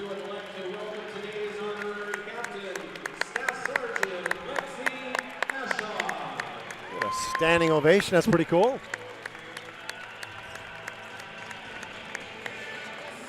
Well, here we go. Slack will go up against Wolf, and we are ready for semifinal basketball. Chad Bjornson will throw it up, and we are ready to go. Ball's in the air. Tip's going to be controlled by the Demons. Scott gets it off Artie Carlo, and here comes Bismarck High. Dickinson going man-to-man. Up high they go Slack, hand back Austin. Cleek guarded by Glaser, right corner. Carlo fires for three. That one's short. One and done there now for the Demons as Daychild runs it down. Here comes Wolf. Wolf gets in the middle of the floor. And Slack from the backside poked it away, and it'll stay with the Mavericks. I don't know who's more intense, the Demon players, the Demon coach right now. Did you see the look in his eyes when he came, Jordan Wilhelm came flying down? No, he hit it out. Yep.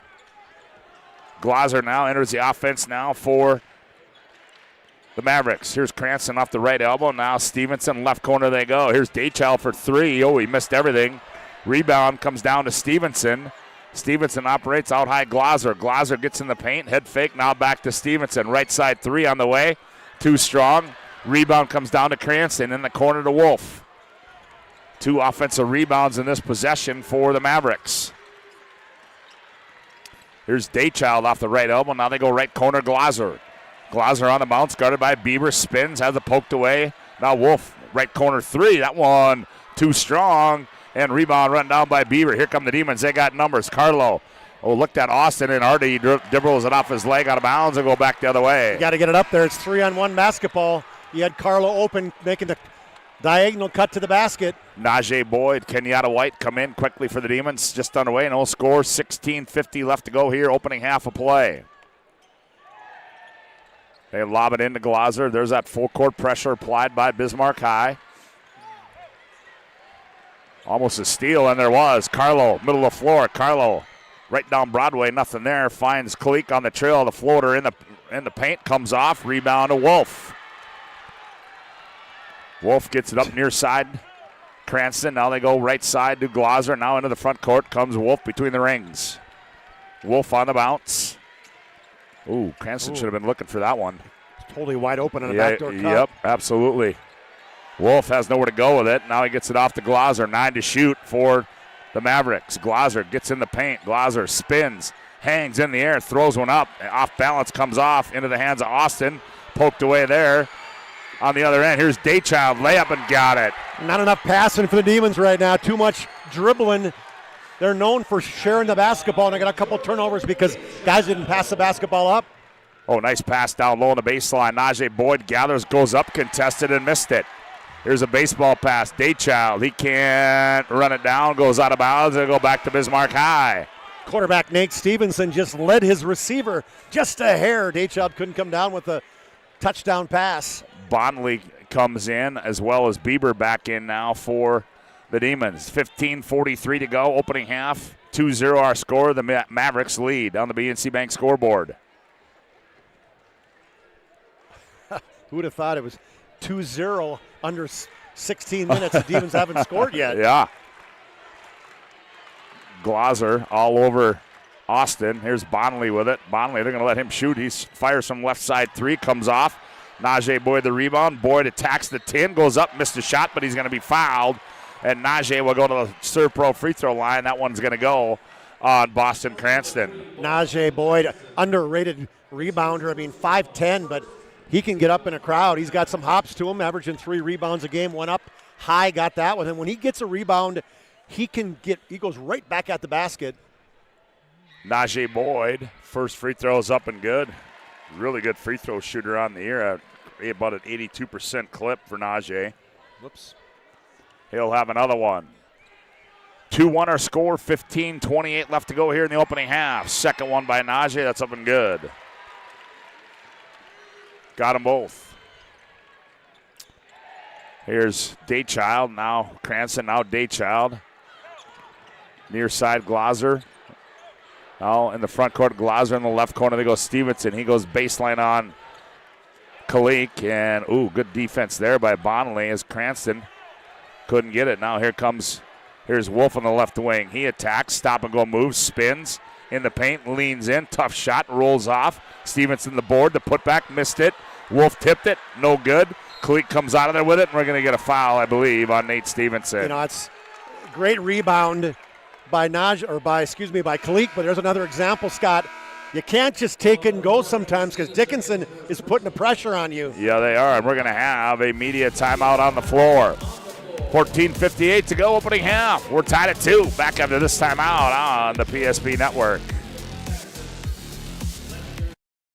Owner of Trusted Tire and Auto. Around here, winters can be long and roads can be rough. That's why you deserve a reliable partner. We carry premium tires installed by our certified team of experts, and our total car care covers it all, from brakes, transmissions, diagnostics, and more. And trust, we know it's built through real local connections, even small things like a handwritten thank you.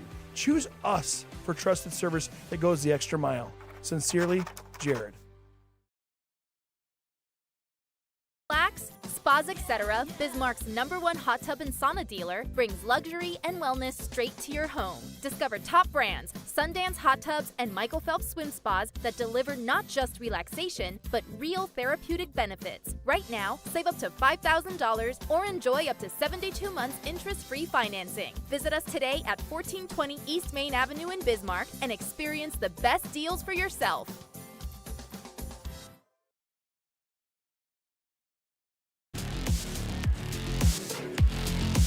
Well, Weston Scott back in the ballgame out of the timeout. He gets it off Kalik Austin. Austin on the right wing, now dribbles middle of the floor. Now they elbow in the corner. They go Kenyatta White. They're going to stay off people, Scott. Yeah, White in the paint. Turns, nope, it's going to be a suitcase violation by Kenyatta White, and we'll go back the other way. Today's game brought to you in part by BNC National Bank. Your life is busy. We'll make managing money easy with locations in North Dakota and Arizona. Visit BNC Bank online, bnc.bank. Demons lead the West region of the state in turnover margin at +12. So they only turn the ball over 10 times a game, which is crazy. Yeah, isn't it? As much as they're forcing turnovers, they really take care of the basketball. Yeah, Slack knocked that one out of bounds. Cranston will be the trigger man. Cranston gets it into Wolf. Wolf turns and heads downhill, picks up his dribble. Now back to Daychild. Tip into the hands of Daychild. Now Wolf has it. Baseball pass right wing. Glaser. Glaser right side. 3. Bingo for Dylan Glaser. Squared up. Defense was off him, and Dylan Glaser, he can hit it deep. 28-7 threes coming into the West Region, or state tournament, excuse me. Here's Weston Scott. Weston Scott drops it off. Kenyatta White. Kenyatta White in the paint. Creates space. That one contested by Wolf. Here comes Daychild. Daychild into the front court quickly. Now he finds Cranston. In the right corner, Glaser jabs right, now goes middle of the floor. Glaser leans in, tough shot over the tin and scored it. Glaser's a tough kid, football player going on to Dickinson State to play football, and he's not afraid to get in your face. He's not afraid to get the ball inside. He's bigger than I thought he was, he is, too. Huh? Totally, you can see he's in the weight room. And 7-2, Mavericks by 5. Here's Kalik Austin, he gets in the paint. Oh, contested there by Wolf. Back in the hands of Kalik, and he goes up and scores. Blocked by Wolf. One of the leading block shot blockers in the West Region. And here's a steal by Weston Scott. Scott attacks, kicks right wing. Bieber set, fire 3. That one's off. Rebound. And it's going to be off of who? Off of. Is that off of Dickinson? I think it is. Yep, totally. Okay. So Weston Scott now will be the trigger man. 13:22 left to go, opening half. 7-4, Mavericks by 3. Tatum Bullinger checks in now for the Mavs. Scott inbounds, Artie Carlo. Here comes the hand back to Weston Scott. He brings it up middle of the floor between the rings. He's going to attack, gets downhill, leans in, tough shot. And they're going to call an offensive foul on Weston Scott. And one thing Weston Scott does, he loves attacking the rim. Bullinger came over, got himself in position. That's a good call. It looked like it was from the replay. I looked late. Still not buying it, but Weston's first foul. Yep, first personal, first team foul. Here's Glaser. Glaser goes baseline, beats his man to the tin, high off the window, and scores it. And we're going to have a timeout on the floor. It's a First National Bank and Trust timeout. 13 minutes to go in this one. The Mavericks come out on fire. They lead at 9-4. Back after this timeout on the PSP Network. A big idea. The next chapter. Different days have different needs. But they all start the same way. With one call to First Western. Banking. Insurance. Trust. Not departments, just different ways we show up for the same people. First Western. All under one roof, all in your corner. You can bank on us. Today's game brought to you in part by UPS Store located in South Broadman and Minot. They're open Monday through Friday, 8:30 to 7, and Saturday, 8:30 to 3. UPS Store located in the Marketplace Foods Plaza for all your packing and shipping needs. Now the Demons back in the front court now. Here's Najee Boyd off the right elbow. Gets it off to Kenyatta White. Hand back to Weston Scott. Now Najee. Najee gets in the lane, operates, has it poked away. Ball's loose into the hands of Weston Scott. Weston on the right wing, up high to Carlo. Carlo catch fire, 3. That one's short. Rebound out of bounds. They're going to say it's off Wolf. And it'll stay with Bismarck High. Slack comes in. White will sit down. Artie wasn't really set on that pass, Scott. Kind of caught it and shoot a little quick. I know he's a quick shooter, but didn't look like he was squared up there. Lob it into Weston Scott. Artie Carlo beats his man, gets in the paint. Little teardrops up and good for Artie Carlo. Defense kind of opened up a little bit on that one, and Artie's so smooth when he gets inside. Really good with the teardrop. 9-6 our score to B&C Bank scoreboard. Wolf into the front court now for the Mavericks. 12-10 left to go here, opening half of play. Here's Glaser. Slips it down to Wolf on the right baseline. Wolf attacks, nothing there. Out high they go, Tatum Bullinger. Here's Glaser. High right side. Now Glaser comes near side left. Cranston, 7 to shoot. Boston, nice shovel pass. Stevenson hangs, missed a shot. Ball's loose. Wolf put back, falling away. Taken out there by Artie Carlo. Here comes Carlo. Carlo on the other end leans in, flipped it, scores. Oh, nifty move there by Artie Carlo. That's the one where they were able to get out on transition after the missed shot. Artie took it coast to coast, leaned in with the right hand on the left side. 9-8, Mavericks by 1. Here's Cranston, middle of the floor. They go to Wolf. Now in the corner, here's Glazer. He's going to fire for three. That one's off. Bullinger, right place, right time. He flips one up with the left hand and scores, does Tatum Bullinger. Slack overplayed him a little bit, and crafty play with the left-handed shot in traffic. Artie Carlo gets a high. Nope, Bonley didn't set the screen. Out on the left wing, Carlo step back, rises for two. Nope, missed it, but he's going to be fouled.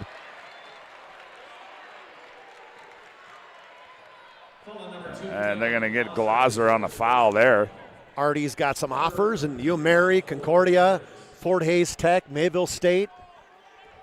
Probably a few more left to come in. Yeah, I would guess. Danny Glazer not pleased with that call as Artie Carlo knocks down the first one. 5 points for Artie, 2 for Kalik, and 2 for Najee for the Demons. 11-9 our score to beat C-Bank scoreboard. 11:06 left to go here, opening half of play.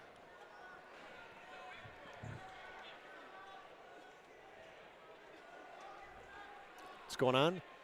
I don't know what we're doing here. Cameron Wolf's holding court. Yeah, apparently he's having a little conversation with. Second one by Artie's up and good, and he's got a quick 6 for Bismarck High, and they trail it by 1 at 11-10 on the BNC Bank scoreboard. Do you remember when they had that scoreboard in that corner over there? I know. I thought they still did. It's not on there. Wasn't that nice? Oh, that was so nice. Oh, nice. Wide open on the baseline. Bullinger. Total backdoor cut by Bullinger. I think it was Najee that got smoked on the backside. There's Artie Carlo on the bounce. Gets a screen. Artie gets to the elbow. Now kicks it Kenyatta White in the right wing. Kenyatta gets into the paint. Step through move there. Off the window. No good. And rebound comes down to Leeson. Leeson's going to be tied up. And then we're going to get a foul in the backcourt. I guess it's going to go against Tadarian Slack. And we are going to have a media timeout on the floor here. 10:32 to go, opening half of play. Mavericks 13, Demons 10. Back after this timeout on the PSP Network.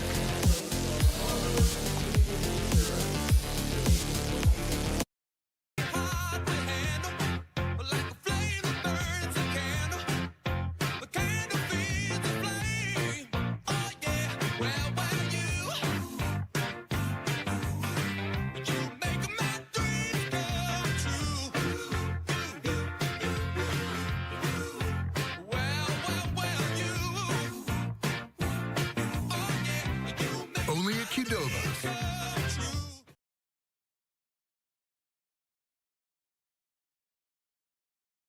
Engineers at Ackerman Esvold have been enhancing everyday life.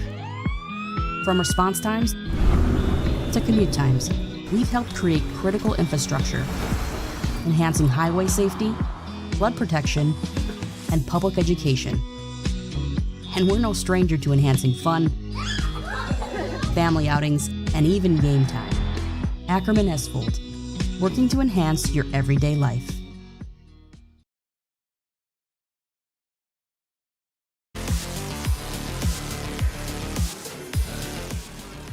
.32 left to play. Opening half, Mavericks lead at 13-10. And the ball goes off a Daychild. They'll go back to Bismarck High. I like how Jordan looked at Boston Cranston and said, hey, just pass it to me right here in the hands. Showed his hands right here. Don't throw it at my thigh. Throw it at my shin. Here's Carlo. Loses it between his legs. Now up high they go to Slack. Hand back Najee Boyd. Boyd off the elbow, hands off. Artie Carlo, top of the key. Now Kalik. Left side. Three's up and good for Kalik Austin. Kalik Austin calmly said, okay, guys, let's go. Long, deep three. And we're tied at 13. Here's Wolf. Leaves it off for Leeson. Leeson gets in the lane, stopped, finds Wolf on the backside. Shot fake, reverse layup, missed it. Tatum Bullinger comes out of there with it. We're going to get a foul. Is going to go against Najee Boyd. I think that's 3 offensive rebounds Bullinger's got. This Bronc rider, bull rider, tough kid. I mean, he says 5'10", but I'm not buying that, Scotty. Yeah, that's exactly just right. A tough kid. 9:53 left to go, opening half. Doesn't it feel like, 6 guys in the court? What are going on? Doesn't it feel like Dickinson should be up by more? Yeah, it does. You know what I mean? I would agree 100%. Cranston attacks down the right side, gets it back right wing. Leeson fires for three. Oh, he rattles one home, and he puts a three right in the face of Kenyatta White. We call that right out of bed, Scott. First touch by Paxton Leeson. Oh, is it Leeson? I thought don't it was, know. well.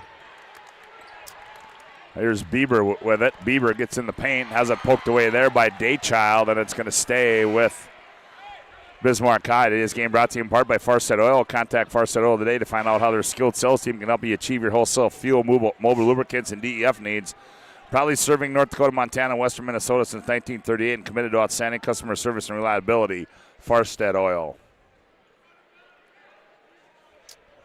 9:26 to go here. Opening half of play on the BNC Bank scoreboard. 16-13. Mavericks by 3. Scott the trigger man. They get it in. Now Austin on the right wing. He's going to rise off of the right elbow and scores it. Does Kalik Austin. So smooth. Nothing's rattling Kalik Austin right now. Coming off a pick. Pulling up from that right elbow. 7 points for Kalik.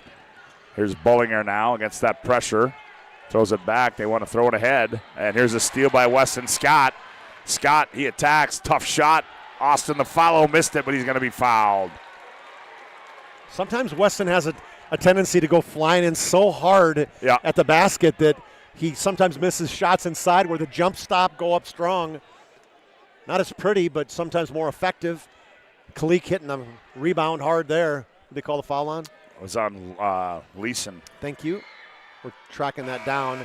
We've been calling him Leeson all year. Yeah, I thought that's what we were told, and now the PA guys calling him Leeson. I got some info asking to see some. God. You are the crack. Yeah. That's basketball analyst. Basketball analyst. That's exactly right. Right there as Austin makes them both. And the Demons lead by 1 now at 17-16. Cranston having trouble getting in. Aaron, does so to Stevenson. Here's Daychild. Daychild in the front court. Now they get up to Glauser in the left wing. Glauser has it poked away, runs it down now. Puts it on the bounce. Glauser backs in on Carlo. Nothing there. Now goes Bullinger high right side. Bullinger attacks, stops. Now back out to Glauser. Glauser in the paint, spins. Glauser works down low, operates hard, and he goes up and scores. Does Dylan Glauser. Well, I like the game Dylan Glauser is playing with right now. Scott outside, inside, using his strength, using his dribble drive. 18-17. Here's Scott on the left wing. Goes baseline, spins in the lane, leans in. Tough shot, rolls around and goes in for Weston Scott. So athletic when he gets inside. Got such great hops. Today's game brought to you in part by Planet Pizza, the best pizza on the planet. It's Planet Pizza. They've been around for over 25 years. Give them a call now at 718-522-1700. They deliver. Also, if you don't want to deliver, enjoy their giant lunch buffet. Oh, that was an errant pass there by Cranston, taken away by Kalik Austin as he tried to find Stevenson. Kalik back. Straightaway three on the way. Bingo! Kalik's feeling it. Kalik Austin, heat check. Gets the steal. Pulls up from and three. then now the Mavericks throw it out of bounds. I think that's his third turnover tonight, Scott. And we're going to have a media timeout on the floor. And don't look now, because here come the Demons. 7:57 to go. Opening half of play. Bismarck High 22, the Mavericks 18. Back after this timeout on the PSP Network. Engineers at Ackerman Esvold have been enhancing everyday life. From response times to commute times, we've helped create critical infrastructure, enhancing highway safety, flood protection, and public education. And we're no stranger to enhancing fun, family outings, and even game time. Ackerman Esvold, working to enhance your everyday life. Every football fan has their Sunday routine. Maybe it's setting your lineup, firing up the grill, or claiming your spot on the couch. But the center of every Sunday is the drive. The morning drive home before kickoff. The drive to your buddy's watch party. Wherever you're headed, we can take you there.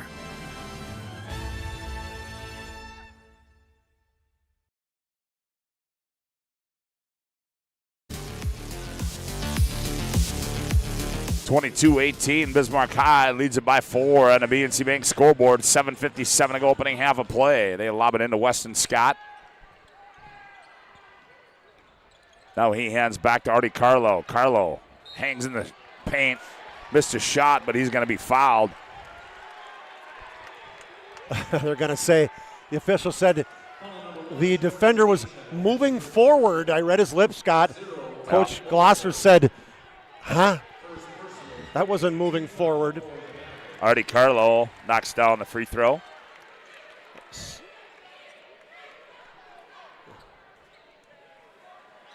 Carlo with 7, make that 8. Second one's good by Artie. Lead up to 6 at 24-18. Here's Daychild now, cross court, Glosser. Middle of the floor, Cranston. Cranston gets it in front court to Daychild. Well, they're doing a good job, aren't they, on Boston Cranston? Bonley is just all over him. Yeah, Bonley's done a really good job. Stevenson attacks, leans in on Scott, too strong, rebound, tipped out of there. Scott on the run out. Weston, here's Bonley with it. Bonley on the right side, and he got stuck down low. Jump stop, his legs went out. He's thinking, hey, I'm on the ground for a reason. 3-on-1 break, with no resulting points. What was the call there? That had to be a jump ball, wasn't it? Right? We'll see if they change the don't they change it once they inbound it? No, it wasn't. A travel, maybe? Well, I think they say he kicked it. Kicked it? Who did? Bonley when he fell down? Must have been, yep. So a turnover, you're saying? Yeah, right? that's what it is. Here's Stevenson on the baseline. He falls down. Ball goes out of bounds, and it'll go back the other way. I think he had Kenyatta White pull the chair out from under his as Nate Stevenson was leaning in hard into him. He kind of got out of the way, and Stevenson lost his balance. 24-18, 7:05 to go here. Daychild in the backcourt. He finds Stevenson, layup, got it. What a play by Jordan Daychild. Yeah, already getting a little too cute, trying to just cross over in front of Daychild. Daychild, quick hands, creating the turnover and the finish by Nate Stevenson. Demons by 4 at 24-20, 6:47 to go in the opening half. Here's Weston Scott on the handback from Bieber. Scott gets the right elbow down the right side. Ooh, scoop to the hoop. Pretty move by Weston Scott. That right side cleared out, and Weston Scott thought he could get to that right block before anybody else did. Rose up high, finished. Glosser. Here's a slack, knocked it away, but it goes out of bounds.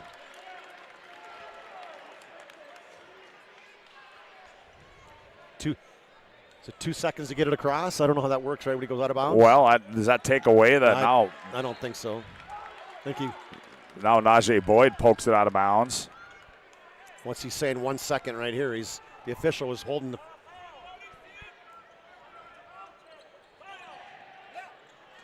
No, it doesn't work that way. No. I didn't think so. I think once it's deflected. It starts over every time, yep. Where's Joe Cattell when you need him? There's Glosser with 10 to shoot. Wolf's going to attack. Wolf, 15-footer on the way. Ooh, too strong. Rush that one.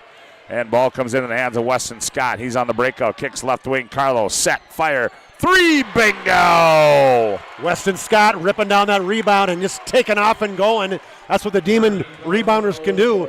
29-20, 5:50 left to go, opening half. And then we're going to get a foul in the backcourt. It's going to go against Najee Boyd. Got to close out on Artie Carlo on that as he filled that left side of the lane, and normally he's not cutting to the basket. He's flaring.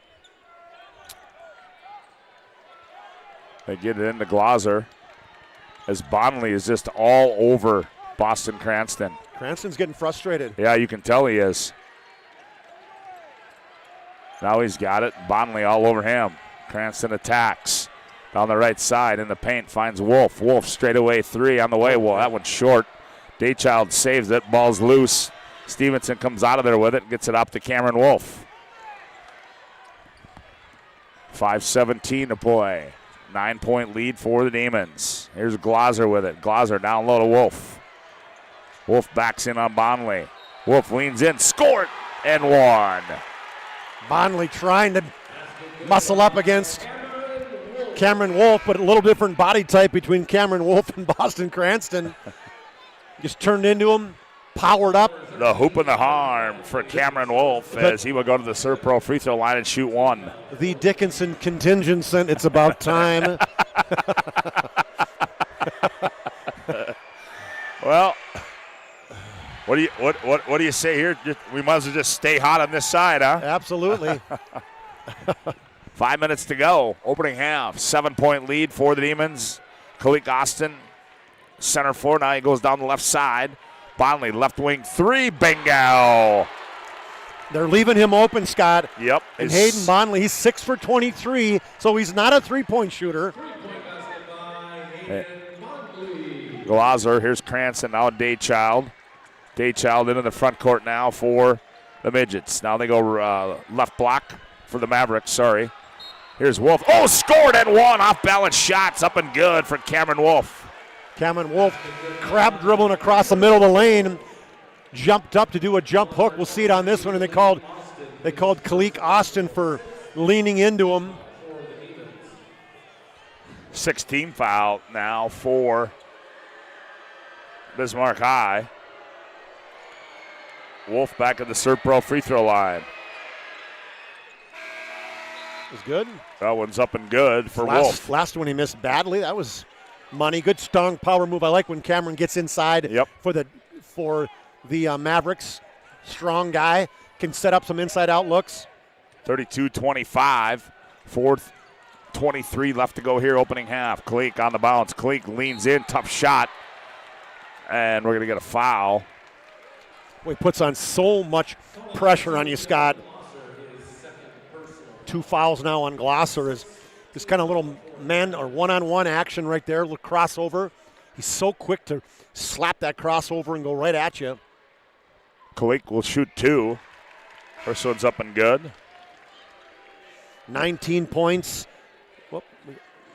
I don't know what 19, 9, and 14 in the West Region tournament. Yesterday, Kalik had 23 points and 11 rebounds for the Demons. Missed that one. Now what are they going to call? They're going to call a foul on Slack. It's going to go the other way because that's going to be. That'll be the 17th foul.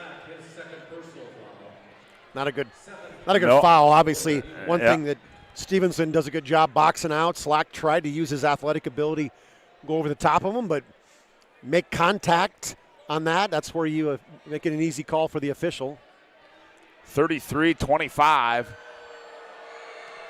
Bismarck High leads it. 4:18 left to go here in the opening half. Stevenson's free throws up and good. 67% free throw shooter. Talk about the quarterback and a couple quarterbacks out here. Stevenson for the Mavericks and Bonley for the Demons. Stevenson now will have one more. Sets and delivers too strong. Oh, he had his own rebound, and they're going to say it's off of the Mavericks, so it'll go back the other way as Stevenson goes 1 for 2 from the Serve Pro free throw line. Artie Carlo back in. 4:17 to go, 33-26. Bismarck High leads. They inbound it to Kalik. Now they give it back to Weston Scott. Weston puts the offense in motion, heads downhill on the right wing. Now hands back. Kalik, top of the key, crossover dribble, spins, gets in the lane, loses it, gets it back. Here's Bieber with it. Bieber looking for Carlo on the cut. Had him, but missed him. Scott gets downhill on Stevenson. Oh, loose ball tipped into the hands of Tadarian Slack diving into the basket. I mean, the pass was to Slack. Stevenson got a piece of it, Scott, and somehow it still got to Tadarian for the finish. 35-26. Bollinger in the front court to Stevenson. Stevenson gets in the paint, nowhere to go. Now back out to Bollinger. Bollinger now brings it right side to the left side, hands off Daychild to the right elbow. Now Cranston on the left wing. He goes baseline left. Nice pass down low. Stevenson catch, goes up and scores. Good, strong finish by Stevenson. And we are going to have a media timeout on the floor. 3:21 left to go here in the opening half of play. Bismarck High 35, Dickinson 28. Back after this timeout on the PSP network. At any time, to anyone. It's not really something you can schedule on your calendar. But when it happens to you and it's not your fault, there's one law firm to remember. That firm is Schweigert, Clemene, and McBride. We live here and take pride in helping our community. We know this area inside and out. We put in the work and fight for what's right so justice can prevail for you. That is what we're all about. We're on your side. We're Schweigert, Clemene, and McBride. There's pages in a history book, a time gone by. But even in this modern world, there are new frontiers to conquer. Whether you're tending the land to grow a better tomorrow or growing a business for new opportunities, the work you do powers the world. Exploring the frontier means stepping forward, shaping the future for yourself and for those around you. First International Bank and Trust, helping you live first, one step at a time.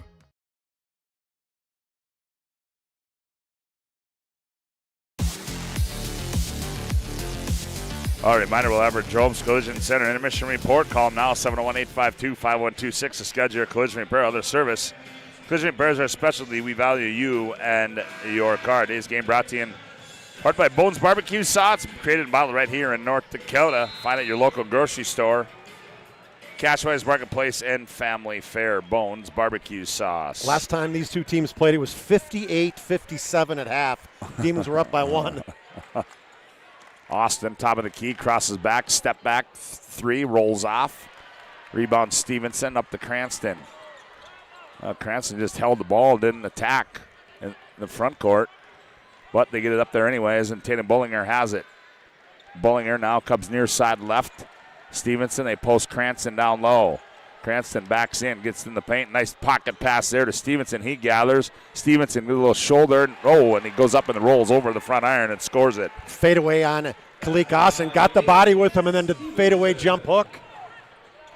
Demons by 5 at 35-30. Here's Austin. Austin between the legs, now with the left wing, or left elbow. Now Carly between the rings. Already on the bounce. Nope, not yet. Now he goes. Going to rise up, fire for 3. Oh, he rattled it in. He used a high pick from Weston Scott going to his left, way outside that NBDL line. There's Bullinger with it. Bullinger. And then saved by Carlo to Scott. Kick right wing. Boyd sets, fire 3. That one rolls off. Kalik the board. The putback. He came flying down from the three-point line, Scott. Went up above everybody else to come down with that rebound, put back. And the Demons, just like that, extend their lead to 10 at 40-30 on the BNC Bank scoreboard. Minute 45 left to go here in the opening half. Here's Daychild with it. Now they come Bullinger. Bullinger brings it back to the left side. Now Cranston between the rings. Cranston gets downhill. It's tied up down low. I'm going to get a foul. They're going to call that on who? On that one's going to go on Hayden Bonley. Second personal foul for Bonley. He's playing super aggressive. He came over to help.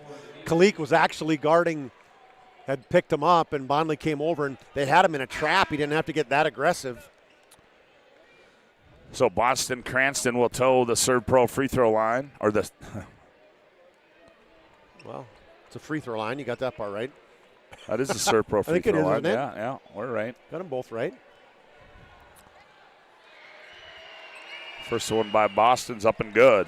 It's what Boston wanted to see. Yeah, you need to see something go through the hoop. Needed to see the guy that was guarding him tough all night get a foul, too. He had 20 yesterday, did Cranston. Averaging 20 points a game. Got them both. Lead down to 8, 40-32. Oh, let a lot going with Daychild guarding Carlo tight. Scott between the rings, now goes left corner. Carlo catch fire 3, bingo! And he is running Daychild off of pick after pick after pick, Scott. Artie Carlo. The double baseline pick on for Artie. Steal by Austin. Austin step through move, lost it, they're going to get a blocking foul, is going to go on Bullinger. Tried to get a little cute on that one, too. Kind of got bailed out of Tisch as he was going right at Bullinger, who has 2 fouls now. And I don't know, he tried to.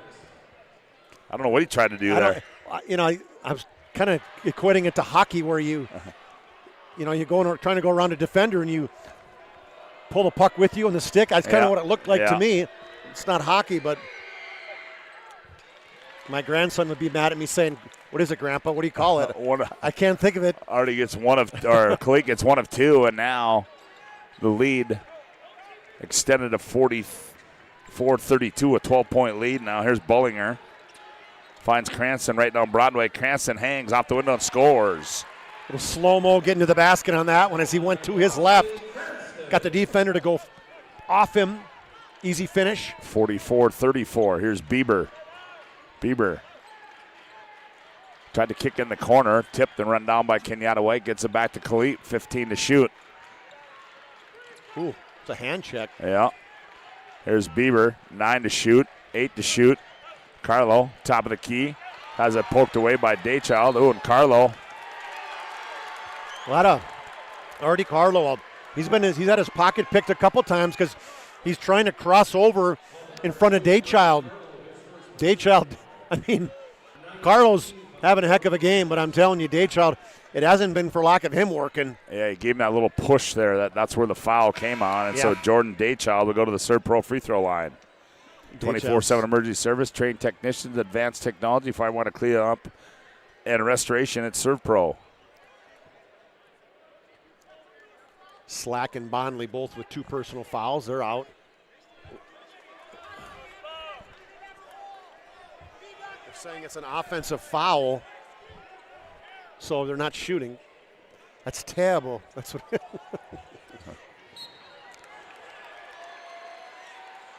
Ooh, they're going to get Kalik on a inadvertent trip. That'll be 2 on Kalik.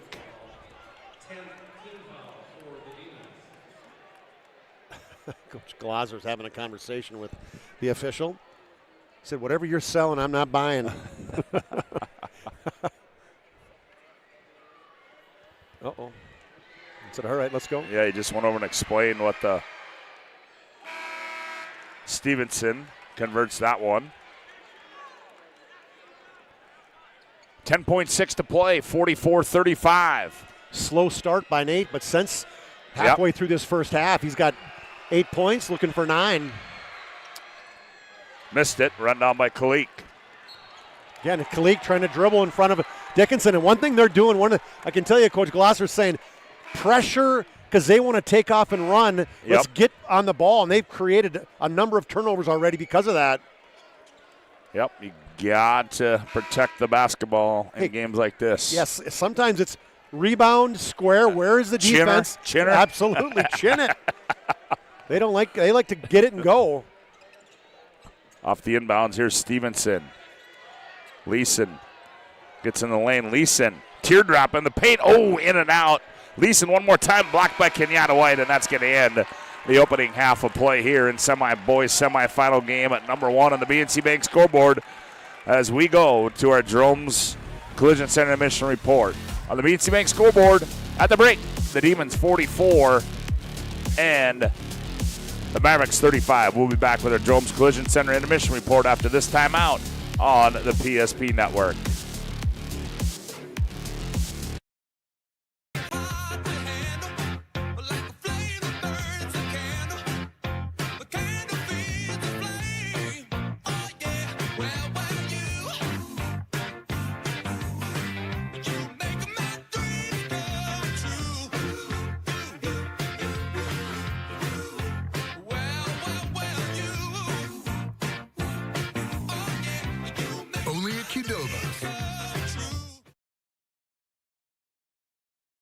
We started with small beginnings, and just like the visionary entrepreneurs we serve, we turned an idea into reality. BNC National Bank, where possibilities begin right here at home. This presentation on the PSP Network is proudly brought to you by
Make sure to like and follow PSP Network on all social media platforms.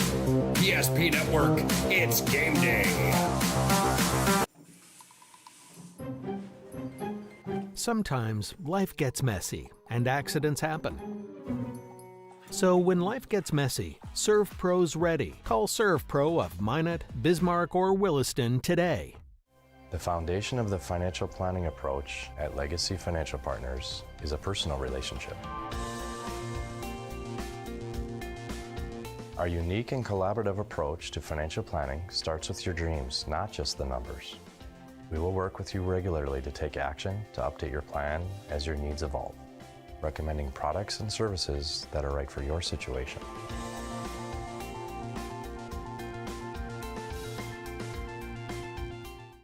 Breathe in. I can't believe I wrecked my car. There's some things in life we can't control, but what's important is how we respond. At Jerome's Collision Center, they provide the highest quality of service, assuring the job gets done stress-free and making it feel like a breath of fresh air. And to give you peace of mind, they handle the insurance. Are you even a therapist? Don't worry about it. Jerome's, they're the experts. Jerome's.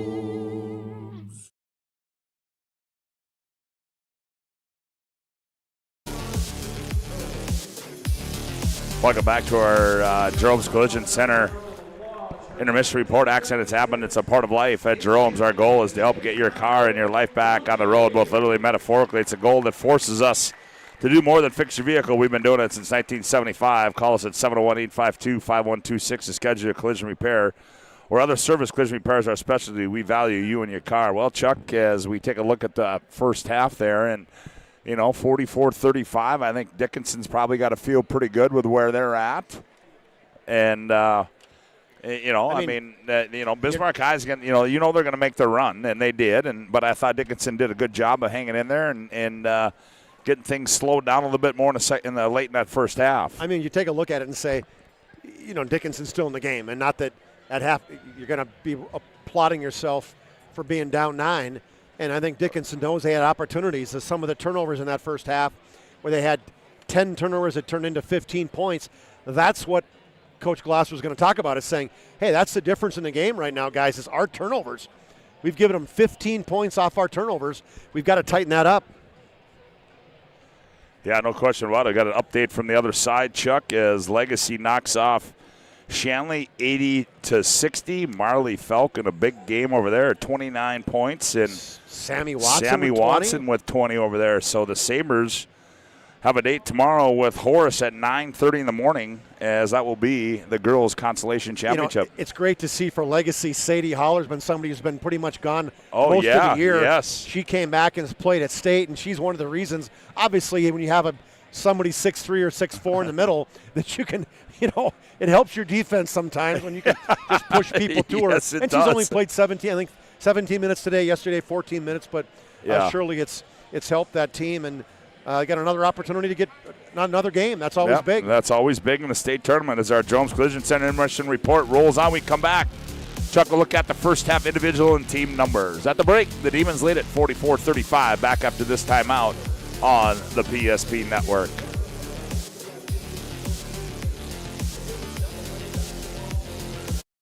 Need help fast. At ServPro, we're on the road within the hour, ready to restore what matters most. Our certified technicians arrive prepared, backed with decades of experience and advanced tools to handle any challenge. Inside, our team gets to work, quickly assessing the damage and getting straight to work. So you can breathe easy, knowing trained professionals are here when it matters most. Call ServPro in Minot, Bismarck, or Williston today.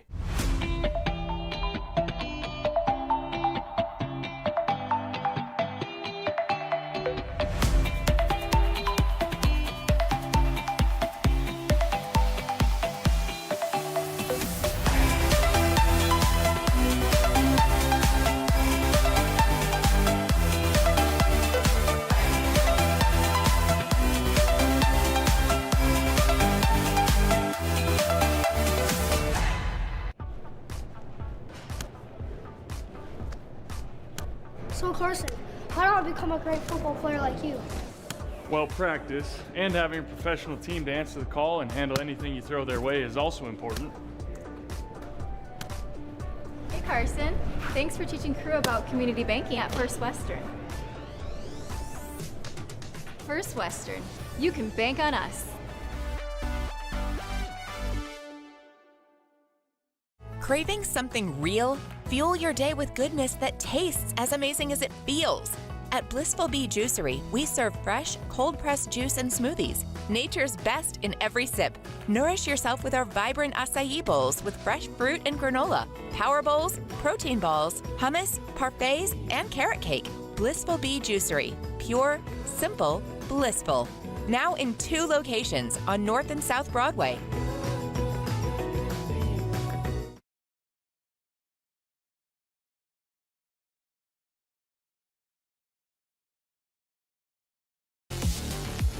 Welcome back to our Jerome's Collision Center intermission report at the break. Demons lead at 44-35 for a look at the first half individual and team numbers. Here's Chuck Claremont. All right, thanks, Scott. For the Mavericks, 9 points for Dylan Glaser, leads them in the first half. 8 for Nate Stevenson. He also leads them with 6 rebounds. 5 points for Cameron Wolf, 4 for Tatum Bullinger, as well as Boston Cranston. And then Paxton Leeson has a triple for his only points of the first half. They shot 14 of 29, just short of 50% in the first half from the field, 2 of 7 from outside the arc, and 5 of 8 from the free throw line for the Mavericks. For the Demons, Artie Carlo, 17 big points in the first half, and then Robin to his Batman is Kalik Austin, 16 points and 6 rebounds, an assist and 2 steals for Kalik Austin. Weston Scott has 4 points, 3 for Hayden Bondley. Tadarian Slack has a bucket, and Najee Boyd has a bucket. They shot 56% from the field, 14 of 25, 6 of 12 from outside the arc, and then 10 of 12 from the free throw line. As I talked about second chance points, one of the keys, well, Dickinson actually has a +1 in points over Bismarck High, so not necessarily giving them second chance points, but points off turnovers. The Demons are +5. They've got 15 points off of 10 turnovers for the Mavericks. And the Mavericks got 10 points off 9 turnovers for the Demons. So that's a lot of turnovers for both these two teams at half. And I don't know if it's the pressured defense necessarily. It might be on the Bismarck side. I think on the Dickinson side, it's maybe bad decision-making in terms of handling the basketball. I was going to say on the Bismarck side, we've seen how many times have they been able to knock it out, where they put the ball right out in front of them in those quick hands of Daychild a couple times that opening half. Swept it away. I mean, you got to do a better job in the second half of protecting the basketball as possessions become more and more important. 100%, and that's one thing we talked about too in the pregame is, you got to complete possessions, and when you have 10 turnovers in the first half, that's not completing possessions. That's creating possessions for the other team. Well, and I think the other thing too, you look at Chuck in this opening half. You got a guy, Boston Cranston. He had one field goal, one shot attempt. One shot. I mean, and I think. In order for Dickinson High to have a chance to beat this team, he's got to be a guy that's got to put the ball in the hole for the Mavericks. Yeah, there's no doubt. And I look at foul trouble right now. Demons are getting a little bit to worry about in that Boyd has 2, Slack has 2, Bondley has 2, and Kalik Austin has 2. So they got some guys a little bit of foul trouble on the Maverick side. Bullinger and Dylan Glaser each have 2 personal fouls. Well, there you have it. As we've got 18 minutes to play in this one to determine our first semifinals, and we'll have that for you after we take this time out on our Jerome's Collision Center admission report. At the break, 44-35, Demons lead it. Back up to this timeout on the PSP Network. And just like the visionary entrepreneurs we serve, we turned an idea into reality. BNC National Bank, where possibilities begin right here at home. Fast. ServPro arrives within the hour with certified technicians and the tools to handle any challenge. Breathe easy. Trained professionals are here when it matters most. Call ServPro in Minot, Bismarck, or Williston today.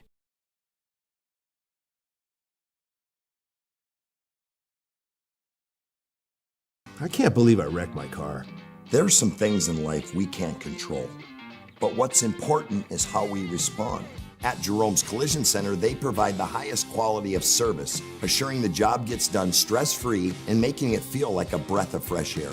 And to give you peace of mind, they handle the insurance. Are you even a therapist? Don't worry about it. Jerome's, they're the experts. Jerome's.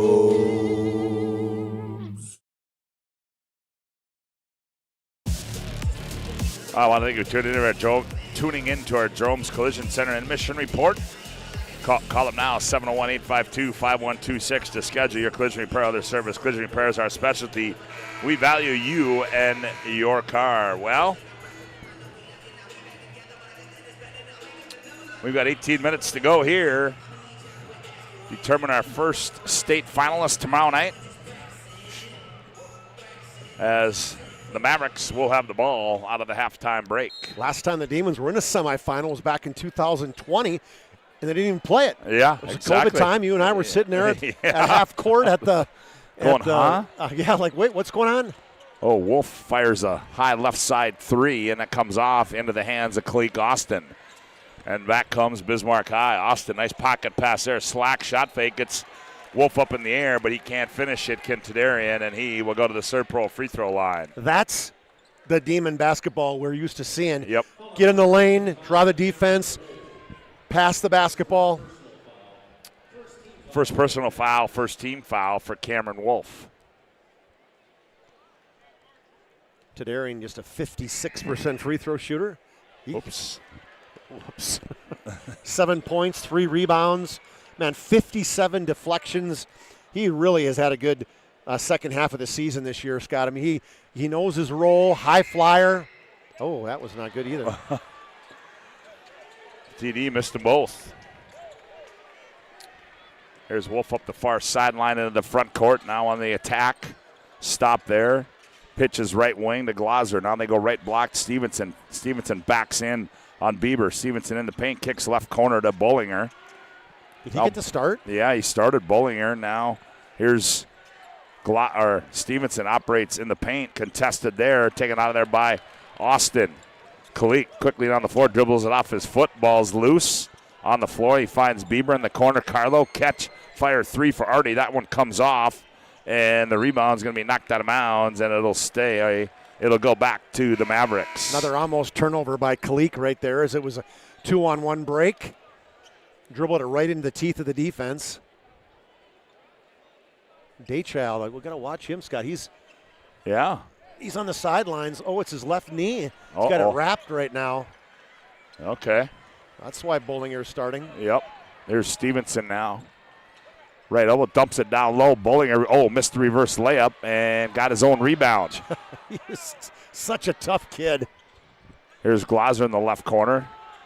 Glauser now picks up his bounce, now drops it off to Stevenson. He fires a cross-court pass to Bollinger on the right wing. Now to Glauser, almost taken away by Austin. Glauser on the left side, leans in, contested by Austin, and taken out of there by Kalik.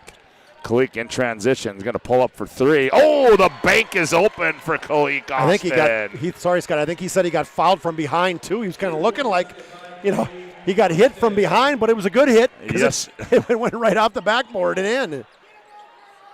Here's Wolf. They get it into Stevenson.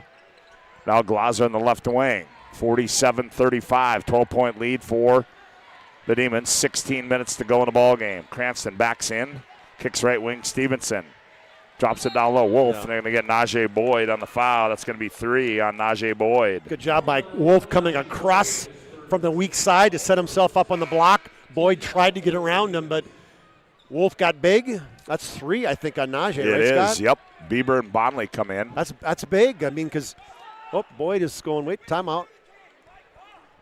It's 3 personal fouls, he's already saying. That's probably why he thought he was going out. Coach Wilhelm a little excited right now. Yeah, he was. Ooh, now we got Caleb Pullins. That's Orton. Tristan Orton in the ball game. Did not play the first half. The 6'2 senior, averaging 4 points and 2 rebounds a game. We got everything straight now? Here's Cranston on the inbounds. He goes baseline on Najee. Drops it inside. Oh, Bollinger had it swatted away by Boyd. And it goes out of bounds, and it'll stay with the Mavericks. 2 Demons fighting over that defensive rebound. They knocked it out.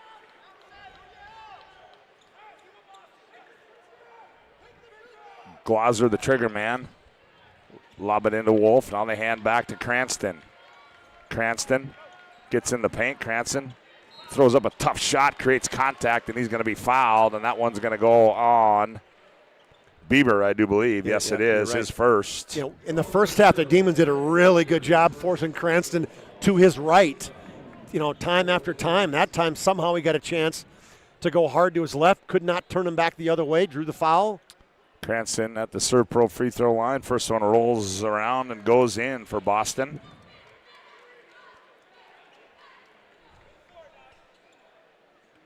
He will have one more. Well, Boston Cranston sets and delivers. That one's short. Rebound comes to Artie Carlo. Here come the Demons. Quick sideline return up the far side, and Boyd operates down low, and he's going to be bumped down low, and they're going to get Tatum Bullinger, and that's going to be 3 on Bullinger. Well, it's not too often that Najee Boys posts somebody up, Scott, but no. He took Bullinger right down to the block, went right at him, and, you know, it's probably on purpose in that, hey, let's get him in foul trouble. Lob out to Artie Carlo. Finds Boyd down low in the paint on the baseline, and Najee goes up and converts. Posting up again. This time Orton came over to help out. Fade away from the baseline. Cranston off the inbounds from Glauser. Now Cranston. Now here's Wolf with it. Wolf angles middle of the floor. Stops. Pitches right wing Glauser. He's going to fire for 3. That one's up and good for Dylan Glauser. That is the atypical hand down, man down, Scott. Kalik's got to get out and get in front of him because he's going to hit those all night. 49-39 and then out high. Uh-oh. This is where you got Glauser in the face of Kalik Austin, and Kalik's, he's not going to take that either. And that's all right. Glauser's being a little bit of a nagger. He's got a smile on his face. Glauser gets called for the foul, and we're going to have that'll be his 3rd personal. We're going to have a media timeout on the floor. 14:57 to go. Demons 49, Mavericks 39. Back after this timeout on the PSP Network.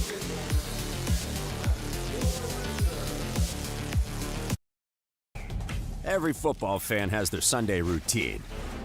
Maybe it's setting your lineup, firing up the grill, or claiming your spot on the couch. But the center of every Sunday is the drive. The morning drive home before kickoff. The drive to your buddy's watch party. Wherever you're headed, we can take you there.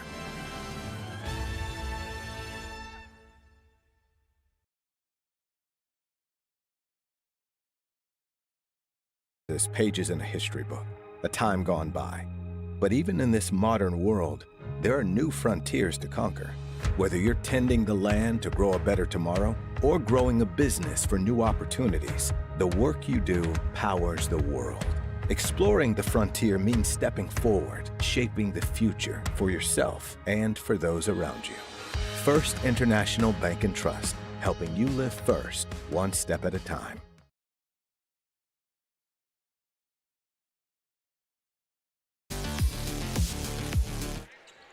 Here's Scott out of the timeout, kicks in the left corner. Catch fire 3 by Kalik, comes off, and Wolf the rebound.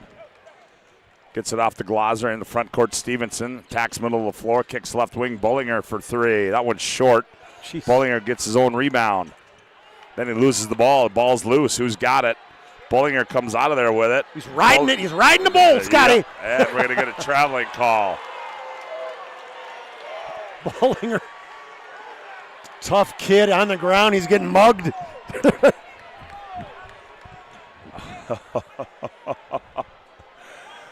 I don't know if I don't disagree with it. It looked like it could have been a jump basketball for a while. They let that go longer than it probably should have. Here's Bieber as they weave it up top. Now hands off Weston Scott.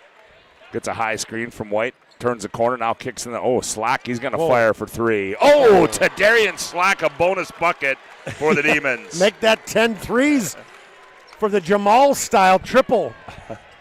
Jamal Wilkes, that is, behind his head. High archer. And there's a kick in the backcourt.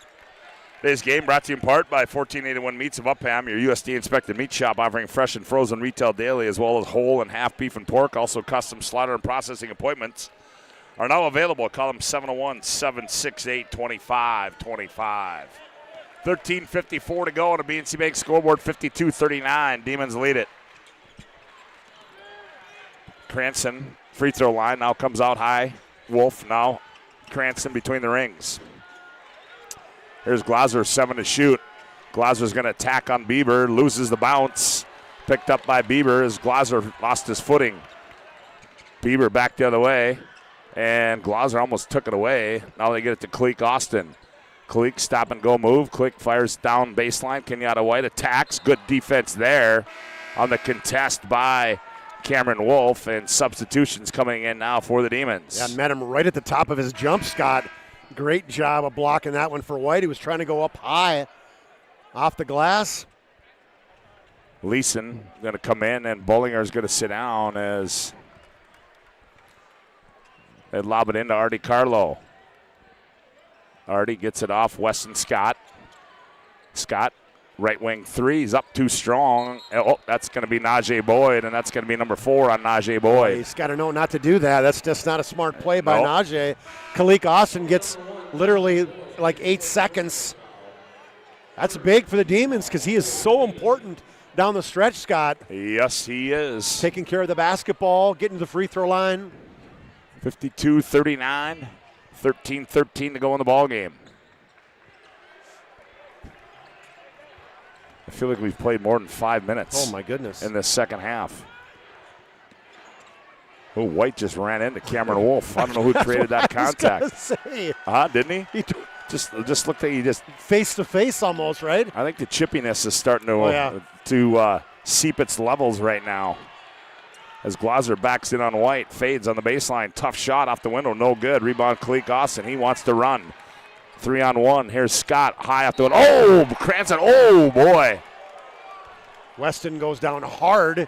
That was a clean attempt to block it by Boston Cranston. Fill in the break. I like that now. 3-on-2, 3-on-1 break. Nice pass over to Scott. And hey, Cranston, like there's no cheapies. You're going to earn every shot. He's not being. I think it was fine. I don't have a problem with that.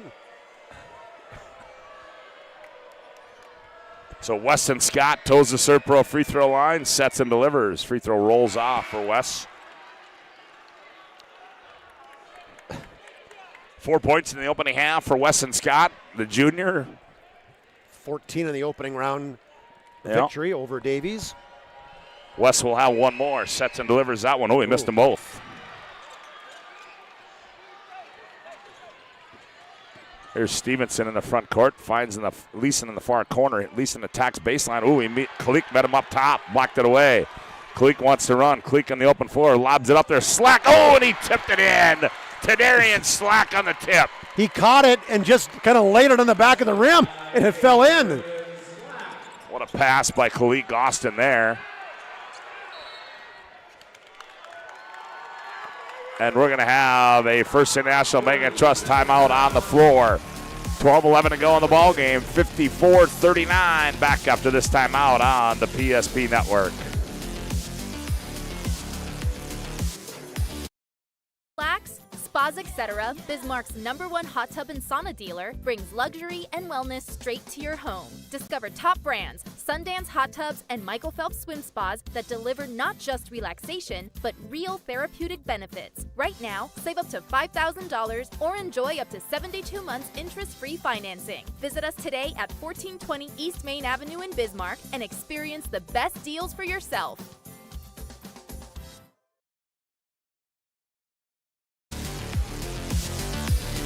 Well, Chuck, as I said, the emotions are starting to rise in this one as...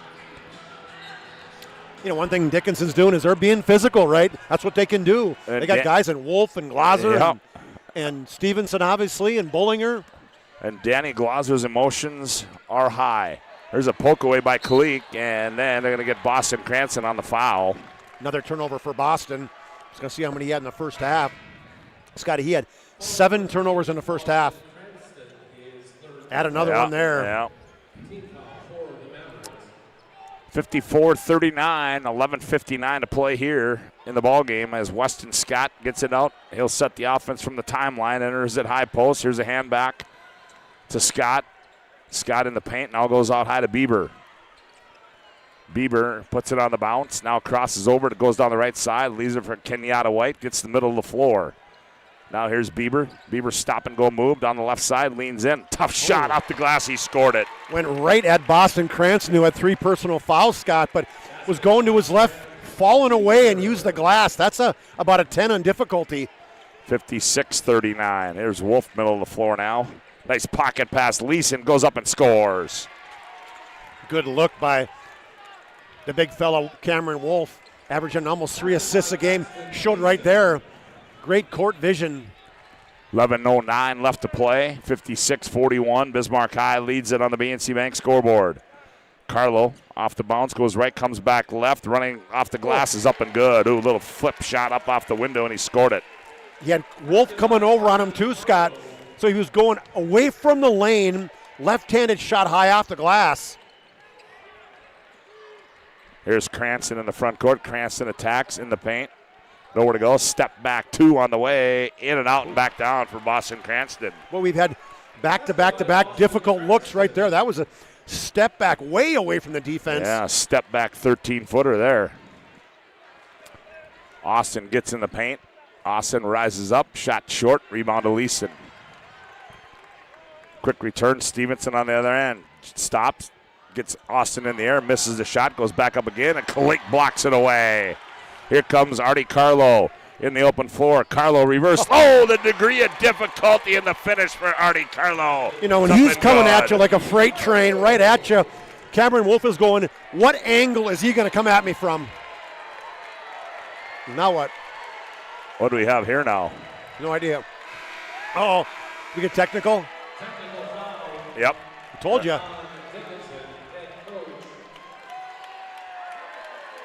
Was it a bench technical? Yep.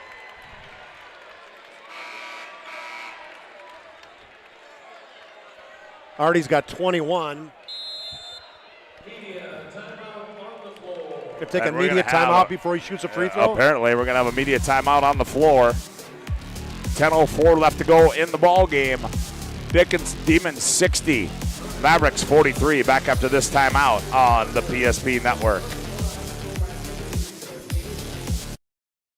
Meet unforgettable flavor. Welcome to Beowulf Craft Kitchen and Lounge. Upscale casual dining crafted with care, paired with an exceptional selection of wines and bourbons. A place for family fun and nights meant just for 2. Or gather with friends to watch the game in our reimagined lounge, all overlooking Beowulf Golf Club, North Dakota's #1 rated course. Beowulf Craft Kitchen and Lounge. Come experience Chef Barry's fusion of flavors.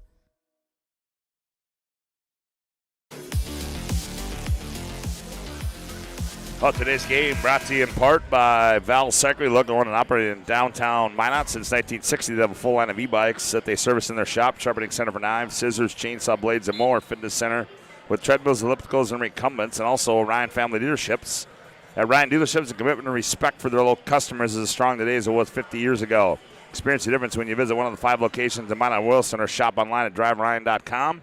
And BNC National Bank, with locations around North Dakota, Minnesota, Arizona. BNC National Bank provides you with banking and wealth management services for your businesses and family. Visit BNC Bank online today at bnc.bank. Well, now does that mean after that technical foul, Bismarck should get the basketball too, right? Well, and I think doesn't he have to stay on the bench now? I think so. That's where he's at, right? Yeah. But I don't think he can get up. No, I know. Yeah. Carlo makes them both. Well, this could turn into a 6 or 7 point possession. Yeah, it could. And we are under 10 minutes to play. 9:59 to go. Demons lead it 62-43. Carlo stop and go, flips it up, rolls around, and goes in. Wow, is that tough. Coming off a high pick, down the right side, didn't even touch it with his left hand when it's right up in the air, right off the dribble. That's sick. I mean, isn't it? I couldn't recreate that one if I tried, Scotty. That was an impressive handles there. That wasn't in my repertoire. I don't know about yours. Nope. They dump it down low. Stevenson, he goes up, misses the shot. Carlo rips it out of there. Here comes Artie back the other way for the Demons. Artie hands back Kalik Austin. Kalik drops it off to Slack. They weave it up top. Here's Carlo, shot fake. Now they back out, and Carlo angles left. Carlo rises up. Fall away shot comes off. Rebound to Wolf of the Mavericks. In the front court is Glaser. Glaser leans in, and they're going to get a foul on Kalik Austin. That's a good job by Glaser as he created the contact, Scott. Pass up ahead to him. Kalik was trying to recover as he's playing the backside of that defense for the Demons at full court press. And he went up straight, but great job by Dylan Glaser going right at him. Free throws up and good for Dylan. He had 9 points, like 9 of the first, 12 or 15? Yep, he did. It's the first point since then. Demons by 20 at 64-44. 9:03 to go in the ball game as Glaser sets and delivers the second one in and out. Rebound to Austin. Quickly up the far side as Kalik angles middle of the floor, dumps it down low. Scott gathers, goes up and scores. Get inside, you draw that defense. So much pressure you're putting on the defense. They got to come and help. You got Scott wide open. Here's Glaser up the near side. Now backs it out. Sets the offense. Wolf, they hand back to Glaser. Glaser gets in the paint. Taken away there by Artie Carlo. Good hands there. And then they're going to get a foul on Glaser. That's going to be his fourth, Scott. Yep, that'll be 4 on him. Frustration right there. The Demons have really exuding their presence right now. Things about getting ready to go into overdrive. The Demons are not going to slow her down. There's no putting her back into low, I can promise you. There's only a 5th and 6th gear. And Artie. It's 26 points for Artie. Averaging 19 a game. It's 16 in the opening round win. He will have one more. Will Artie Carlo sets and delivers that one up and good.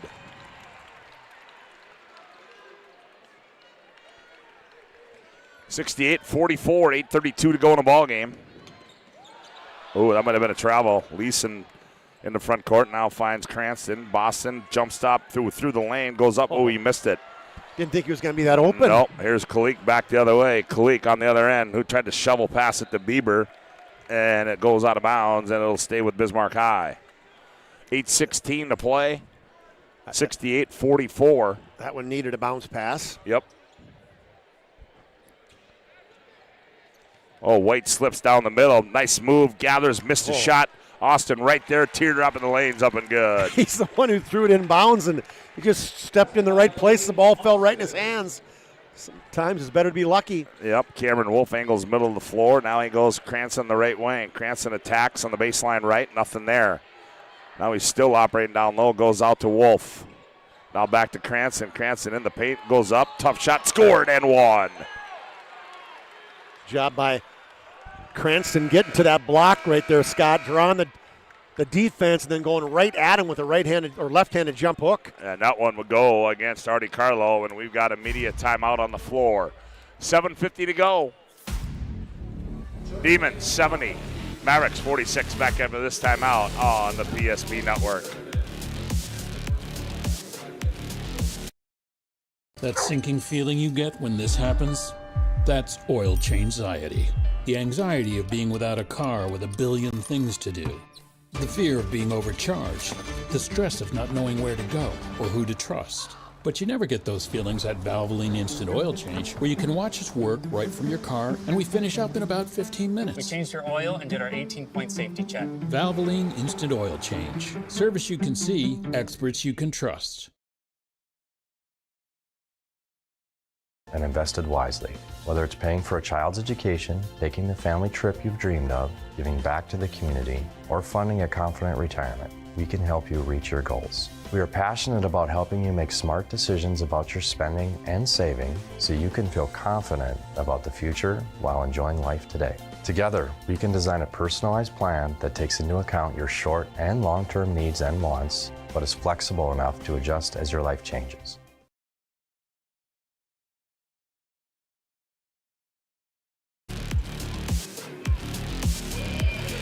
Well, Boston Cranston goes to the Serve Pro free throw line where he will shoot one.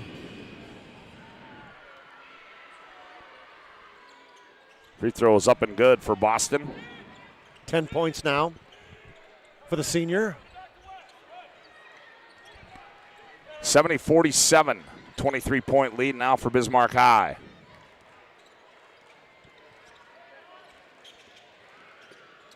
Trying to hand back to Austin. Now he does out near the timeline. Kalik now gets downhill, loses the ball into the hands of Weston Scott. Now to Artie Carlo, and they're going to get Bullinger, and that's going to be 4 on Tatum Bullinger. Just about ready to turn the corner, Artie Carlo was, and Bullinger was trying to get in front of him. Use Eighth team foul, yep. Sorry, Scott. Use that right hand to kind of fend off Carlo. So Artie goes back to the Serve Pro free throw line for the Demons. Free throws up and good. He's been making a living at that free throw line today. Yes, he has. 9 free throws in this game, looking for 10. And that'll get Caleb Pullins up off the bench as Bullinger will sit down. Pullins also a senior, 4 points, 3 rebounds per game. That one's up and good, too, for Artie. 10 for 10. My math is usually pretty good. That's 100%, I think, Scotty. Yeah, that's pretty good math. Not bad. Stevenson attacks the basket, misses a shot, gets his own rebound, now goes out high to Cranston. Cranston, free throw line, now kicks right corner, right off the bench. Pullins, oh, he missed everything. And that one goes out of bounds, and I do believe it will be Dickinson ball as it's off the Demons. Hey, when you come in, let her fly. Yeah, let her go. Why not? Get your feet set. Get yourself ready. He's made 11 or 9 threes in the season.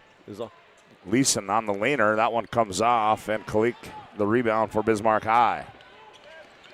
Kalik goes behind the back, loses the basketball into the hands of Cranston. Now Artie Carlo took it away, and they're going to say no, he got fouled. He fouled him in the act. That's one of those things that Kalik's got to clean up a little bit, you know? Yes. The dribbling, he's such a good dribbler, but sometimes just he forces it too much into the defense. Right there, dribbled right into 2 defenders. Yeah.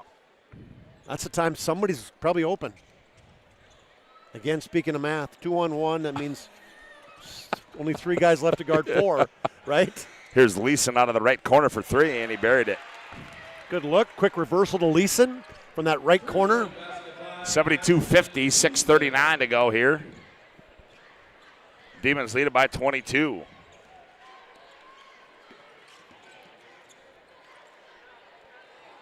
Weston Scott had the shot, didn't take it in the left corner. Now hands it off to Bonley. Now they go up high to Kalik. Kalik works off a Bonley screen to no avail, and now he picks up his bounce, gives it to Carlo between the rings. Artie goes right. Nice pass down low, slack layup, got it. Little no-look pass, driving into the lane with the shot clock running down, and a great pocket pass again to Slack for the layup. 74-50, 5:59 left to play. Here's Leeson. He leans in with a right hand. That one comes off. Weston Scott the rebound. Way up above all the Texas orange. The Texas orange, is that what you call it? What would be the cut? Yeah, Texas orange. Okay. Kind of a burnt orange. Now Kalik out near the timeline. On the bounce, shot clock at 10. Kalik still on the dribble, gives it off Bonley. They leave him wide open. He's going to fire for 3. That one's wide right. Good look there. That's a good look. Got to take that one confidently, you know. Pullins attacks, loses it on the way up. Here comes Artie Carlo. Coach Wilhelm says, slow her down, run some clock. That's our friend right now. Yes, it is.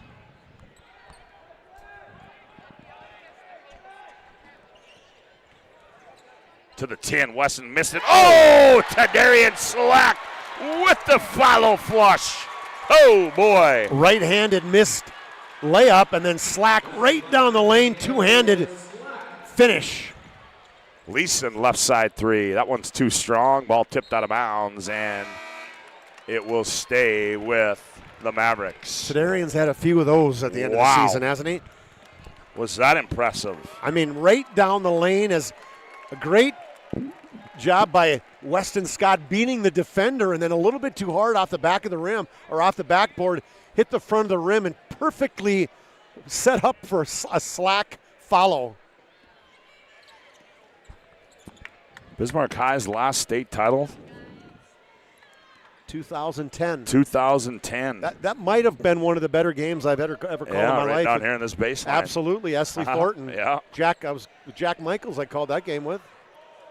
Austin attacks, reverse layup. Oh, we missed that one. Here's a steal. Cleek, look out. Cleek goes up, send it home. Cleek Austin. Oh, the two-handed flush. Yeah, and the Go Gadget arms, tip away, wide open, two-handed jam. Foul on the other end. Foul is going to go against Weston Scott, his second, and we've got immediate timeout on the floor. Now Bismarck High can feel it. They lead it by 28 on the BNC Bank scoreboard. We'll be back after this First International Bank and Trust timeout on the floor.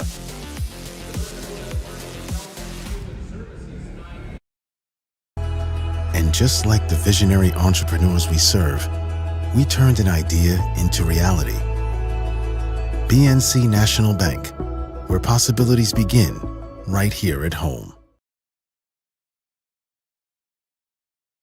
Fast. ServPro arrives within the hour with certified technicians and the tools to handle any challenge. Breathe easy. Trained professionals are here when it matters most. Call ServPro in Minot, Bismarck, or Williston today. We realized he had 2 broken bones, was fear. Then once we realized and got a plan with Trinity and our doctor, a lot of comfort. He told me that he can fix my arm, and he showed me a lot of stuff that he could do to help me. Trinity Health Orthopedics is as good as you can find anywhere in the country. A lot of us take pride in that, and that's why we stay here and we keep doing what we do. Trinity Health, making more possible. Well, there's our last media timeout of this one. As to the ServPro free throw line will go Boston Cranston.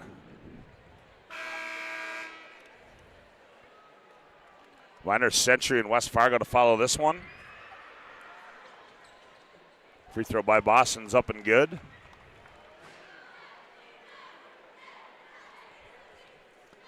Yeah, the last 2 times the Demons were in the state championship, Tyler was playing for him, my son. Yep. Although he, as a sophomore in 2011, they lost to Century. That was when they had Carson Wentz. Carson Wentz came up, went out for basketball his senior year. He was a big help. Dexter was a junior that year. Oh, Najee Boyd crosses over. Pullins goes up and lays it in. Spread the floor right there for the Demons. 80-52.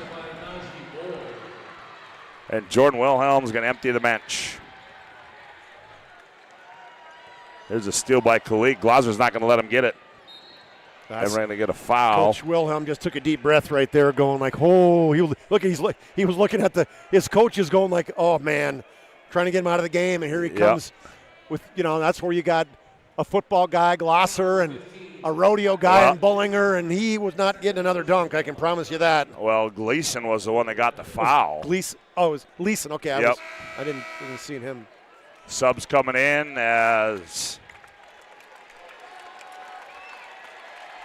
starters will get a rest. Kalik will be the next one to come out. Subs coming in for Dickinson too. Bedsole in the ball game now for Dickinson.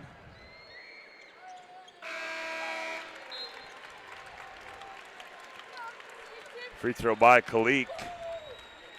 He missed the first one? He must have. Right? I think so.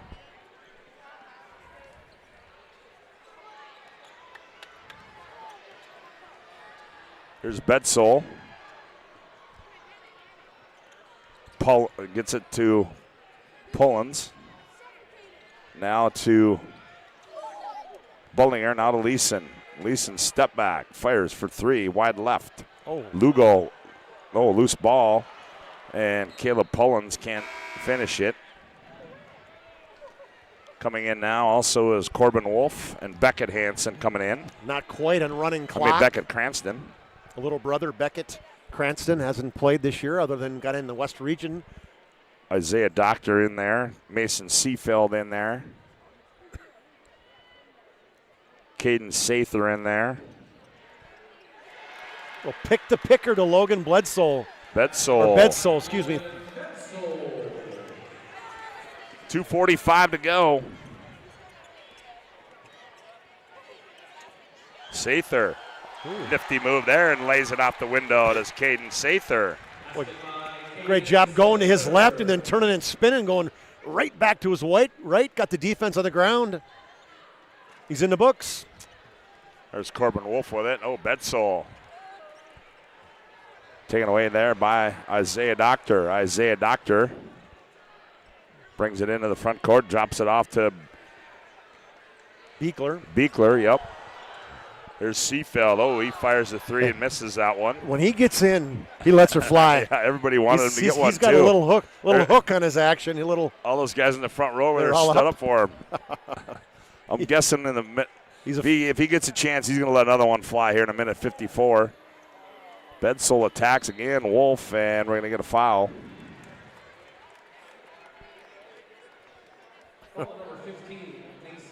Well, he got in the books.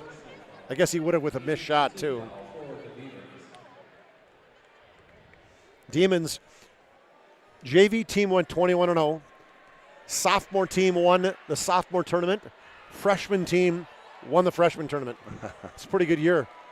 Yeah, I would say the cupboard's not bare at Bismarck High right now, is it? No, and obviously, you got Carlo, one of your best players in the state, as a senior. Losing him, Slack, Bieber, Kenyatta White. Ooh, got a little back push. Foul is going to go on Beckett Cranston. Okay, what'd they call that? We got, what do we have? Who was that on? Hold on here. Let's see if we got numbers wrong, Scotty. You did it. 22, I thought. Hold on. Let's look for him here. So Dickinson, find him. Didn't he say 23? 22 is Eli Ash. Oh. Okay. And then 23 is Beckett Cranston. Corbin Wolf is 21. He's in there twice. Okay. See how he's in there twice? See that? Yep. Okay.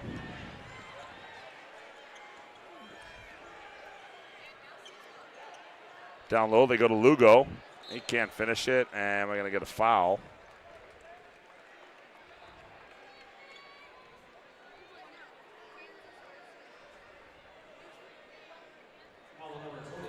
To get that fixed for our third place game tomorrow. Cranston gets called for the foul. Oh, in and out. Isaiah, speaking of unique ways to spell your names, I've never seen that. Izaya. Yeah.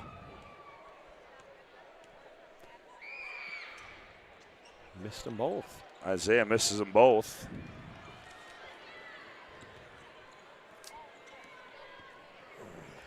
84-54. Your parents could have went with one T.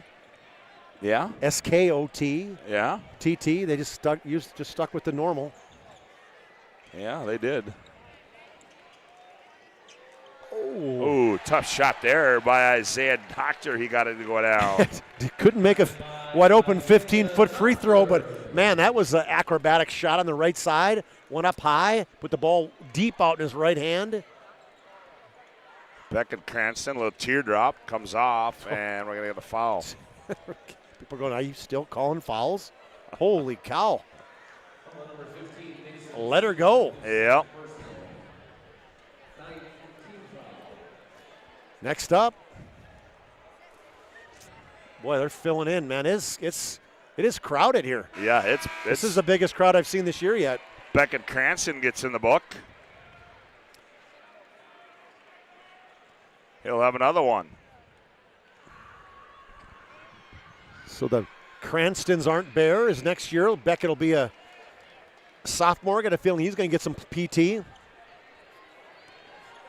86-56.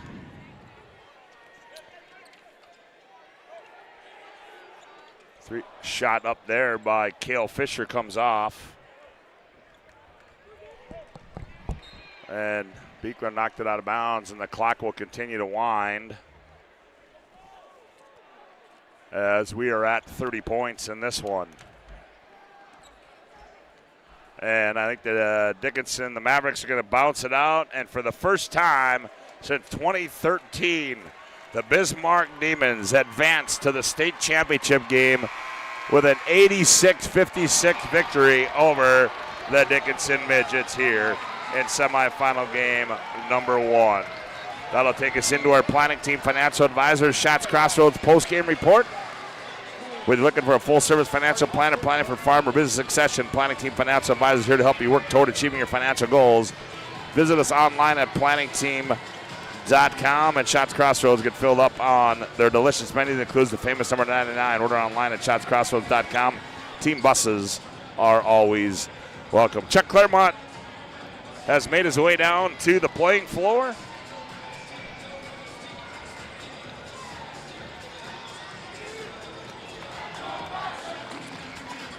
So I believe he's going to get a few words with Jordan Wilhelm.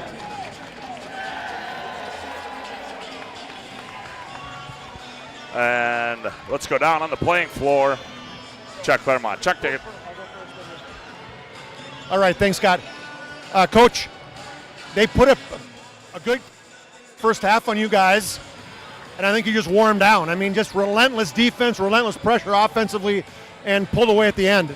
Yeah, I said it at halftime. It's almost like our guys forgot what it's like to be in a back-and-forth one-possession game. Like, we've had a lot of lopsided victories lately, and, hello, you're in the state tournament. It's the semifinals of the state tournament. What do you guys expect? It's okay. You got a 9-point lead at halftime. I had to do a couple breathing exercises with them. Guys, just calm down. We're totally fine. I think we were a little tight. Holy cow, they're playing us tough. They're defending us. We can't get a rebound. It's guys, settle in, play our game. Understand that if you keep coming at them and keep coming at them, we're going to be just fine. And for you guys, obviously you have one goal, right? It's getting to the state championship. Now that you're there, what as a coach you got to do to make sure you get these guys ready tomorrow? We'll get to look. It's going to be it depends on who we play, obviously, because you play a Century team. Our guys know Century inside out. They know every single detail. So if you play a West Fargo team, there's a whole lot more prep tonight compared to if it's Century. Obviously, we've been watching film and we know a little bit about each team, but we don't see as much in the ED. So honestly, it's dependent on which team you play. But ultimately, for our guys, we know that whatever we give them, they're going to buy into it. Whatever the game plan is, they're going to buy into it, and they're going to execute it. So that's what I love about this team, man. They're very coachable. They do it for each other. They understand sacrifice and all those things. And now we are one game away from touching them all, so it's pretty cool. Yeah, and I thought the one thing with you guys early on, it felt like sometimes your guys were too much dribbling, things like that. It seems like they were really all over you, and I look up and it's 13-13. And then you made some adjustments, and good things happened after that. Yeah. I think we got a little bit ISO happy. We have a lot of guys that can score in an ISO setting, so as a coach, it's tough for me sometimes because I want to let them go make plays, but at the same point, it's you got to share the basketball. But we just got to understand that when we get multiple paint touches, when we get ball reversals, those isolation plays are just way easier. And it's a way easier attack, and why would you not, when you have as many players as we do, get a couple ball turns and then attack them? It's going to be easier for our guys, and I thought they really bought into that. Assuming you'll watch this game? Yeah, I think I'll be here. All right, good luck. Good luck tomorrow, Coach. Tadarian, step in here, buddy. I just love watching you play because to me, the perfect thing about the Demons are people know their roles. Talk to me about knowing your role and what you've done all year. I just try to find whatever I can do to help my team. Open guys up like Artie Carlo or Kulik Austin, and just be an energy guy to everybody around me. Just play the best defense I can. And you're a high flyer, and when you came down the lane on that one, it couldn't have been any more perfect with Weston missing the shot off the back of the rim. Right. I'm just trying to help as much as I can. That's just the rebounding margin right there. Coach just told us to get on the board. That's what we're struggling with in the first half, so I was just trying to do what I can to help. Then tonight for you, normally 3 points not your deal, But, man, you went in the corner, you pulled up. I think you hit your 10th of the season out there. And sometimes when you're open, you got to let it fly, right? Right. It just felt good, so I had to. Just hope. As a senior, how much fun has this season been for you? It's so much fun. Just the guys around me, everybody's just connected. We're just one big family. I love this team so much. Not satisfied? Not satisfied at all. Not yet. One more game left. One more game. All right, great job. Congratulations. Good luck tomorrow. Scotty, back to you. Hold on. All right, good job, Chuck Claremont. As there you have it, Jordan Wilhelm and Tadarian Slack as the Demons win this one, going away here as they knock off the Dickinson Midgets by a score of 86-56. Our planning team financial advisor, Shots Crossroads postgame report rolls on with more after this timeout on the PSP Network.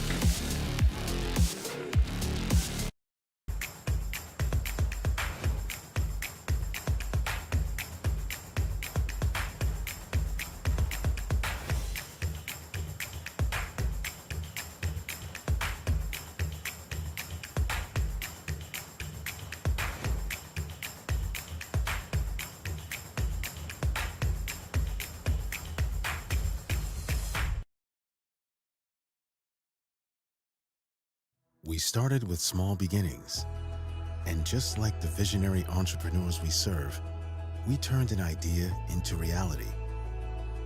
PNC National Bank, where possibilities begin right here at home.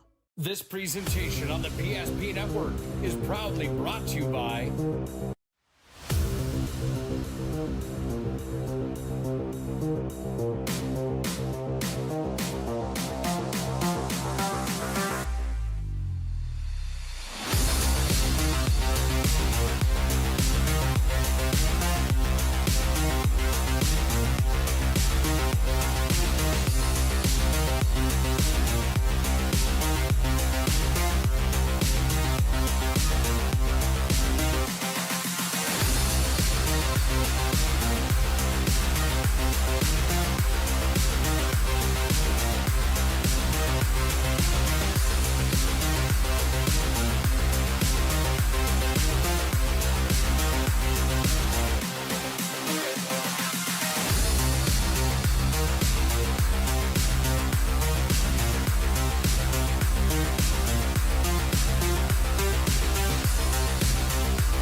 want our dog to fetch it. Drop it. And drop it. Drop it. We want to fix it ourselves.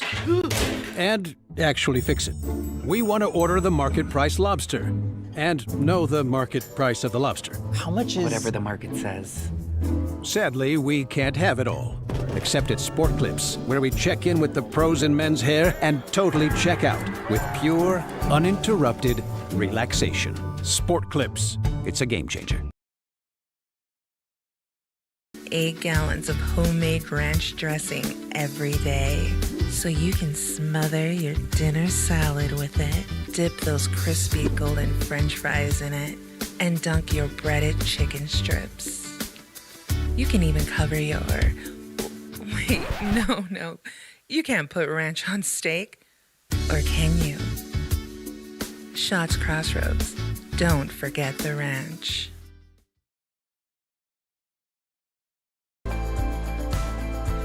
At Planning Team Financial Advisors, we help individuals create their personalized strategies. We specialize in financial planning, retirement planning, insurance, and 401k distribution options. Don't leave your future to chance. Call Planning Team Financial Advisors today for a free retirement review. Planning Team Financial Advisors, your plan, your future, your team.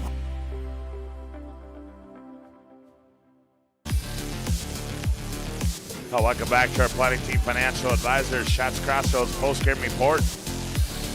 Bismarck High advances to the state title game in round 8 with an 86-56 victory over the Dickinson Mavericks. For a look at the final individual and team numbers, here's Chuck. All right, Scott, thanks for the Mavericks. 2 in double figures. Glasser had 13. Boston Cranston had 12. Nate Stevenson had 8 points and 8 rebounds. Paxton Leeson also had 8 points. He had 5 rebounds. Bollinger had 4. Daychild had 2. He did not play the second half. Beckett Cranston had 2, Cameron Wolf had 5, and then Logan Bedsole had 2 points for the Mavericks. For the Demons, Artie Carlo, 29 points, 6 rebounds, 3 assists, a block shot, and 2 steals. A perfect 10 for 10 from the free throw line and made 3 threes. Kalik Austin, 24 points, 15 rebounds, 3 assists, 2 blocks, and 5 steals. Hello. Tadarian Slack, 11 points for him, 6 for Weston Scott, 6 for Najee Boyd, 2 for Grant Bieber. Beekler late in the game had a point. Bonnelly had 3 but played great defense on Boston Cranston, And Caden Sather and Isaiah Doctor each got in the game with 2 points. Demons shot 56% from the floor, 30 of 54, 8 of 21 from three-point line. That's 31%, and 18 of 28 from the free throw line. It was domination for the Demons, up 9 at halftime, and then they cranked her up the second half and cruised to a 30-point victory. You know, Chuck, one thing I look at this, the last time these two teams, when they played in the regular season, Cranston had 24 and 21 in those 2 games. 3 of 4 from the field. Yeah. Ended up with 12, but he was 6 of 7 from the line. Big difference for them right there. Yeah, that was one of our keys to the game, is basically knowing where Boston Cranston is and find them, and they found them. Yep, they did. And stayed on them. A couple more things to do, Chuck. Our Spas Etc. move of the game. Time to bring a spa to your home. Stop in a Spas Etc. You'll find a massive inventory and next level sales team that can help you find the perfect spa, sauna, and game room for your rec room at Spas Etc. How about the TD with the follow dunk? You talked to him about it as our that was awesome. As our play of the game. And absolutely, that's a great play of the game. Absolutely, we talked to Darian Slack, and he just said, "Hey, whatever I'm asked to do, I do." Yeah, love it. And then Chuck got about our Sport Clips MVP of the game. Sport Clips brings the MVP of this matchup. Sport Clips is the home of the MVP haircut experience. Nothing I'm close to making you feel like an MVP, quite like the MVP experience at Sport Clips, and that Sport Clips game MVP is? Well, it's pretty hard not to go with. I mean, you could go with Artie's 29. Kalik just was evident throughout. 24 points, 15 rebounds, 12 defensive rebounds, Scott, 3 assists, 2 block shots, and 5 steals. That's a mouthful. He is our Sport Clips MVP of the game. Yes, it certainly is, partner. Well, that'll do it for game number 1. We got 1 more to go. It'll be the Packers and the Patriots, and we'll take a timeout here, reset, and when we come back, we'll set you up for semifinal game number 2. Who will play the Demons? Stay tuned to the PSP Network, and you'll find out. Back after this timeout on the PSP Network. Engineers at Ackerman Esvold have been enhancing everyday life. From response times to commute times, we've helped create critical infrastructure, enhancing highway safety, flood protection, and public education. And we're no stranger to enhancing fun, family outings, and even game time. Ackerman Esvold, working to enhance your everyday life.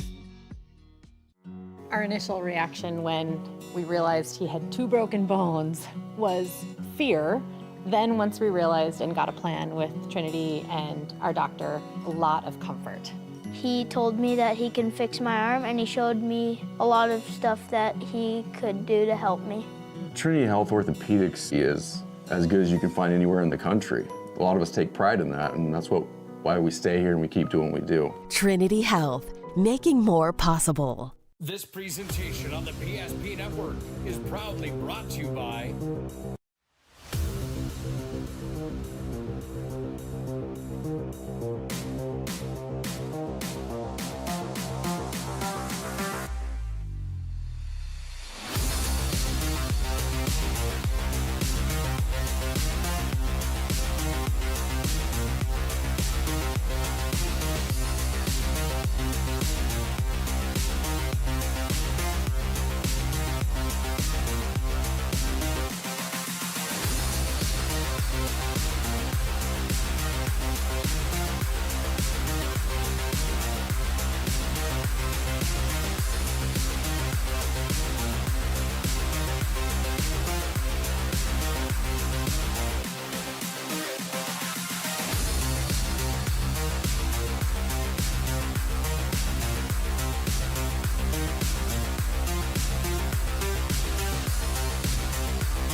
make sure to like and follow PSP Network on all social media platforms.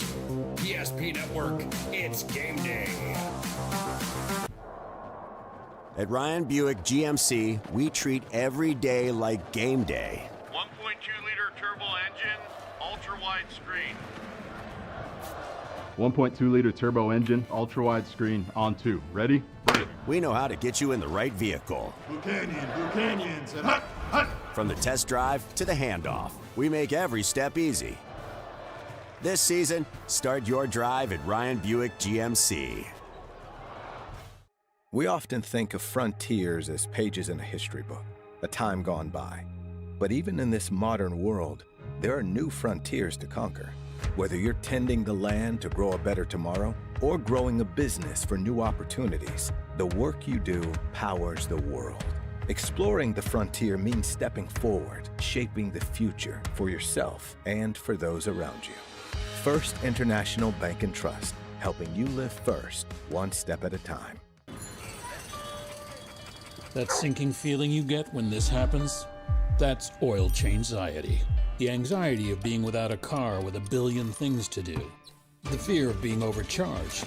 The stress of not knowing where to go or who to trust. But you never get those feelings at Valvoline Instant Oil Change, where you can watch us work right from your car, and we finish up in about 15 minutes. We changed your oil and did our 18-point safety check. Valvoline Instant Oil Change. Service you can see, experts you can trust.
Welcome back to the Bismarck Event Center and the Valvoline Instant Oil Change pregame show. 25 years of Lundin's, taking care of people locally. Local actually matters, not to mention this oil change is a stay in your car drive-through.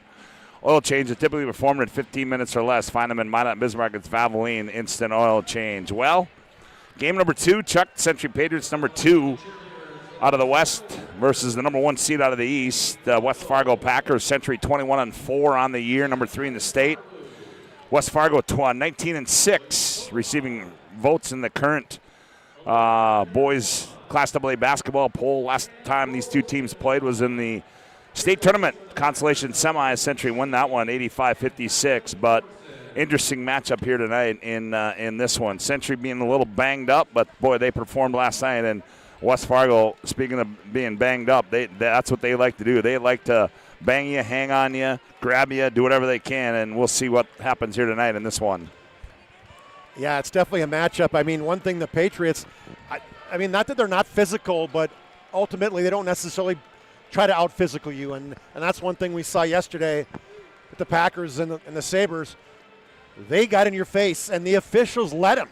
Yeah. I mean, there were times where I was shocked, frankly, at how much they allowed them to be physical as guys were crossing the court from the legacy side. And so I think one of the keys to the game is going to be how these officials are going to let it go. If they let it go, Century right now is one of the coaches said, hey, we're held together with gum and baling wire right now. So he said, from an injuries perspective, they got guys that, shoulders, heads and shoulders, knees and toes right now, Scotty, with a lot of the Patriots. Yeah, they certainly do. As the health of Garrett Nisley, we saw him help will his team to victory last night playing with that shoulder. I see tonight. Oh, he's got a different brace on, it looks like, tonight. And then he's not like LeBron James. It's on the same shoulder that he hurt.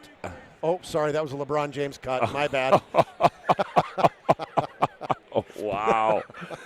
Wow. So we'll see how he can add. Is it a different brace? Yeah, well, I think the last one he had on last night was white. No, his shirt was white, Scotty. Oh, was his it? Shirt underneath the brace. Oh, all right. It's been 24 hours since I last saw him, so I mean, I can't remember what I did 17 minutes ago, much less 24 hours. Chuck, hey, give us your Northern Plains Heating and Air keys to the game in this one. First of all, let's take a look at the West Fargo Packers. Well, the Packers, to me, it's, control Kinnebrew. He's going to be the key. Last night, he came out big for the Patriots, had a huge night for them, really cranked it up, 26 points, 9 rebounds. To me, that's the guy they got to control. They cannot let him get going because when he gets going, he's a high flyer. He gets dunks. He gets steals. He does things. So who's going to be the guy? Is it Beckett Fowl? Somebody's got to control him. That's a key to me if I'm West Fargo. And Chuck, the key for the Century Patriots? P-H-Y-S-I-C-A-L. Be physical. You cannot let the Packers bully you. You got to get right back in their face, and they got guys that can do it, right? They got guys in Joey Kralik. He ain't not going to back down to anybody. Nope. Right? And Xavier Haroldstead, he ain't going to back down to anybody. They got some kids with some football mindsets, and they're going to have to control Wyatt Knutson. Yeah. That's the key to me. Knutson, and then off the bench, Steph Booth. Well, and that's one of my keys, Chuck, is we were talking off air. I'm just wondering if Darren Matter doesn't try to neutralize some of that Booth with bringing in Ami Spears with that size to make things not so easy for Booth as they were last night against the smaller legacy lineup that they had. I would agree. I think you're going to see probably Ami playing a bigger role, Scott. I think that's a great point. Yeah, so we'll see how that all plays out as our planning team, our Valvoline Instant Oil Change pregame show rolls on.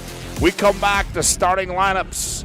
The opening tip, who will play the Demons, the Pats or the Packers? You'll find out after this timeout on the PSP Network. That sinking feeling you get when this happens? That's oil change-anxiety. The anxiety of being without a car with a billion things to do. The fear of being overcharged. The stress of not knowing where to go or who to trust. But you never get those feelings at Valvoline Instant Oil Change, where you can watch us work right from your car, and we finish up in about 15 minutes. We changed your oil and did our 18-point safety check. Valvoline Instant Oil Change. Service you can see, experts you can trust. Back in our Valvoline Instant Oil Change pregame show.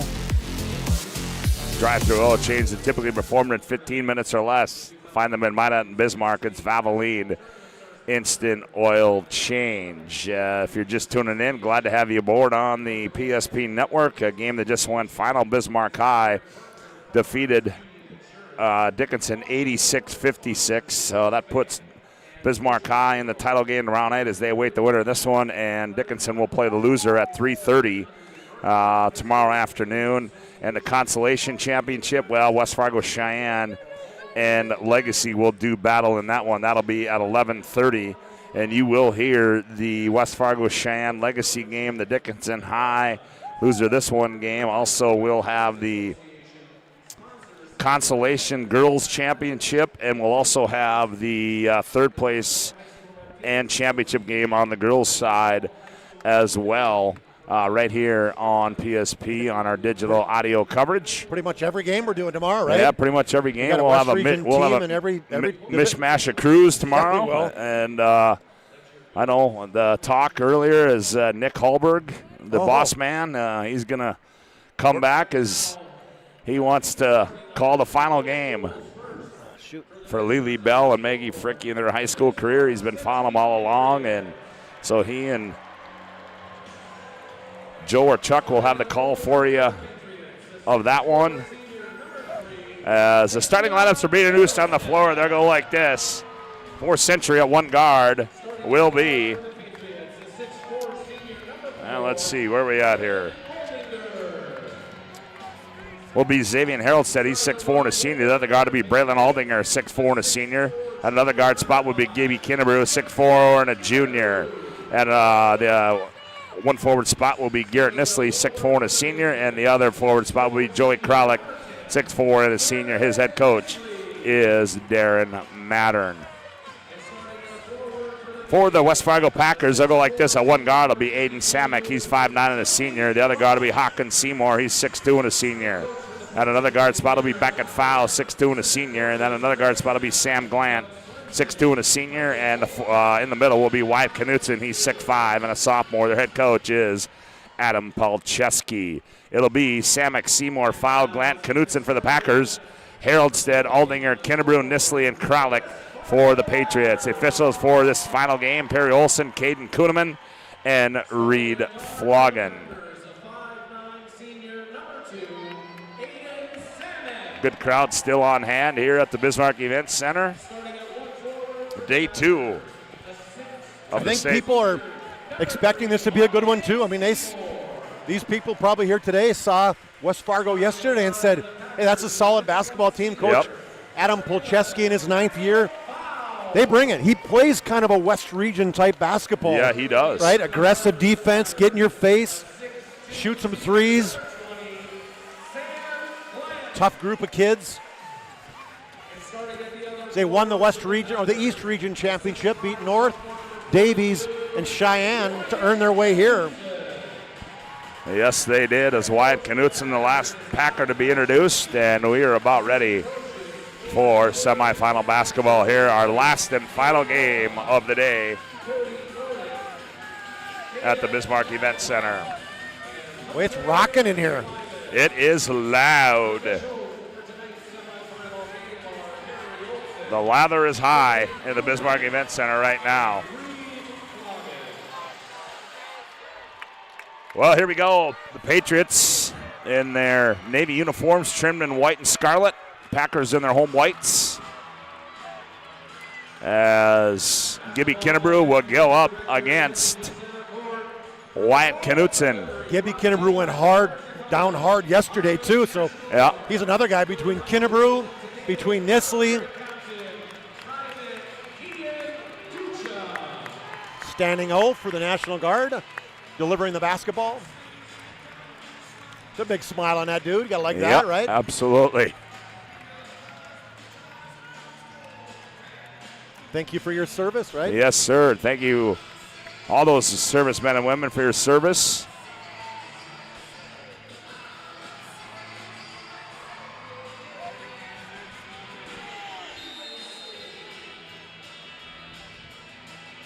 Kinnebrew, tip is run down there by Xavion Haroldstead. Xavion will bring it in the front court. Man-to-man defense guarded by Beckett Fowl. Here's Aldinger with it. Aldinger. Really spread the floor, Scott. Yeah, they do. Sentry's going to run it down as they hand off Kinnebrew. Kinnebrew turns the corner and gets down the right side, guarded there by Seymour. Now finds Nisley. Nice save there. Here's Aldinger. Aldinger. Now Kralik. Jump stop, 3, 2 to shoot. Kralik fadeaway shot, rolls off. Haroldstead battles for the rebound. Tried to shovel it to Kinnebrew. Ball tipped away and run out of there by Fowl. Front court, Glant. Back to Knutson down low. Knutson nowhere to go. Now in the corner they go to Glant. Glant's going to fire for 3. That one comes off. Kinnebrew climbs the ladder and pulls it out of there. And then some. Yep, back comes Sentry. Drops it off. Haroldstead high right side. Xavion now to Aldinger. That one looked like it was coming right in my mug. I'd have caught it for you, Scott. Down low, Nisley. Shot fake, goes up, contested. Oh, Haroldstead the follow and the putback. Acrobatic finish for Haroldstead. Takes it off the glass after a miss by Nisley. Air ball there by Samek. Into the hands of Nisley. Now in the front court comes Sentry. Here's Kinnebrew with it. Gibby. On the bounce, Gibby gets in the corner to Aldinger. Catch, fire, 3 on the way. Bingo! Braylon Aldinger buries one out of the left corner. Sorry, Scott stepped into the role as a 5th guy with Kramer going on the bench or having his surgery. Well, I guess he didn't have his surgery. Breaking his leg. Glant's going to fire for 3. That one comes off. Rebound to Haroldstead. Here comes Kinnebrew. Kinnebrew in the open floor. He's going to fire for 3. Bingo! Ho! Sentry's got on a heater right now. Good look right there by Kinnebrew. He can shoot the 3. 31 plus on the season. Beckett Fowl looking down low. Guarded by Aldinger. They get it to Knutson. Knutson goes baseline right. Contested shot. Rebound to Nisley. And here back comes Century. Garrett into the front court on the bounce. Garrett now finds Haroldstead. Haroldstead, baseline. Kralik operates, kicks in the corner. Aldinger one more time. Left corner three. Bingo! Raylan came to play, Scotty.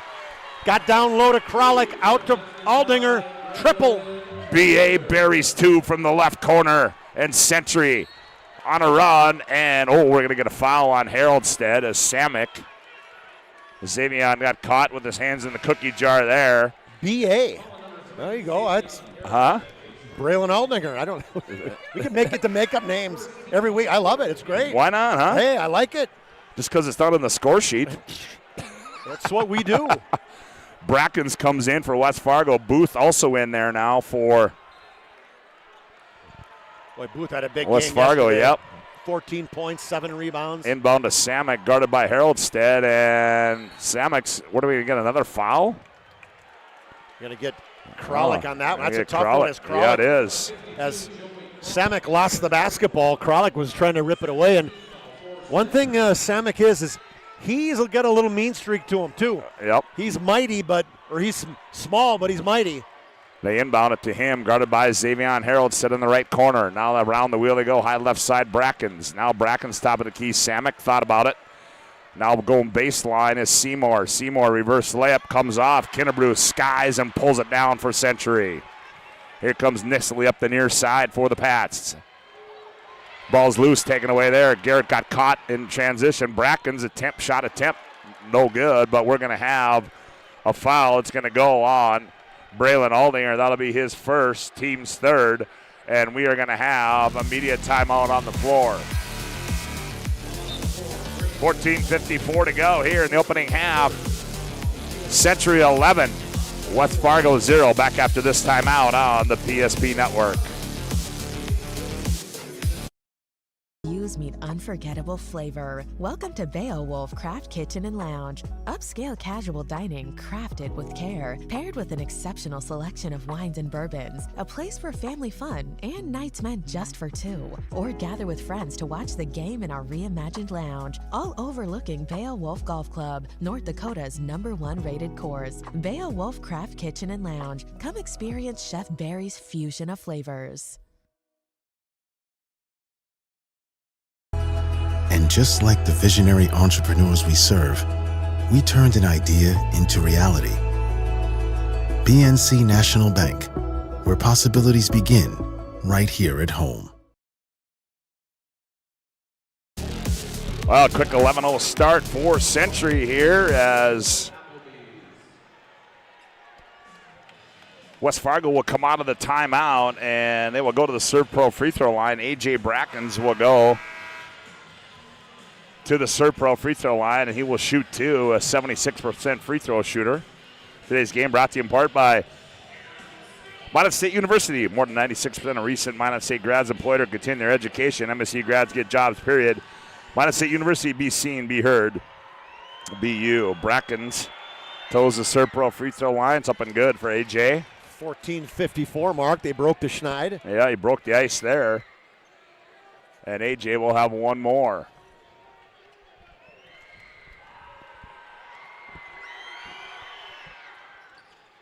And he got them both.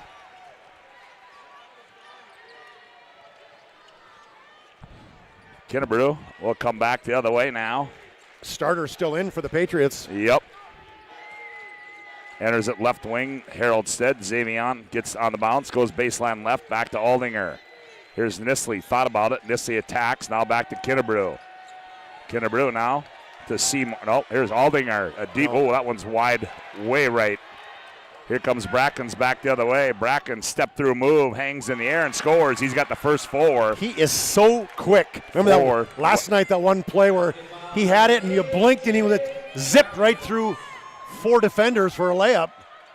And a poke away there by Beckett foul. BNC National Bank, your life is busy.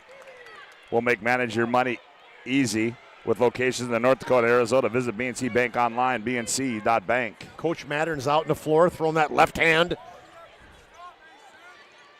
Oh, and here's a steal by Brackens. Brackens on the other end, goes up, scores it. How about that, coming off the bench for some excitement and some electricity. Another steal for Brackens and another layup. 11-6 our score on the BNC Bank scoreboard. 13:55 to go. In the corner, Aldinger one more time. That one's short, and Brackens the rebound. Brackens, he's going to attack on Nisley, throws one up, and he's going to be fouled, and he'll go to the Serpro free throw line.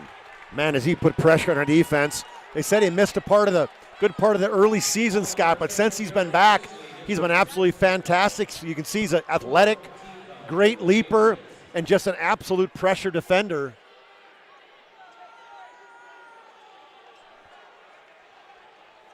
That's a way to stop a 11-0 run. You bring in the secret weapon. So A.J. Brackens, he's got the first 6. He might have the first 8. Man. Now you got the first subs for the Patriots, and now you're seeing, you talked about Ami Spears, Scott, he's in, and then little Haroldstead, Zakai, he played well yesterday. Yeah, came he up did. with some big shots. Oh, Aldinger got caught standing there watching, and Brackens, they ran the rebound down. They got another possession. They trail at 11-7 on the BNC Bank scoreboard. Ami Spears in the ball game now. Got Kinnebrew guarding Booth, Scott. Yep. They go to Booth. Now Booth finds Samek on the cut. Nowhere to go. Now Samek hands out foul. Now here's Aldinger. Now they go down to Booth. Booth trying to operate down low. Contested shot. Foul the rebound. The putback's no good. Booth the board and the putback. Ami mistimed the jump. It bounced one more time on the rim. And right there was Booth for the putback. Here's the Kai Haroldstead. Now he gets it out Kinnebrew. Here's Aldinger. Now back to Kinnebrew. Kinnebrew gets downhill, hangs, and he's going to be fouled. Is Gibby Kinnebrew, and Booth is going to get called for the foul. You know, and he does set so well, Scott, where he can just hang in the air, create contact, and then just hang. 12:55 left to go. 11-9 our score to BNC Bank scoreboard. Century leads it by 2. Make it 3 as Gibby connects on the first one. Aldinger comes out for the first time, and Kramer's in. Camden Kramer, Northern State commit. Broke that fibula back on January 9th. Hard to believe he's back playing. No surgery. Oh, Haroldstead kept it alive. Shot goes up, missed it. Back comes Brackens. Brackens quickly in the front court, attacks baseline right, nothing there. Looks inside the Booth, guarded by Spears. Now they give it off to Brackens. Brackens on the bounce, tries to split the D. He's going to be tied up. It's going to be a jump ball, and it's going to go to West Fargo. That was good defense by both Spears and Haroldstead coming off the bench. Bracken's got a lot of energy in him right now. They call timeout? No. What's the booing for? Am I missing? What am I missing? I don't know. No, I think it's a jump because I think he's going to flick it. Let's watch. Yeah, there's going to be an offensive foul there. It's going to go on Booth. Offensive foul. Push off on Haroldstead. That'll be 2. Yeah, go ahead.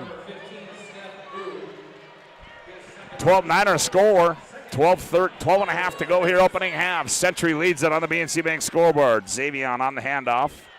Now here's Camden Kramer with it. Kramer brings it left wing. Now goes high post Kinnebrew. He faces up. Attacks on Scoville. Kicks left corner.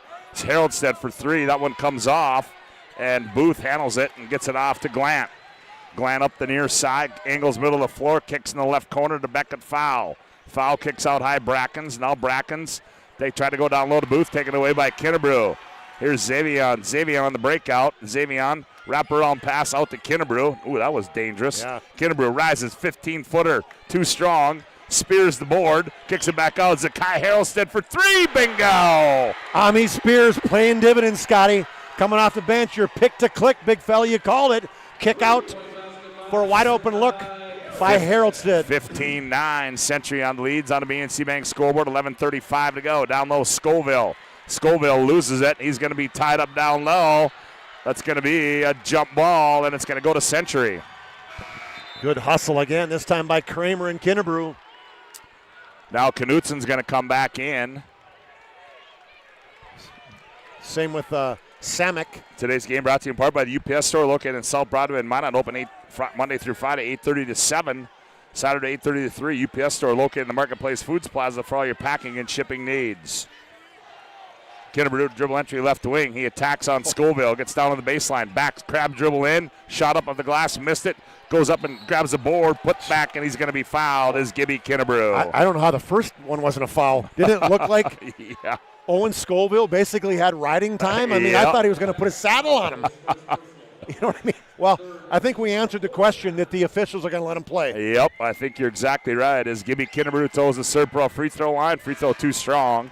He's been struggling from the free throw line right now, Scott. 64%. I think last game, well, he was 7 of 11. Gibby will have one more. Got that one. 16-9 on the BNC Bank scoreboard. Here's Foul with it. Foul now gets it off to Glant. They go down low to Knutson. He can't handle it. Ball's loose. And it's going to go off Ami Spears, and it'll stay with West Fargo. He was trying to sell it, but when you got red shoes, they show up. You know what I mean? It's like, oh, the guy in the red shoes kicked him up. That's Spears. Beckett foul. They try to lob to Knutson. Knutson can't hang out, gather it. And Haroldstead comes out of there with it. Now he gets it off Camden Kramer. He's not wearing that like brace on his left leg this game. Remember how he had it wrapped last time? Kramer goes baseline, tries to wrap it back, and foul. Can't save it. It goes out of bounds. It'll stay with Century. We're going to have a media timeout on the floor. 10:51 to go here. Opening half of play. Century 16, West Fargo 9. Back after this timeout on the PSP Network. Owner of Trusted Tire and Auto. Around here, winters can be long and roads can be rough. That's why you deserve a reliable partner. We carry premium tires installed by our certified team of experts, and our total car care covers it all, from brakes, transmissions, diagnostics, and more. And trust, we know it's built through real local connections, even small things like a handwritten thank you. Choose us for trusted service that goes the extra mile. Sincerely, Jared.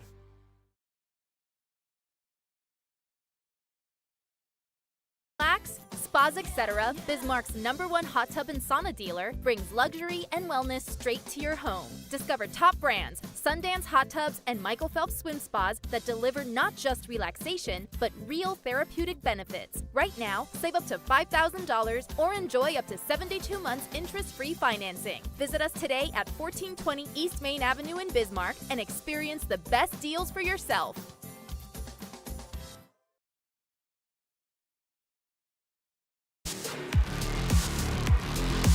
Well, 16-9 our score. Century retains possession. Construction day down here on the Patriots fan side. Haroldstead will inbound it. He does out high to Gibby Kinnebrew near the timeline. Now Gibby will put the offense in motion. Here's Kramer on the right wing. Kramer up high to Spears. They look backside. Oh, Ami takes it to the 10. Shot fake, goes up, scores it. Oh, what a play by Ami Spears. Again, stepping up big time, going hard to the rack to the left side, and a great head and shoulders fake. 18-9 our score as Glant goes down the left side, throws one up, missed it. Knutson the board, Knutson the putback. Knutson just so big, gets inside and just buries the defense beyond the block. 18-11 on the BNC Bank scoreboard. Here's Kinnebrew on the right wing. Gibby hounded there by Hawkins Seymour. Now they come out high to Kramer, left wing Zakai Haroldstead. Zakai attacks, gets in the paint, rises up, book it. He is not afraid of this moment right here. Zakai Haroldstead takes his guy off the dribble, pulls up for a 5-footer in the lane. 20-11, Century by 9, 9:49 left to go here opening half. Here's Glant with it. Up high they go. Samick guarded by Zakai Haroldstead. Samick attacks. He's tied up.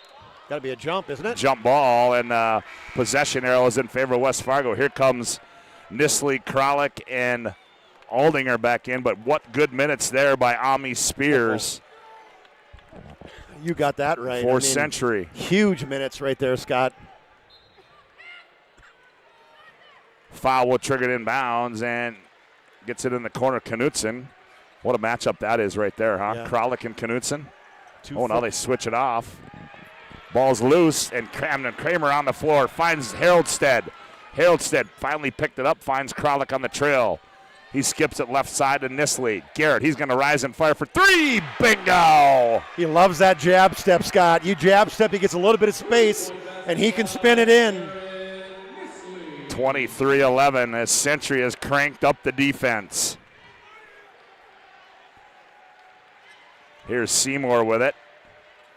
Now they goes out Samick. Now they go Beckett foul. His three on the way. That one comes off. Knutson the weak side rebound. Dumps it down low. Seymour. Seymour in the paint. Has it blocked away. Gets it off Knutson. Now to Glant. Now back to Seymour to the right corner. Oh, and he buries a three. Just calmly, West Fargo not getting too caught up in the pressure defense by the Patriots. Got it to Seymour wide open in that right wing. 23-14, 8:35 to go in the opening half. Zakai, right baseline jumper comes off. Rebound Hawkins Seymour. Seymour up into the front court for the Packers. Dumps it off, foul left wing. Foul puts it on the bounce, now gets in the paint. Tacks the tin, tough shot, rolls off. Kralik the rebound. And Joey tells Zakai, come back and get it, young man. And now Zakai will run it into the front court for Century. Gets it off to Kramer. Now they go up high, Nisley. Now here's Kralik with it. Kralik, 10 to shoot. Joey goes baseline right. In the paint, reverse layup, up and good. Oh, what a move by Joey Kralik. Showed his dribbling skills. Crab dribble right around Knutson on the baseline for the reverse layup. Oh, Nisley a poke away. Ball's loose. And Zakai Haroldstead and Knutson went right at him. He's a little stunned right there. Ooh, he's the cobwebs. Knutson's not feeling too good either right now. And that one's going to go on Zakai Haroldstead, and we're going to have a media timeout on the floor. 7:45 to go, opening half. Century 25, West Fargo 14. Back after this timeout on the PSP Network. We realized he had 2 broken bones, was fear. Then once we realized and got a plan with Trinity and our doctor, a lot of comfort. He told me that he can fix my arm, and he showed me a lot of stuff that he could do to help me. Trinity Health Orthopedics is as good as you can find anywhere in the country. A lot of us take pride in that, and that's why we stay here and we keep doing what we do. Trinity Health, making more possible.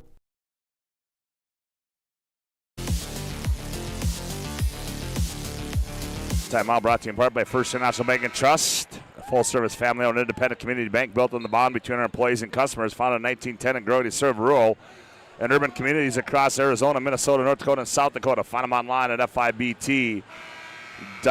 And also today's game brought to you in part by Farstead Oil. Contact Farstead Oil today to find out how their skilled sales team can help you achieve your wholesale fuel, mobile lubricants, and DEF needs. Probably serving North Dakota, Montana, and western Minnesota since 1938 and committed to outstanding customer service and reliability. Farstead Oil. Just checking out both Sakai. He's all right, Haroldstead, and looking out at Knutson. Knutson he looked a little rough on that bench. The timeout. Samick hands off Brackens. Top of the key, looks down low. They go to Booth. Booth lost it down low. He's going to be, now he comes out of there with it. And he gets it off to Beckett foul. Now they go right side. Here's Brackens. He's going to fire for 3. That one comes off, and Kralik the rebound. Kralik works his way out of there. Now he gets it off to Gibson Kinnebrew. Well, you can tell Century's been schooled well because they get it, they chin it. Yep. They don't take off and just dribble. Gibby loses it, now gets it back, heads baseline left, and it's going to be out of bounds. It's going to be off of Booth, and it'll stay with Century. That is a head of hair. There. That is the biggest head of hair I think I've ever seen. I mean, seriously. Yes, it is. Glant comes back in. Booth will sit down. So this is the small lineup for the Packers. 25-14. Century leads on the BNC Bank scoreboard. They get in the corner to Nisley. Out of bounds. Pushed him out of bounds. Coach Polcheski's saying great job to the official, buttering him up with Tish.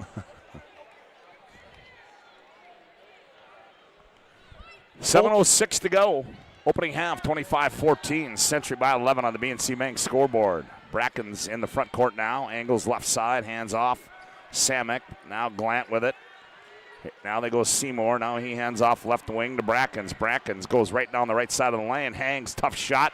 Ball tipped around and run down there by Camden Kramer. And then Brackens comes back the other way and pokes it away.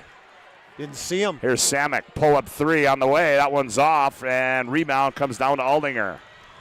That's one thing every single person on this Patriot team, they're good rebounders. Yes, they are. Camden Kramer, high right side, goes in the corner to Nisley. Jabs right.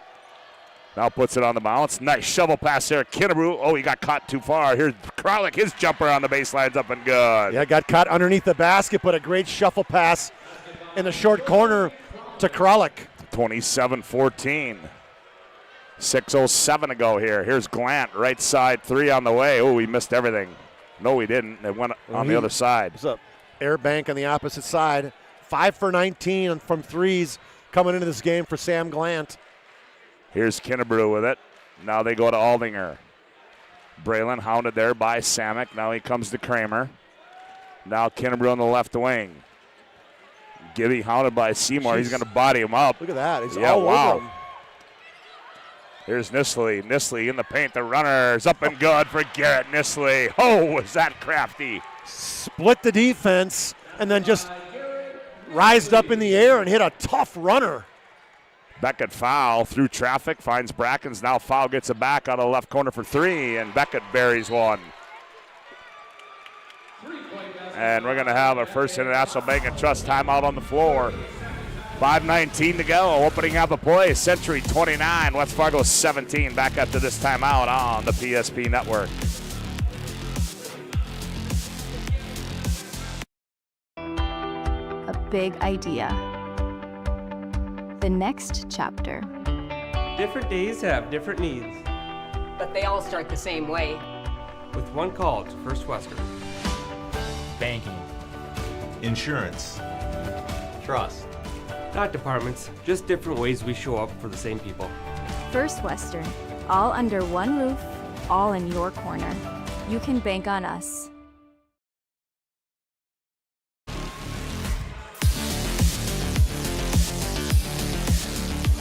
Today's game brought to you in part by the Aggie Foundation. Vote each week for the PSP Network Player Performance of the Week, sponsored in part by the Aggie Foundation. Nominees will be posted on social media each Monday, with their winner announced on Thursday. Learn about their charitable work at aggiefoundation.com. See if they call a play out of the timeout. Yeah, they do. As Gibby attacks, and he's triple teamed. Yep. They gonna call a foul? Yeah. Yep. That's what's so funny is Samick's like, me? It's like, I don't know, but you probably earned about 10 of them so far. Here's Nisley, right side three. Oh, bingo! Garrett Nisley rips one from the right wing. And he can get hot, Scott. Yep. And when he's getting hot right here for the Patriots as well, as he's made 41 threes on the season, one of the better shooters in the state. 32-17. Here's foul. His three, that's going to be short. Follows his shot. And it's going to be an offensive foul on Beckett foul. As good D down low by Aldinger, and Beckett foul will get called for the personal. Foul with the foul. As got his own rebound, and then Kralik stepped in to draw the foul. That's his second, team's fifth.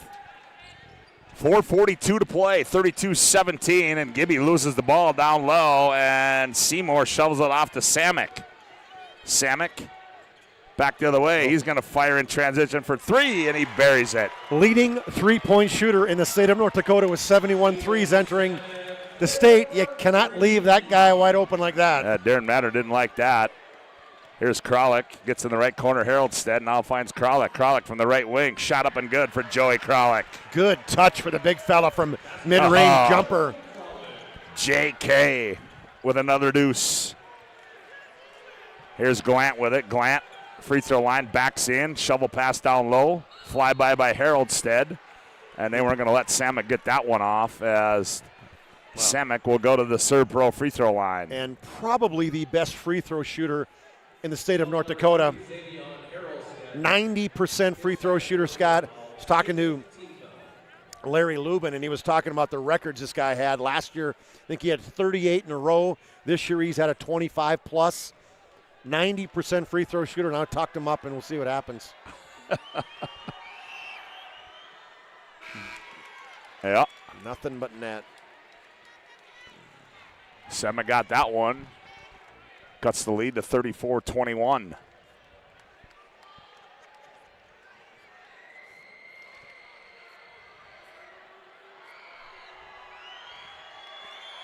Samek one more, and he got them both. If only the kids out there could watch this guy shoot, right? I mean, that is picture perfect for a free throw shooting. Zakai Harrelstead, teardrop on the baseline, comes off, and rebound to Glant. Glant in the front court, Brackens, may have traveled, no, but he dropped it off to Knutson, and he scored it. Yeah, he jumped up in the air, didn't have nowhere to go, and then he found Knutson open on the right block. 34-24. Oh, my, Seymour just laying on him. That's what I mean. I can't believe they haven't called a foul. Yeah, I mean, that's what Coach Mattern's saying. What do we got to do? And we're going to have a media timeout on the floor. 3.5 to go, opening up a play. Century 34, Packers 24. Back after this timeout on the PSP Network. Yeah.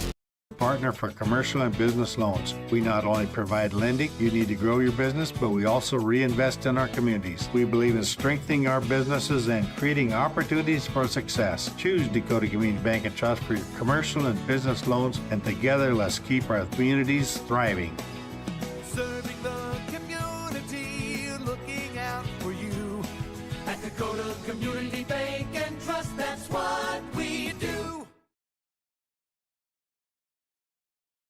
Engineers at Ackerman Esvold have been enhancing everyday life. From response times to commute times, we've helped create critical infrastructure, enhancing highway safety, flood protection, and public education. And we're no stranger to enhancing fun, family outings, and even game time. Ackerman Esvold, working to enhance your everyday life.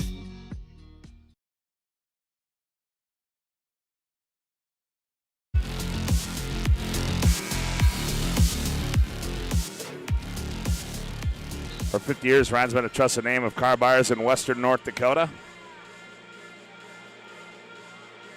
Shop their entire inventory at DriveRyan.com or visit one of their 5 locations in Minot and Williston. Ryan Family Dealerships. 10-point lead for Century at 34-24. Brackens will bring it in the front court for the Packers. He comes up high, Glant. Now Knutson, they reverse it left wing to Brackens. Brackens stop and go move, gets in the paint, finds Seymour. Now they go to Samek in the paint, and Samek throws it away into the hands of Brackens. Now at high, Samek. Samek catch fire 3. That one's off. Rebound to Knutson. Now he gets it out to Glant.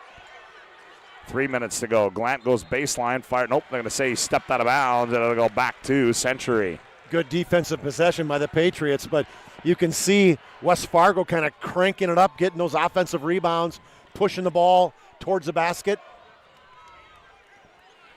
Kinnebrew brings it in the front court, gets it up to Zakai Harrelstead. Century by 10, 2:52 to play, opening half. Nisley, he's going to fire a deep 3. That one comes off. And rebound Knutson. Knutson turns and heads downhill, and he's going to save it. Oh, hello. Like he was hitting a walking sled, for crying out loud. I don't think I've ever seen that. Knutson just... Somebody's got to check the basket stanchion. Oh, I'm serious. He knocked that thing hard. That's amazing. I've never seen that. He lowered his right shoulder into that baby. Turnover, but my goodness. Zakai now gets it off to Kinnebrew. Now Gibby on the bounce. Go Harrelstead, high right side. Zakai turns, heads downhill. Oh, he's just pushed out of bounds by Glant. No call. Back comes Samek. Samek in the paint, nowhere to go. Gets it out to Brackens. Brackens, now he goes short corner Knutson. Knutson turns, triple team in the paint, turns baseline, comes off, rebound to Kinnebrew. Outlet to Nisley. Oh, nice pass. Haraldstad layup, got it. What a dime there by Garrett Nisley. Found Haraldstad just cutting to the basket. A catch and great finish. 36-24. Here's Seymour. High right side. Now they go right corner to Glant. Glant. Hand back Samick. Samick. Ball high over his head. Goes down low Knutson. He lost it. Now back out high Samick. 1:32 to play. Samick goes baseline right. Little teardrop comes off. Into the hands of Braylon Aldinger. Trying to draw. Darren Madden wants a timeout. there. Yep, we'll take one as well. 1:26 to go here. Opening half of play. Century 36, West Fargo 24. Back after this timeout on the PSP Network. At any time, to anyone. It's not really something you can schedule on your calendar. But when it happens to you and it's not your fault, there's one law firm to remember. That firm is Schweigert, Clemeen, and McBride. We live here and take pride in helping our community. We know this area inside and out. We put in the work and fight for what's right so justice can prevail for you. That is what we're all about. We're on your side. We're Schweigert, Clemeen, and McBride.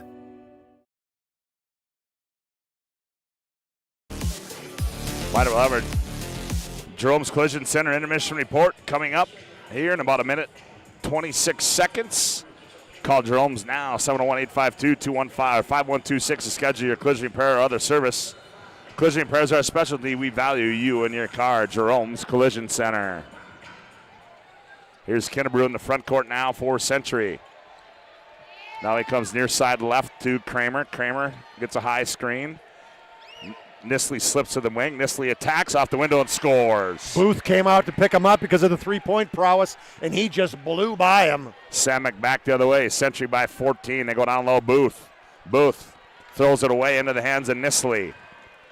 Boy, that Patriot pressure is picked up, huh? Yes, it has. Here's Kramer now. Looks back at head coach Darren Mattern, and now Kralik comes out high.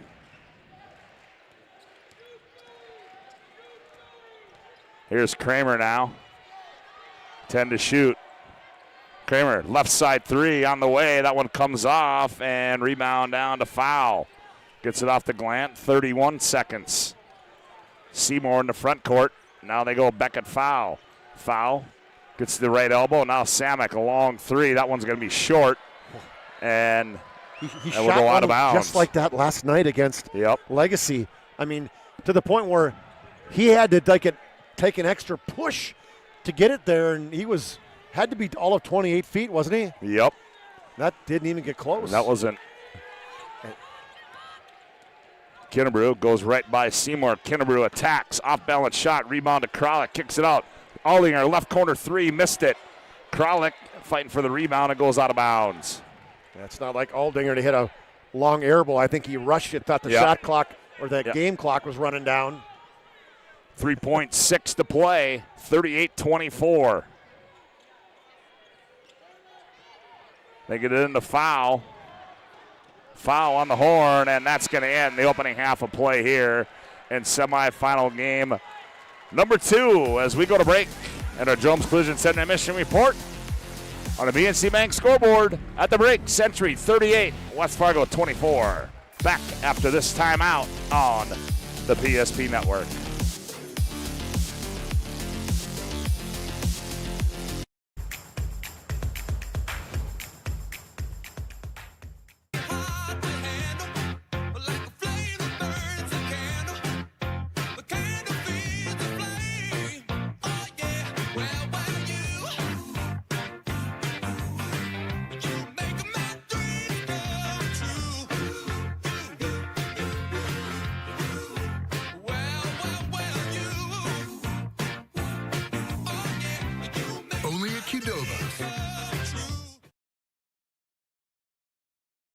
We started with small beginnings.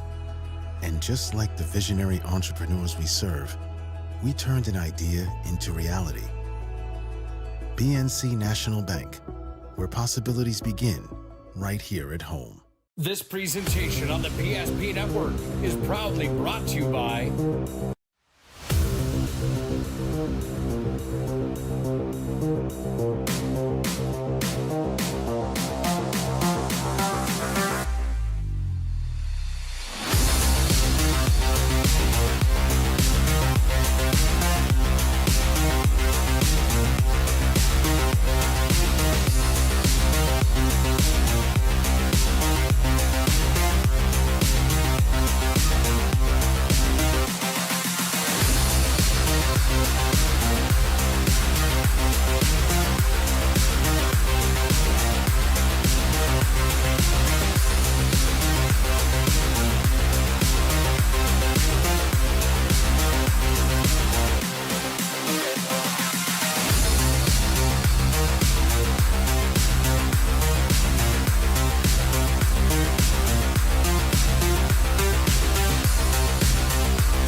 Make sure to like and follow PSP Network on all social media platforms. PSP Network, it's game day. Sometimes life gets messy and accidents happen. So when life gets messy, ServPro's ready. Call ServPro of Minot, Bismarck, or Williston today. The foundation of the financial planning approach at Legacy Financial Partners is a personal relationship. Our unique and collaborative approach to financial planning starts with your dreams, not just the numbers. We will work with you regularly to take action to update your plan as your needs evolve, recommending products and services that are right for your situation.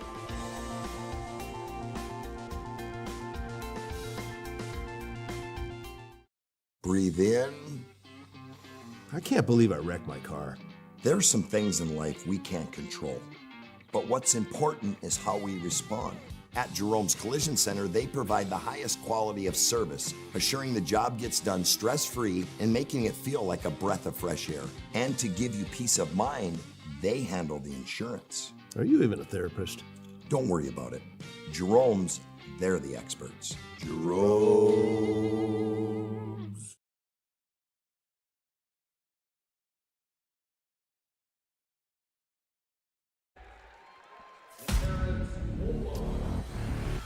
Welcome back to our Jerome's Collision Center Intermission Report. Accidents happen. It's part of life. At Jerome's, our goal is to help you get your car and your life back on the road, both literally and metaphorically. It's a goal that forces us to do more than fix your vehicle. We've been doing it since 1975. Call 701-852-5126 to schedule your collision repair or other service. Collision repair is our specialty. We value you and your car. Chuck, we got a recognition on the floor today. Yeah, Bismarck High State Championship back in the day. I'm trying to think of what year was that, Scotty? Was that 2021? I think it was. No, 20. No, way older than that. No, it wasn't 20. No. I should know, but we'll figure it out. I'm sure it's in here somewhere. Here's all the stuff in the middle. The 75 girls. I thought it would be in here somewhere, wouldn't it? Yeah, probably in the boys section. That makes sense, wouldn't it? Thanks for basically referred to me as a dummy, but it isn't. I don't see it.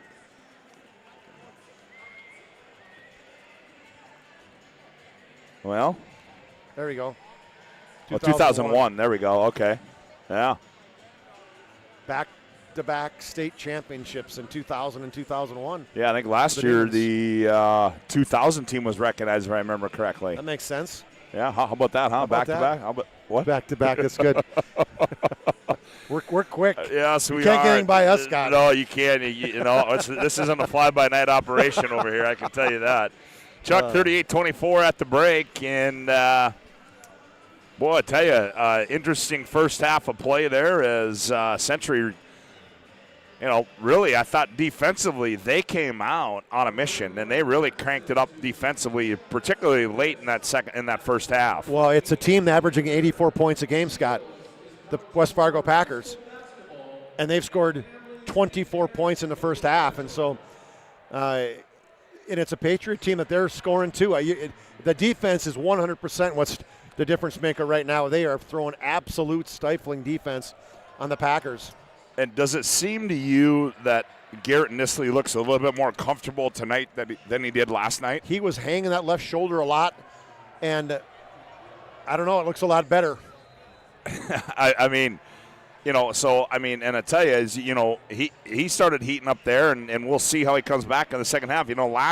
Last night when you talked to Coach Manner, and he kind of spelled Nisley a little bit in that first half, and then had him for the stretch run in the second half. I felt that he got more minutes in the first half than he did last night. Yeah, he played almost 14 minutes, and to me it was the 4 minutes of Ami Spears and the minutes that he got from Zakai Haroldstead, the 8 minutes from him. It's those guys off the bench that came up big when they needed him to. I mean, Spears played a very decisive 4 minutes where he played great defense, got a bucket, gave him some spark, and it was kind of at that point somewhere where they kind of pulled away and got that double-digit lead.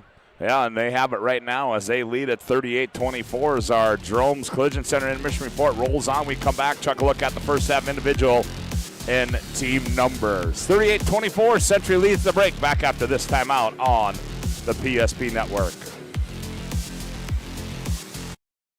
I can't believe I wrecked my car.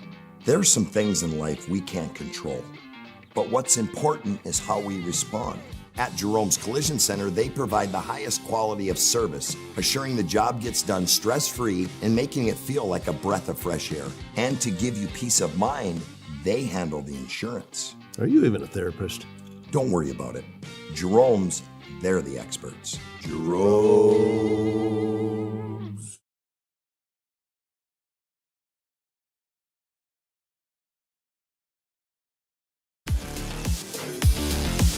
Back under Jerome's Collision Center Intermission Report at the break. Century leads by 14, 38-24 for the look at the first half. Individual team numbers. Here's Chuck. For the Packers, 6 in the scoring column, 7 by A.J. Brackens off the bench, all in one bunch. Aiden Semick had 5, but just 1 of 5 from outside the arc for him. 3 points for Hawkins Seymour in a triple, 3 points for Beckett Fowl in a triple. And Steph Booth off the bench had 2 points and 4 rebounds to lead the Packers. Wyatt Knutson, he also had 4 points and 4 rebounds. They shot just 27% from the field, 8 of 29, 3 of 14 from outside the arc, and 5 of 6 from the free throw line. For the Patriots, 7 in the scoring column. Garrett Nisley, what a big first half for him, 10 points, 2 of 3 for three-pointers for him, 7 points for Zakai Harrelstead off the bench. 6 for Braylon Aldinger, 2 threes in back-to-back possessions. Gibby Kinderbrew had 5 points, 5 rebounds, 3 assists, and a steal in the first half. Joey Kralik had 6 points and 3 rebounds. Xavier had a bucket in the first half. And then Ami Spears with 2 points in his 4 minutes of work. 50% across the board for the Patriots. 50% from the field, 50% from the threes, and 50% from the free throw line.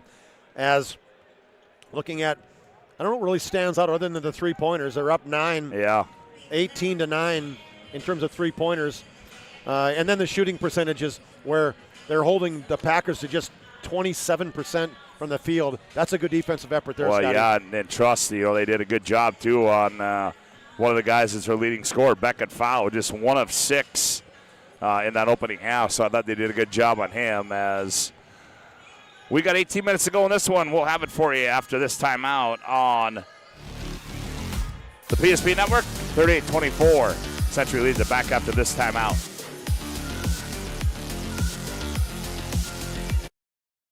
At any time, to anyone. It's not really something you can schedule on your calendar. But when it happens to you and it's not your fault, there's one law firm to remember. That firm is Schweigert, Clemene, and McBride. We live here and take pride in helping our community. We know this area inside and out. We put in the work and fight for what's right so justice can prevail for you. That is what we're all about. We're on your side. We're Schweigert, Clemene, and McBride. AE Construction Management and General Contracting builds more than structures. They build confidence. Your trusted partner in commercial construction across North Dakota, they handle everything from planning to final delivery. Whether it's steel, industrial, or retail, AECM builds with precision and safety. Their hands-on approach keeps your project on time and on budget. Build better with AECM. Call Tim at 701-818-0099 or visit aeconstructionmanagement.com. Dear valued customer, I'm Jared Lundeen, owner of Trusted Tire and Auto. Around here, winters can be long and roads can be rough. That's why you deserve a reliable partner. We carry premium tires installed by our certified team of experts, and our total car care covers it all, from brakes, transmissions, diagnostics, and more. And trust, we know it's built through real local connections, even small things like a handwritten thank you. Choose us for trusted service that goes the extra mile. Sincerely, Jared. Dakota Community Bank and Trust, your trusted partner for commercial and business loans. We not only provide lending you need to grow your business, but we also reinvest in our communities. We believe in strengthening our businesses and creating opportunities for success. Choose Dakota Community Bank and Trust for your commercial and business loans, and together let's keep our communities thriving. Serving the community, looking out for you at Dakota Community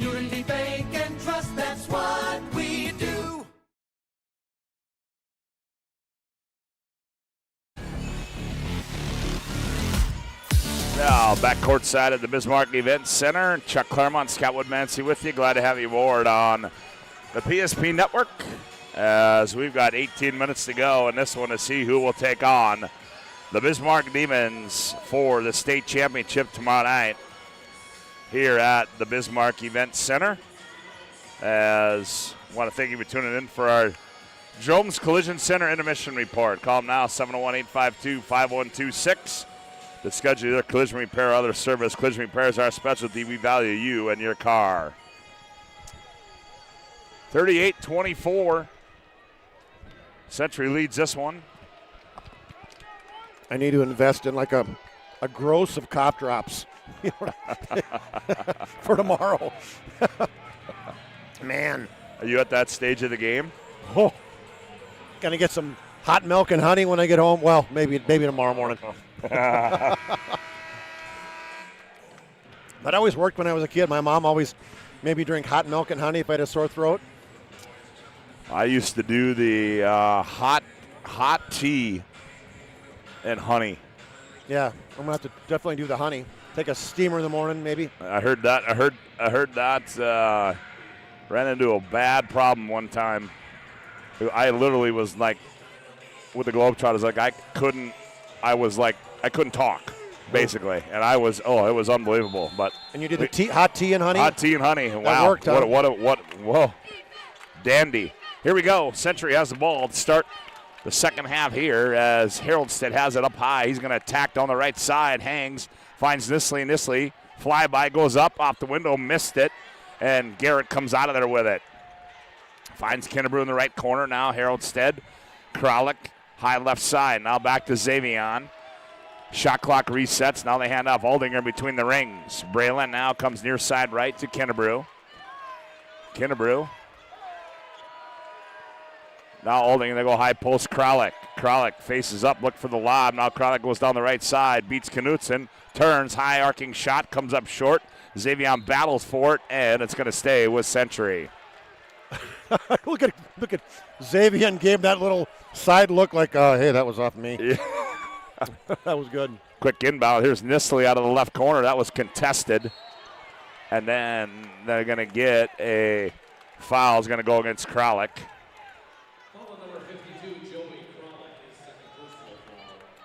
First of the half for Century just underway here. 38-24. Century by 14. Beckett foul. Back with it now for the Packers. They give it to Seymour.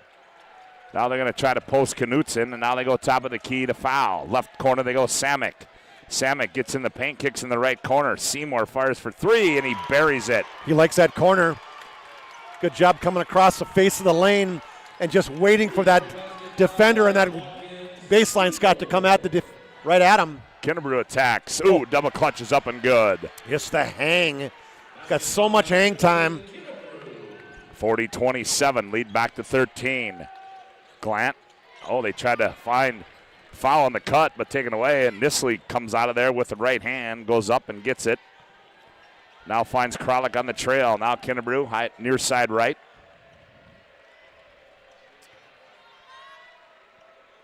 Now they reverse it around the wheel, left wing to Xavion. Xavion goes baseline left. Backs in on, Kralik. He's going to step out for three. Oh, he missed it. Rebound to Seymour. No, lost it into the hands of Glant.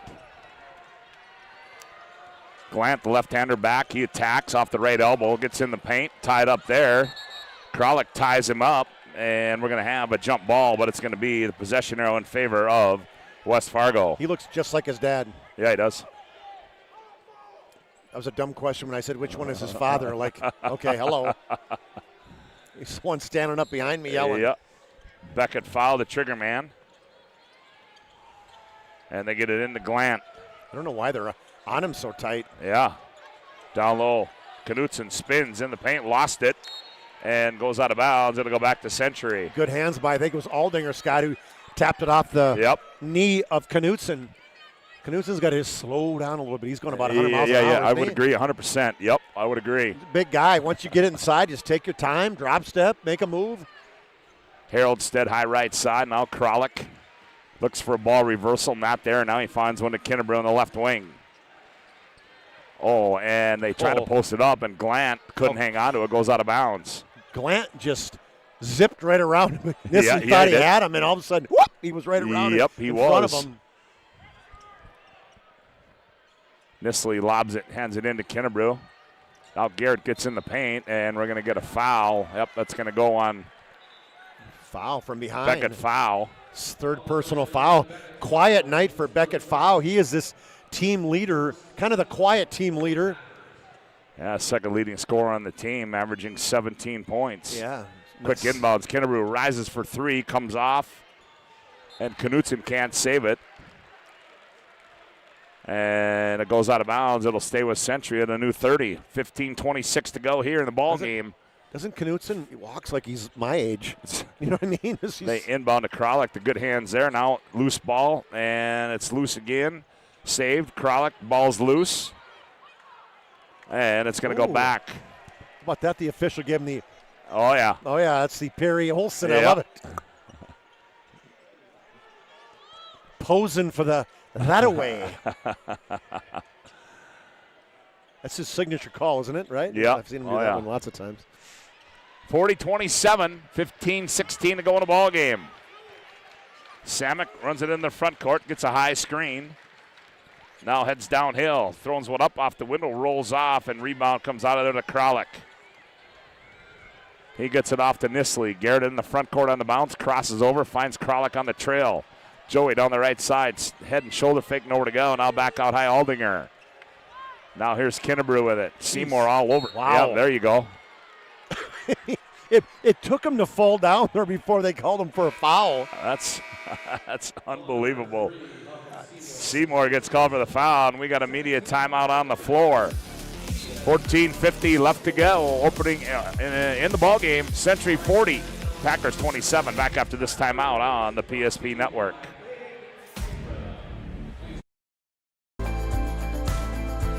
At Planning Team Financial Advisors, we help individuals create their personalized strategies. We specialize in financial planning, retirement planning, insurance, and 401k distribution options.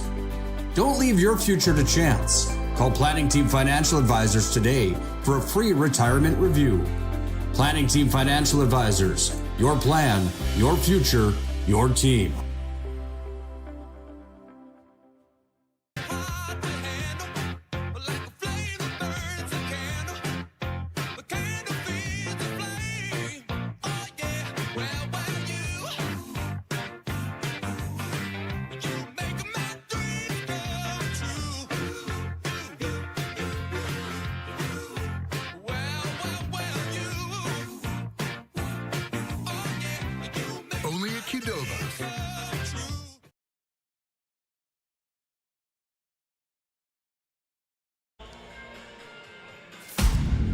Well, we'll see what Century drew up out of the media timeout, as they will have it underneath, and Nisley will be the trigger man as they go out high to Joey Kralik. He hands it back off Xavier Haroldstead. Now top of the key, Nisley. Nisley attacks on Glant. Now they go, here's Kennebrew with it. Gibby reverses his dribble, hands off Aldinger. Aldinger gets in the paint, rises up, 15-footers up and good for Braylon. Just a nice set play with a lot of different options, and that time it was Aldinger coming off the pick by Knutson, or by Kennebrew, excuse me.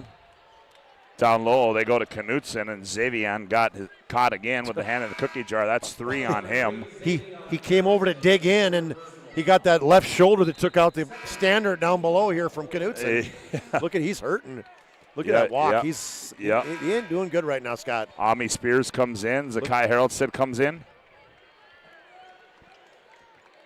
That's a good matchup with Yep. Ami and Booth. Foul the trigger man. They get into Samek looking down low to Booth. Ami trying to get in front of him, and now they get it off the foul.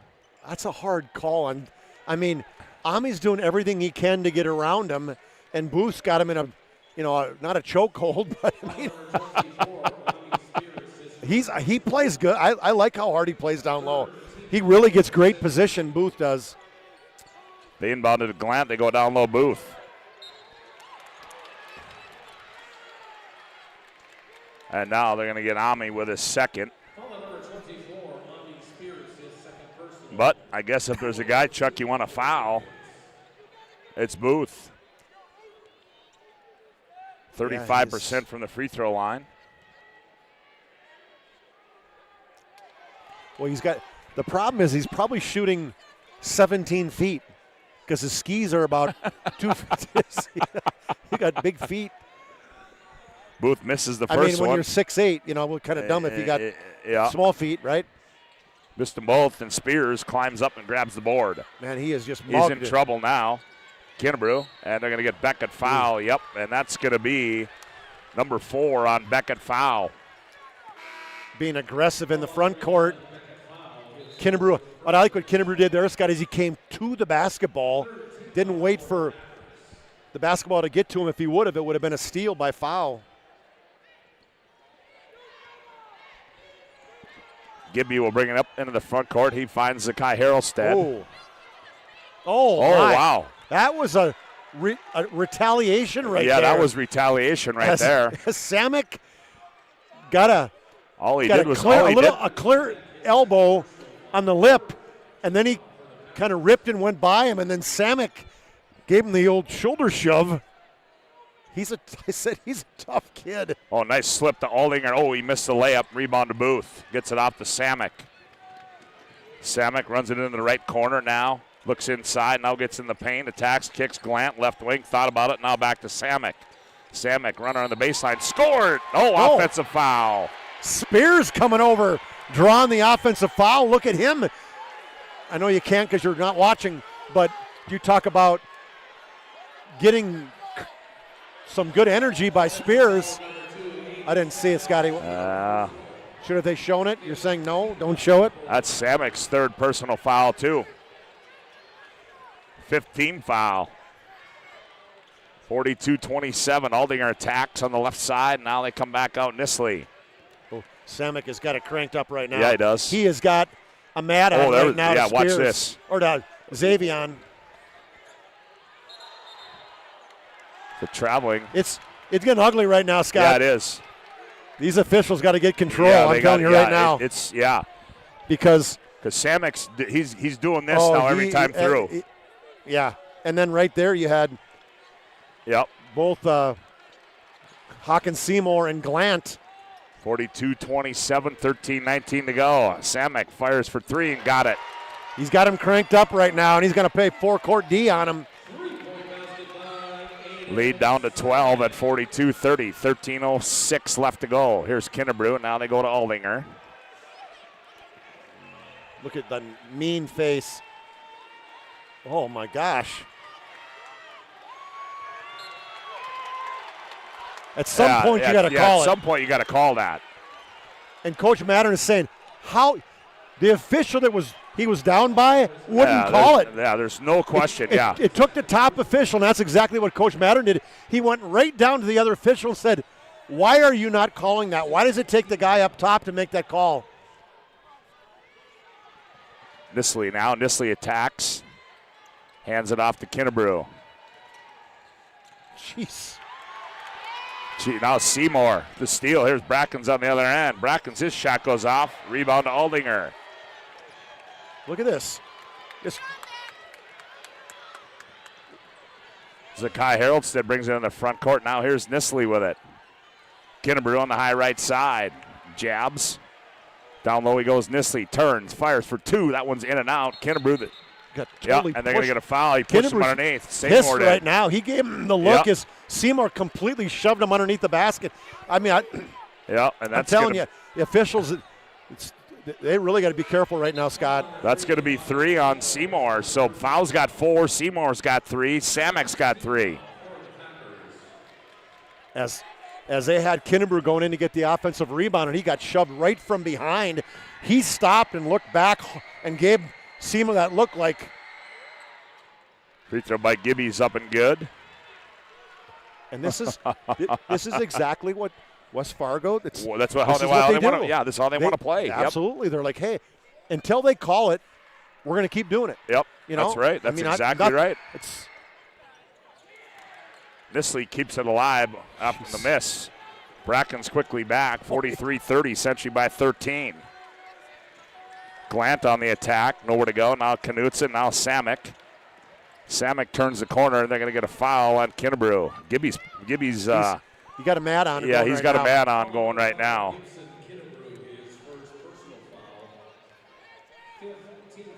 Fifth team foul for Century. 12:09 to go. 43-30. Century by 13.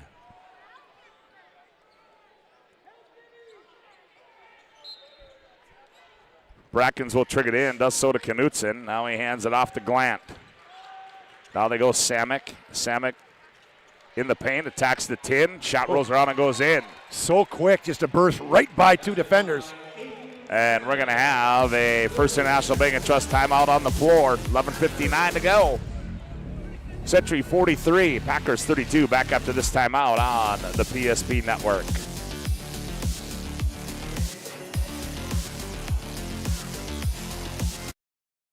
Eight gallons of homemade ranch dressing every day, so you can smother your dinner salad with it. Dip those crispy golden French fries in it, and dunk your breaded chicken strips.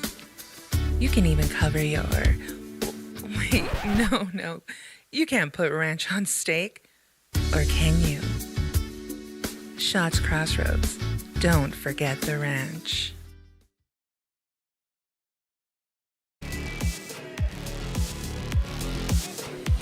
(43-32). Century leads this one. 11:59 to go. Patriots have scored 5 points in 6 minutes. Dribble entry by Kennebrew on the right wing. Now he goes baseline right, leans in, moves in, attack, scores. There you go.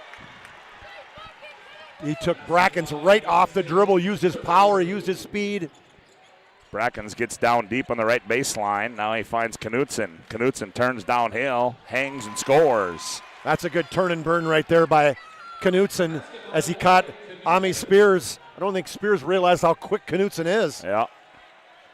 Here's Aldinger, now gets it off to Nisley. Nisley guarded by Glant. Now he's going to rise and fire for three. That one too strong. Rebound into the hands of Glant. Back comes West Fargo. Here's Booth between the rings. Not where you want to have him have it. Now Brackens. Brackens attacks down the right side. Bodies in, off the window, and scores. Boy, he just stuck his shoulder down right into Braylon Aldinger. Got some separation. Used the glass. 45-36, 10:45 to play. Glant pokes it out of bounds, and we're going to get a media timeout on the floor. 10:41 to go. Century 45, Packers 36. Back after this timeout on the PSP Network. Beginnings. And just like the visionary entrepreneurs we serve, we turned an idea into reality. Today, we give you the power to grow your ideas by building meaningful relationships in the communities we serve. Because it's the same place we started. BNC National Bank, where possibilities begin right here at home.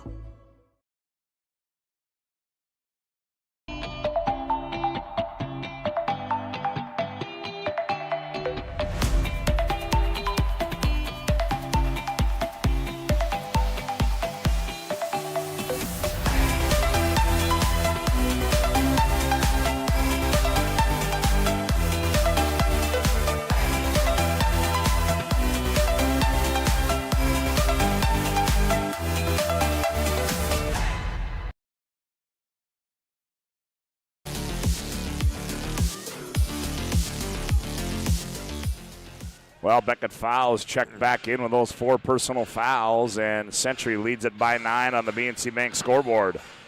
Coach Polcheski's, he got the beef in right now. He's got both Booth and Knutson.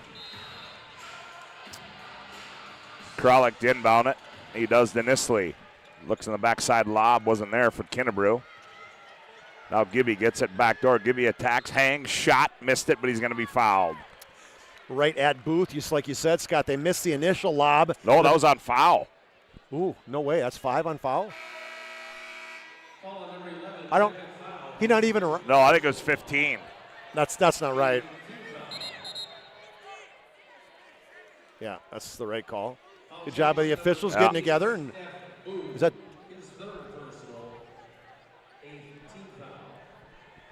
You know, Gibby's struggled right now from the line. He's got 3 of 6 right now. Yeah, free throws are big now. Kennebrew up and good for Gibby. There's a lot of game left. This first 7.5 minutes seems like it's taken forever, doesn't it? Holy cow. Second one's up and good. Gibby got them both. 47-36. Back comes Beckett foul. Hand back to Samick. No, Booth has it. Now gets it off Brackens. Brackens attacks on the right side, rises up. Shot too strong. Booth the board. Booth the putback.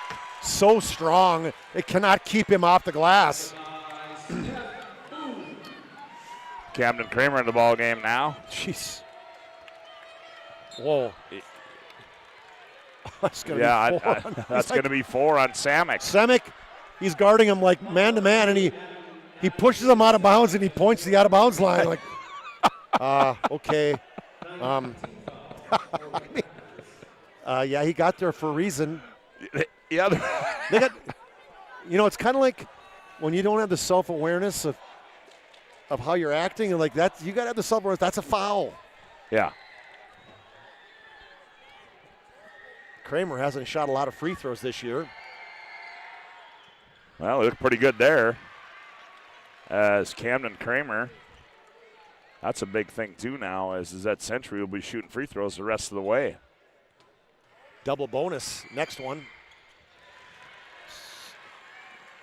Yeah, that's a really big comment to make, Scott, because I got a feeling West Fargo's not going to quit fouling. Nope. Or Brackens now. Gets it off the Booth. Here's Beckett foul. Now they find Kramer. Nope, that's Clant. Sorry, got the wrong team. Here's Brackens. Haroldstead all over him. And now Brackens just throws it out of bounds, and back the other way we go. Good defensive best possession right there for the Patriots. Seymour comes in now. 49-38, Century by 11, 9:47 to go. This is exactly where Century wants to have this score right now. I mean, this is the kind of game they want to play. Kralik pops out, they reverse it, Kennebrew. Looks down high, they go Kramer. Kramer, long three. Oh, he missed everything. Air ball. His first shot, a three-pointer, I think, in the tournament. They called a play for him, set play coming off a down pick. 9.5 to play as Glant works it in the front court. Glant angles middle of the floor. Left wing three by Seymour is up and good. Yeah, that's the problem. Too aggressive picking up a guy at half court. You let him get by you. Defense has to come over and pick him up, and you got Seymour with a wide open look. 49-41. Nisley finds Kralik on the slip. Ball taken away by Booth. Here come the Packers. Down low they go Booth. Booth down low, and they're going to get a foul. It's going to go on Gibby Kennebrew, his second. Like you said, make him earn it, you know. Yep. He absolutely sprints from end to end and gets himself inside the block before you even get yourself set up. 49-41, Century by 8. Just a sophomore, Scotty. Let's see this kid. Free throw comes off.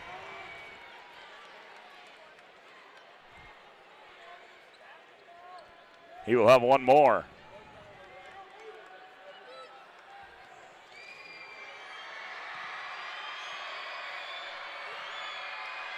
Second one, that one's off again as well too, and Haroldstead.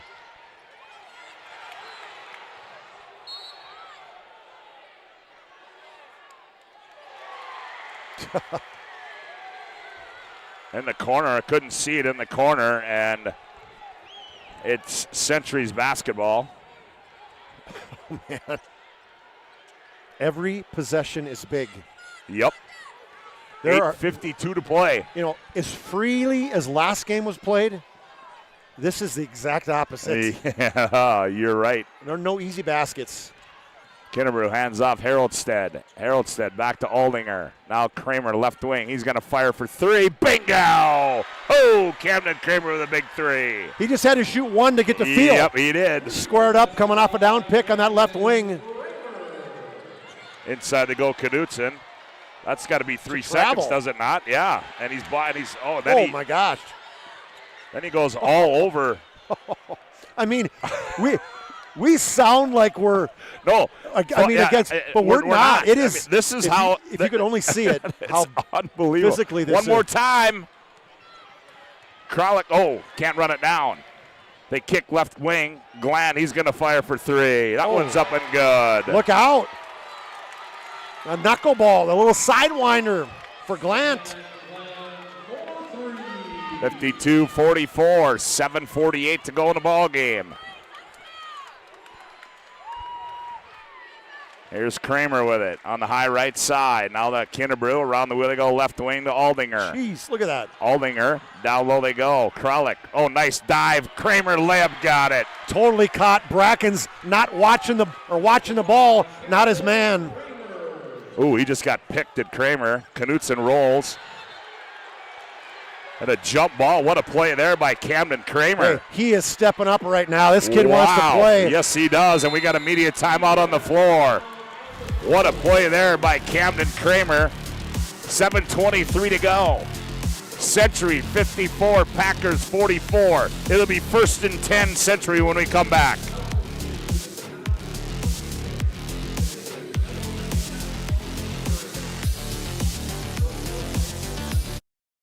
This pages in a history book, a time gone by.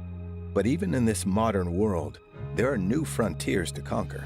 Whether you're tending the land to grow a better tomorrow or growing a business for new opportunities, the work you do powers the world. Exploring the frontier means stepping forward, shaping the future for yourself and for those around you. First International Bank and Trust, helping you live first, one step at a time. And invested wisely. Whether it's paying for a child's education, taking the family trip you've dreamed of, giving back to the community, or funding a confident retirement, we can help you reach your goals. We are passionate about helping you make smart decisions about your spending and saving so you can feel confident about the future while enjoying life today. Together, we can design a personalized plan that takes into account your short and long-term needs and wants, but is flexible enough to adjust as your life changes.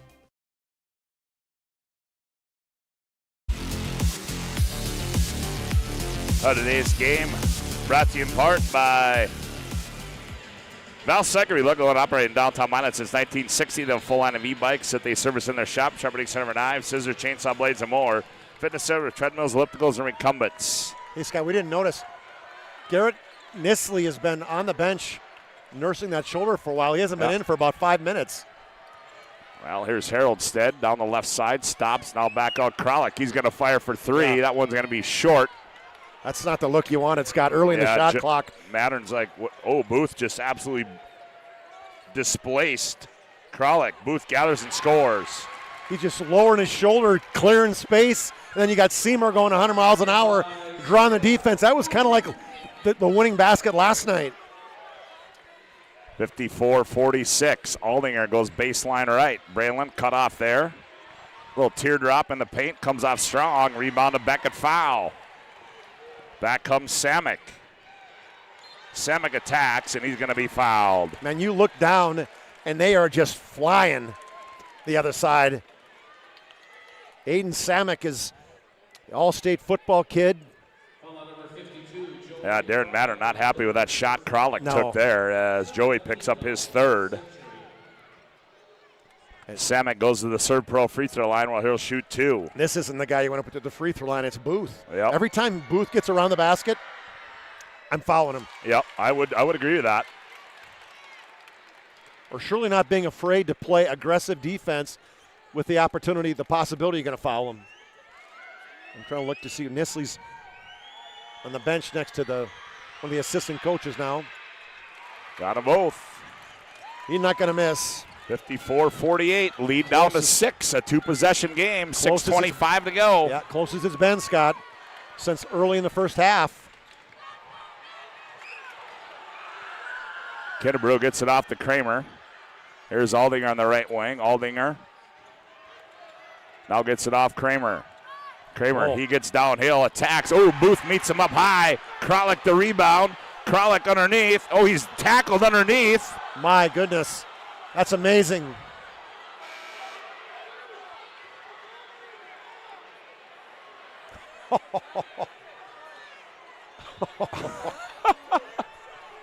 I've never seen this. Watch this.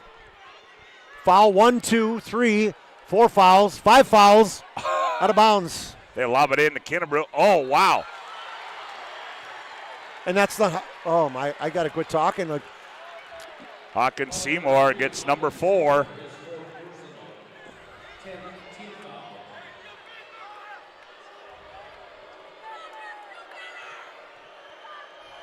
Kennebrew at the Serpro free throw line. Free throw rolls around and goes in for Gibby.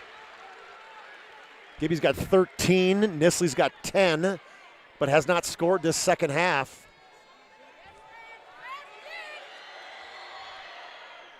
Got them both. 56-48. What a war this has been. 5:59 to go in the ball game. Here's Samick, top of the key. Hand back. Seymour. Now foul in the corner. Glant. He's going to fire for 3. That one's going to be off. And it's going to stay with West Fargo. Kennebrew can't believe it. He's totally trying to box out Booth. Booth is just pushing him underneath the basket. I mean, just great job by Booth being physical inside there. Absolute beast. They got a foul. Call Kramer, right? On a ticky-tack foul there. That's amazing.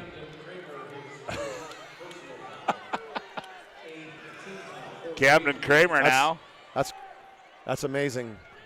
I mean, I'm perplexed. Sam Glant toes the Serpro free throw line. Free throw, it's too strong. Booth the board. Can't get it. Booth again. Booth puts it up and scores. Like a man among boys inside there with the big fella. Didn't make the first one.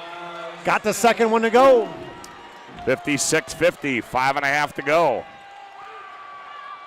Gibby rises, right wing 3, comes off, and rebound to Seymour. That comes Samick for West Fargo. Samick, and they're going to say was out of bounds off Kramer. Coach Bolcheski's saying to his bench, getting a little bit crazy, saying you got to sit down a little bit there, guys. You got to watch what you're saying. Seymour will be the trigger man. Packers trail up by 6 on the BNC Bank scoreboard. Here's Glant. Here's off a down screen. Samick, 3 off. Rebound to Kralik, and they're gonna get a foul. It's gonna go on Booth. I don't get it. How do you not think that's a foul? You totally hammered him. So you got Samick with 4, Seymour with 4. This. He just completely foul, left hand on his back. Foul with 4 and Booth with 4. Oh, man. So Gibby Kennebrew goes to the Serpro free throw line for Century. His team leads it by 6. Free throws up and good by Gibby. Knutson back in the game. He's not feeling well. You can tell there's something going on with him right now. Gibby will have one more. Sets and delivers. Got them both. 58-50. 5:13 to go. They get it inbound to Samick. Oh. Samick attacks downhill, scoops it up, misses it. Rebound comes down to Kennebrew. Now Kennebrew will work it in the front court. Kennebrew goes down on baseline left. Now gets it out high. Nisley back in the ball game. Garrett kicks it in the right corner. Kramer set, fire, 3, too strong. Kennebrew the rebound. Kralik thought about it. Now they back it out. Taking more time off the clock. Xavion attacks. Xavion kicks in the corner. Kramer one more time. That one's off. Nisley, a big rebound. He goes up, scores it. What a rebound there by Garrett Nisley. One-handed rebound, Scott. They're going to call Nisley on a foul. As quick return by West Fargo. Nisley get called for the foul, his second. going to be shooting free throws now. Seymour, a 59% free throw shooter. Century by 10 on the BNC Bank scoreboard at 60-50. West Fargo just ripping it out of the net after a made basket and just taking off. Free throw by Seymour is no good. Everything, the rest of the game, both teams, 2 shots. Yeah. 4:18 to go. Kralik between the rings. Now here's Kinnebrew. Steps back, left corner, 3, bingo! Oh, Gibby, and he turns back and looks right at Glad. He's stepping up now. You talk about a guy, a competitor. You got some competitors here, Scotty. Foul on the baseline. He goes up, misses that one. Knutson the board. Knutson goes up. Uh-oh. Uh-oh.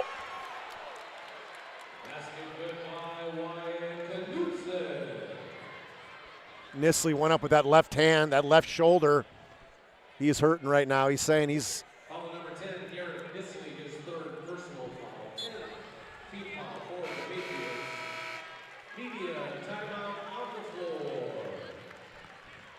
Well, I don't care what anybody says, but that young man has put on a gutty performance. Last media timeout. Century by 11, 63-52, 3:54 to go. Back for the finish after this timeout on the PSP Network.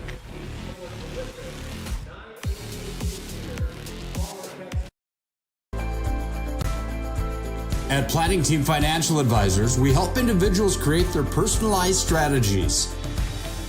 We specialize in financial planning, retirement planning, insurance, and 401k distribution options. Don't leave your future to chance. Call Planning Team Financial Advisors today for a free retirement review. Planning Team Financial Advisors, your plan, your future, your team.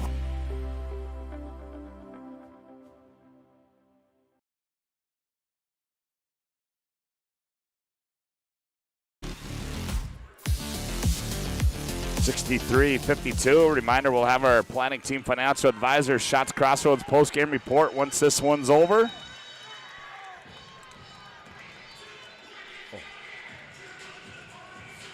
So Knutson gets the hoop and the harm. This is the most minutes Kramer's played all year. Yeah. Aldinger back in now with Nisley tightening up that shoulder brace. Knutson, sorry, Chuck. 57% free throw shooter. Money for the big guy. He's got 9. Century by 10. Here comes the pressure now as Haroldstead finds Kralik. Now to Xavion. Now Kramer. Now here's Kinnebrew. Kinnebrew attack. Goes baseline. Nope, they're going to say it was out of bounds, and it'll go back the other way. Good idea as he's trying to skip past it underneath the basket, but hit the out of bounds line. Good pressure by Aiden Samek. Samek's got to come back in the backcourt and get it. Now he'll work it in the front court. 3:35 to play. Century by 10. Samek splits the D and goes in and scores. He's so quick. You got to get off him. He's a set shooter. He's not really one of those guys that shoots in rhythm.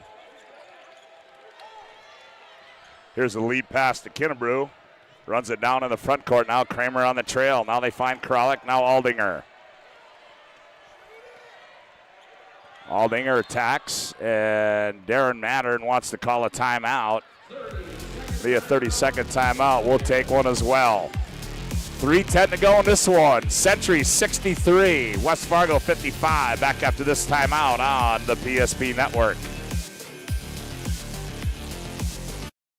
Use meet unforgettable flavor. Welcome to Beowulf Craft Kitchen and Lounge. Upscale casual dining crafted with care, paired with an exceptional selection of wines and bourbons. A place for family fun and nights meant just for two. Or gather with friends to watch the game in our reimagined lounge, all overlooking Beowulf Golf Club, North Dakota's #1 rated course. Beowulf Craft Kitchen and Lounge. Come experience Chef Barry's fusion of flavors.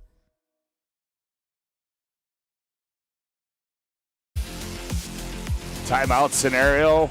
Both teams have 2 timeouts left or out of media timeouts.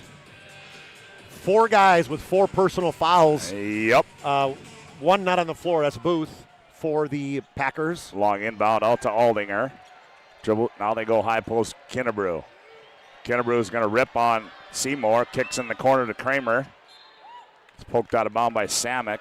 Kennebrew's just, he can't believe it. He gave the official look over his shoulder like, are you serious? 6 to shoot for Century. Taken away by Knutson to Samick. Here comes Samick the other way. Attacks. That one's on Haroldstead. We're going to get a foul. Right at Haroldstead. Here's the thing. Samick is so quick. You get him the basketball, and he dribbles faster than most guys are running. Look at that. And we're watching it weaving his way through blue jerseys like they're cones. Well, you might as well mark these down. Yeah.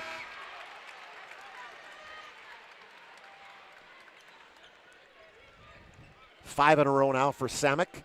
90% free throw shooter coming into the tournament.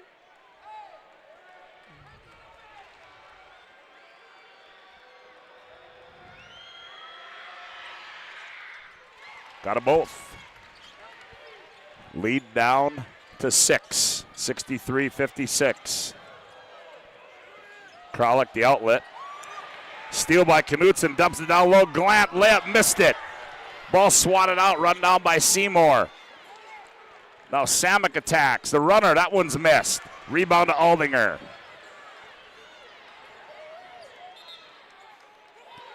You got to be strong with the basketball. There's no easy passes.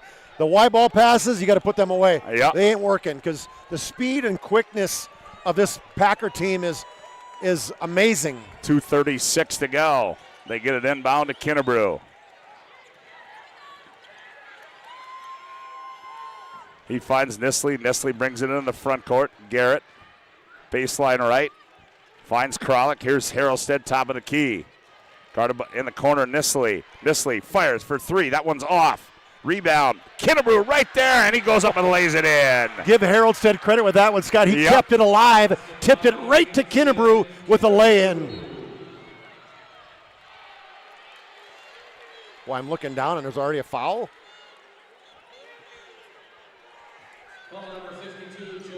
Let's watch. Oh, they don't see that one. We see the rebound put back there, but it's Kralik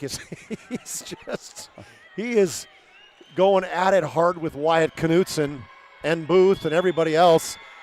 He got it in the chops, checking his teeth. Knutson converts that one. Looking for a dentist right now. Whoops. 65-58. Make it 59. 5 big points down the stretch for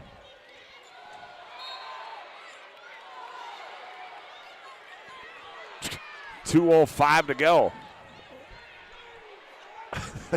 I think the whistles are swallowed, Scott.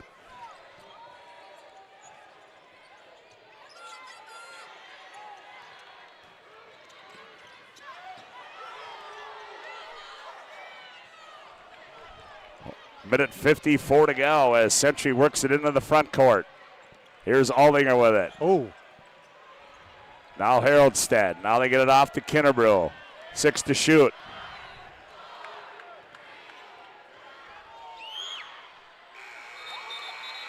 To shoot that, Garrett. Shot clock violation. And what a defensive possession by the Packers, Scott. Stifling defense right now. 65-59. Minute 34 to go. Here's Beckett foul with it. Trying to get it to Samick. He does. Samick on the bounce. Samick, he's going to attack on Aldinger. Gets in the lane, stops, turns, fires, shot rolls around and goes in. Gets himself in the lane. Gets the roll. 65-61. Haroldstead in the front court. Now to Kennebrew. Minute 10 to go. Who wants the shot, Scott? Oh, Kralik, point blank range. That one's in and out. Haroldstead the board. Haroldstead. Gimme with the rebound flush. Are you kidding me? From the backside. Wow. Takes the Haroldstead miss and rips it through. Uh-oh.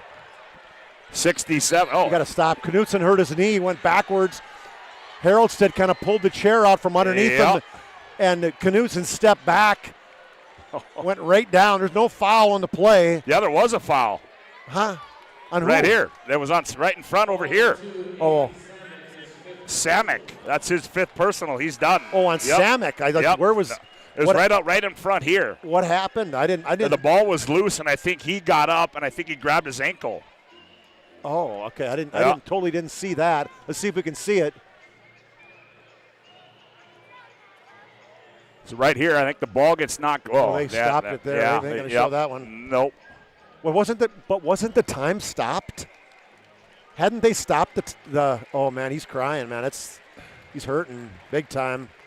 He's gonna have to come off, and Booth's gonna come in now. Wyatt Knutson gets a round of applause as he goes off. But what a physical basketball game this has been. Oh my, I'll tell you what. This has got to be one of the more physical games I've seen in a long, long time. I'm not sure I'd play this physical in an amateur basketball game before, Scott. Hang on a second. Whoa, stop it right there. I didn't stop it right there. There's about 5 guys that could go to in this building right now, and they would disagree with that comment. So, Patriots have the ball on the side, setting up the line. Gibby's going, let's go. Yep, Booth will guard the inbounds. They get it to Kralik, find Kinnebrew. Gibby goes up. Gibby layup, got it. What a job. Inbound pass, Kralik with the pass up to Kinnebrew for the layup. 69-61. Brackens is going to fire a 3. That one's no good. Seymour the rebound and the putback. Timeout, I think, by West Fargo on the air ball. Hawkins, Seymour, and we got a timeout on the floor. 28.7 to go. Century by 6. Back after this. Timeout on the PSP Network. And just like the visionary entrepreneurs we serve, we turned an idea into reality. BNC National Bank, where possibilities begin right here at home.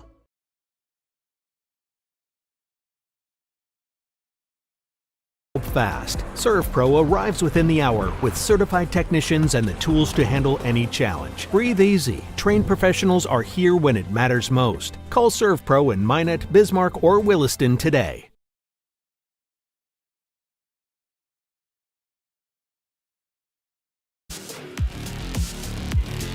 (69-63), 28.7 seconds left to play. Century leads it by 6 on the BNC Bank scoreboard. West Fargo's got a foul. Haraldstedt will trigger it inbounds. Oh, and they throw it short to Seymour. Ball was loose. Going to call foul on Kinnebrew, diving and picking up the legs. So they tried to go deep but didn't get the ball up high enough. An interception by Seymour, and then a dive at the legs.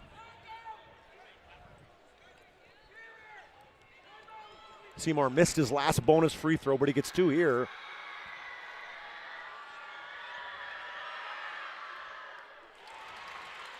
That's the exact scenario the Packers wanted.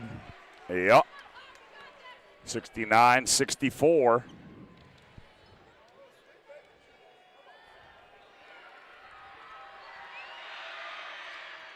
It's up and good. He got them both. That's money free throws right there. Big shot. 69-65. They get it in to Kralik. Now Kralik turns and burns. He finds Kinnebrew. Look out, Gary. Oh! Oh, my God! Oh, they don't call it. On the other end, here's Glant for 3. That one's off. Seymour the rebound. Inside foul. That one's no good. Back out Seymour. He fires for 3. That one's no good. Brackens a rebound. And they're not over. It's not over because there's still a second left. I want to see that dunk. Didn't they run underneath and picked off the leg of Kinnebrew? It had to be, didn't they? I mean, I'm shocked at that. Wow. Did I miss something? I swear he went in for the dunk and he ran behind. Yep. And he got his legs hit and he went down, missed the dunk.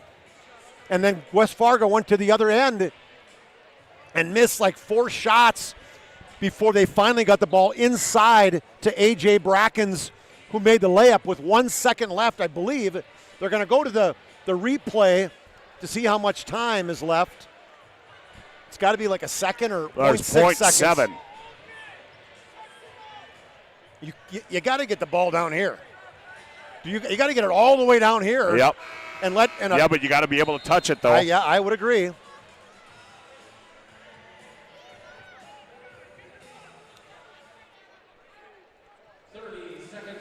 30-second timeout. We'll keep it right here. I mean, I want Harold Stead and Gibson Kinnebrew down here. I feel like what's going to happen is maybe the two guys on the backside are going to come up and maybe pick for those two guys, and they're going to maybe go deep. Well, it shows. Let's see.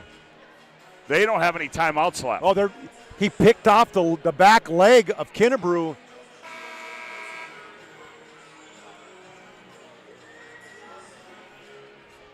Well, he tried for a thunder dunk on that one and lost his balance, and it hit the back of the rim and came off.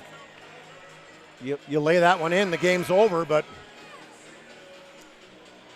that wouldn't have been as pretty. Yeah. Well, now you can run the floor, and you got 6'8". You got 2 guys guarding the out-of-bounds play. Wow. Well, we'll see what they do here. 69-67, 0.7 to go. And that's going to do it. The Century Patriots are going to advance to the state championship game tomorrow night against the Bismarck Demons, as they're going to win at 69-67. That'll take us into our planning team financial advisor, Shots Crossroads postgame report. Shots Crossroads, your postgame headquarters online at shotscrossroads.com. And planning team financial advisors helping clients work toward financial freedom. Chuck has made his way down to the playing floor.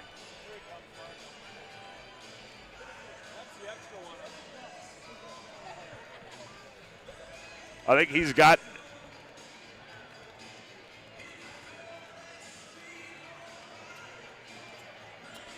Darren Mattern as they're talking with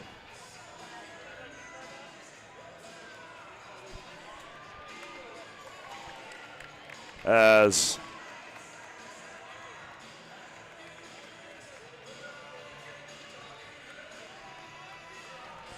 Darren Mattern is making his way over to the sideline, and I believe Chuck Claremont's going to get a chance to talk to him as he is hot right now. And let's go down courtside and Chuck Claremont. Chuck, take it away. All right, Scott. I'm not sure I've ever witnessed a game like that before, Coach. Survive in advance, but holy cow, what it took to survive. Well, it was whoever's going to make the last tackle. I mean, it was physical, most physical game I've been a part of in 30-some years of coaching. I mean, kids were just playing their butts off. And we were fortunate to make a couple more plays. Yeah, and, you know, they let so much go, and I want to get away from that because bottom line is you made some big plays down the stretch. Defensively, you played such great defense the entire time, and you didn't get caught up in the bully ball, but you had to play some tough basketball as well. Well, it was just a physical high school basketball game, and you know, they tried to enforce their will, and then obviously we had to come back and hold our ground. But at the end of the day, we're just happy to be advancing.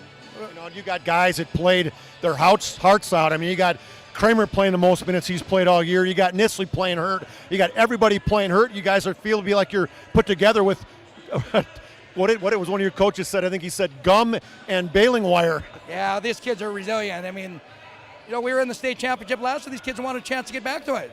And, you know, we got one more game, and we're going to roll it out. We're going to give it a heck one more time tomorrow night. We're excited about it. You got Bismarck High numbered the 4th time this year, Coach. Probably not going to be as physical as this, but it's going to be a battle, obviously. Well, they're a very good basketball team. Obviously, when you get to this stage of the season, you're playing all good teams. So we'll be ready to go. We'll put a good plan together, and our kids will be excited for the opportunity. Ice in a hot tub? Oh, it'll be something. All right, congratulations, All right, Coach. appreciate it. Good Thank luck you. tomorrow. I gotta talk to a guy that's just the physical battle today. That is surely the key, and I know you're a guy who doesn't back away from it. Talk to me and talk to the fans that are listening about what that game was like. I mean, their posts are very physical. Booth and Knutson, they're good posts. They're physical, and they're gonna always try to post you up. So we came in expecting West Fargo to be very physical, and that's what we got. I mean, towards the end there, we weren't as physical as we wanted to be, and then we cut the lead to 2, and then we had to step it up from there. For you guys, you had a 10-point lead, and it just seemed like you were struggling offensively to find some good offensive possessions. What was it that you guys needed to potentially do at that point in time to try to get a hoop? We just needed to slow down. They're speeding us up. They're getting into us with their body. Physical game, as we said. So they're getting into us with their body, and we weren't being as physical. So we need to slow down and get 2 feet in the paint, and then good things happen from there. We got a lot of open shots once we got inside the paint. I think the beauty of a game like that, though, is, obviously no ill intent. You guys shook hands afterwards, and that was the beauty. I watched you guys go through the handshake line, and it's just a tough high school basketball game. Yeah, I mean, you're going to get a tough game with them. We played them sophomore year in the consolation game, and I still remember, all the sophomores then are seniors now. And, we've been playing with them forever. We've been playing against them, playing with them, whether it's AAU or just travel ball, so it's fun to see us, out here on the big court now. How about the Demons tomorrow? That'll be a fun game. Bismarck Century versus Demons. I mean, classic championship. We'll see what happens. Could be a really good one, man. Congratulations. Great job. Good luck tomorrow. Back to you. Hold on. All right, there you go. Joey Kralik, Darren Mattern, as they're victorious. They've got a date with the Demons tomorrow night in the state championship game. What a game. 69-67. Century hangs on. Back with more on our Planning Team Financial Advisor Shots Crossroads postgame report after this timeout on the PSP Network.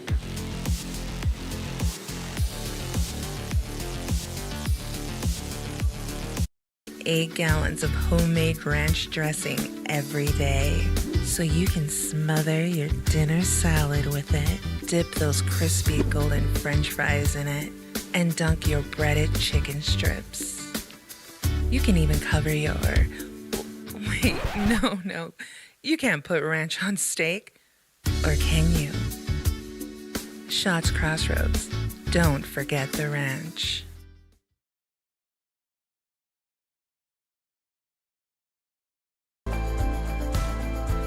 At Planning Team Financial Advisors, we help individuals create their personalized strategies. We specialize in financial planning, retirement planning, insurance, and 401k distribution options. Don't leave your future to chance. Call Planning Team Financial Advisors today for a free retirement review.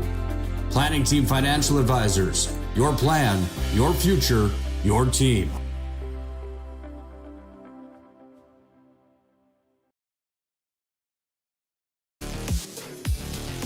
69-67, Century survives, and they have a date with Bismarck High tomorrow night. Welcome back to our Planning Team Financial Advisor Shots Crossroads postgame report for a look at the final individual and team numbers. Here's Chuck Claremont. This doesn't tell the story. Aiden Samek, 18 points for him tonight before he fouled out, 13 for Hawkins Seymour, 11 for A.J. Brackens.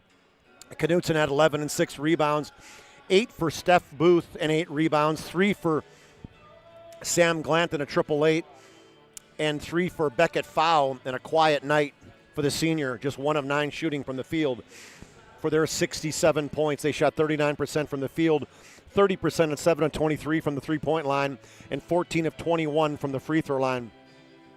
For the Patriots, Gibson Kinnebrew carried him, 25 points, 10 rebounds for him, 3 assists, 3 steals.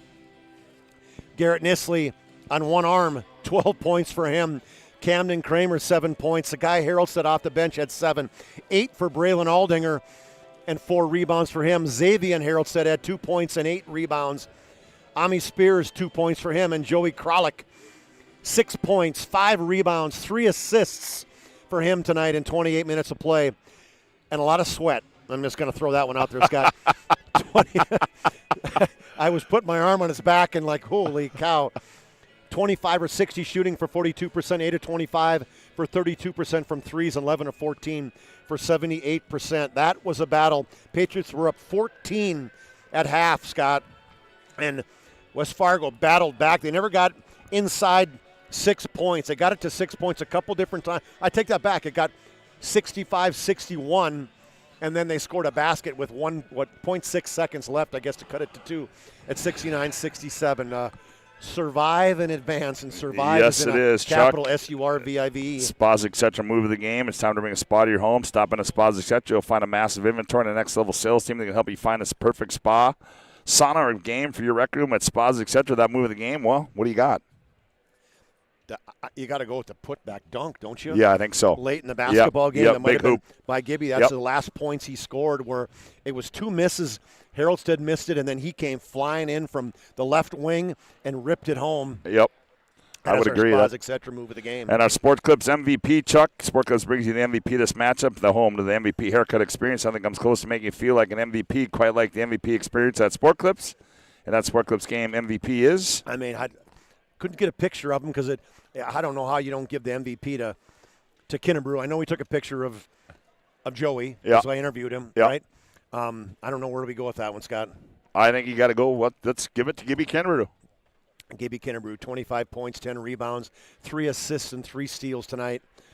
He is our Sport Clips MVP. Well, that'll do it for today. It sets up our action tomorrow. We'll be back on the air with you tomorrow right around 9:30. Caden Sheen, Anthony Vetter will have West Fargo Horace and Legacy on the girls' side, followed by Mandan and Century on the girls' side. Then we'll follow that up with the 9th. It'll be Cheyenne and Legacy on the boys' side, and then that will be followed up by the girls' third-place game, Mandan and Century, and then Dickinson High and West Fargo.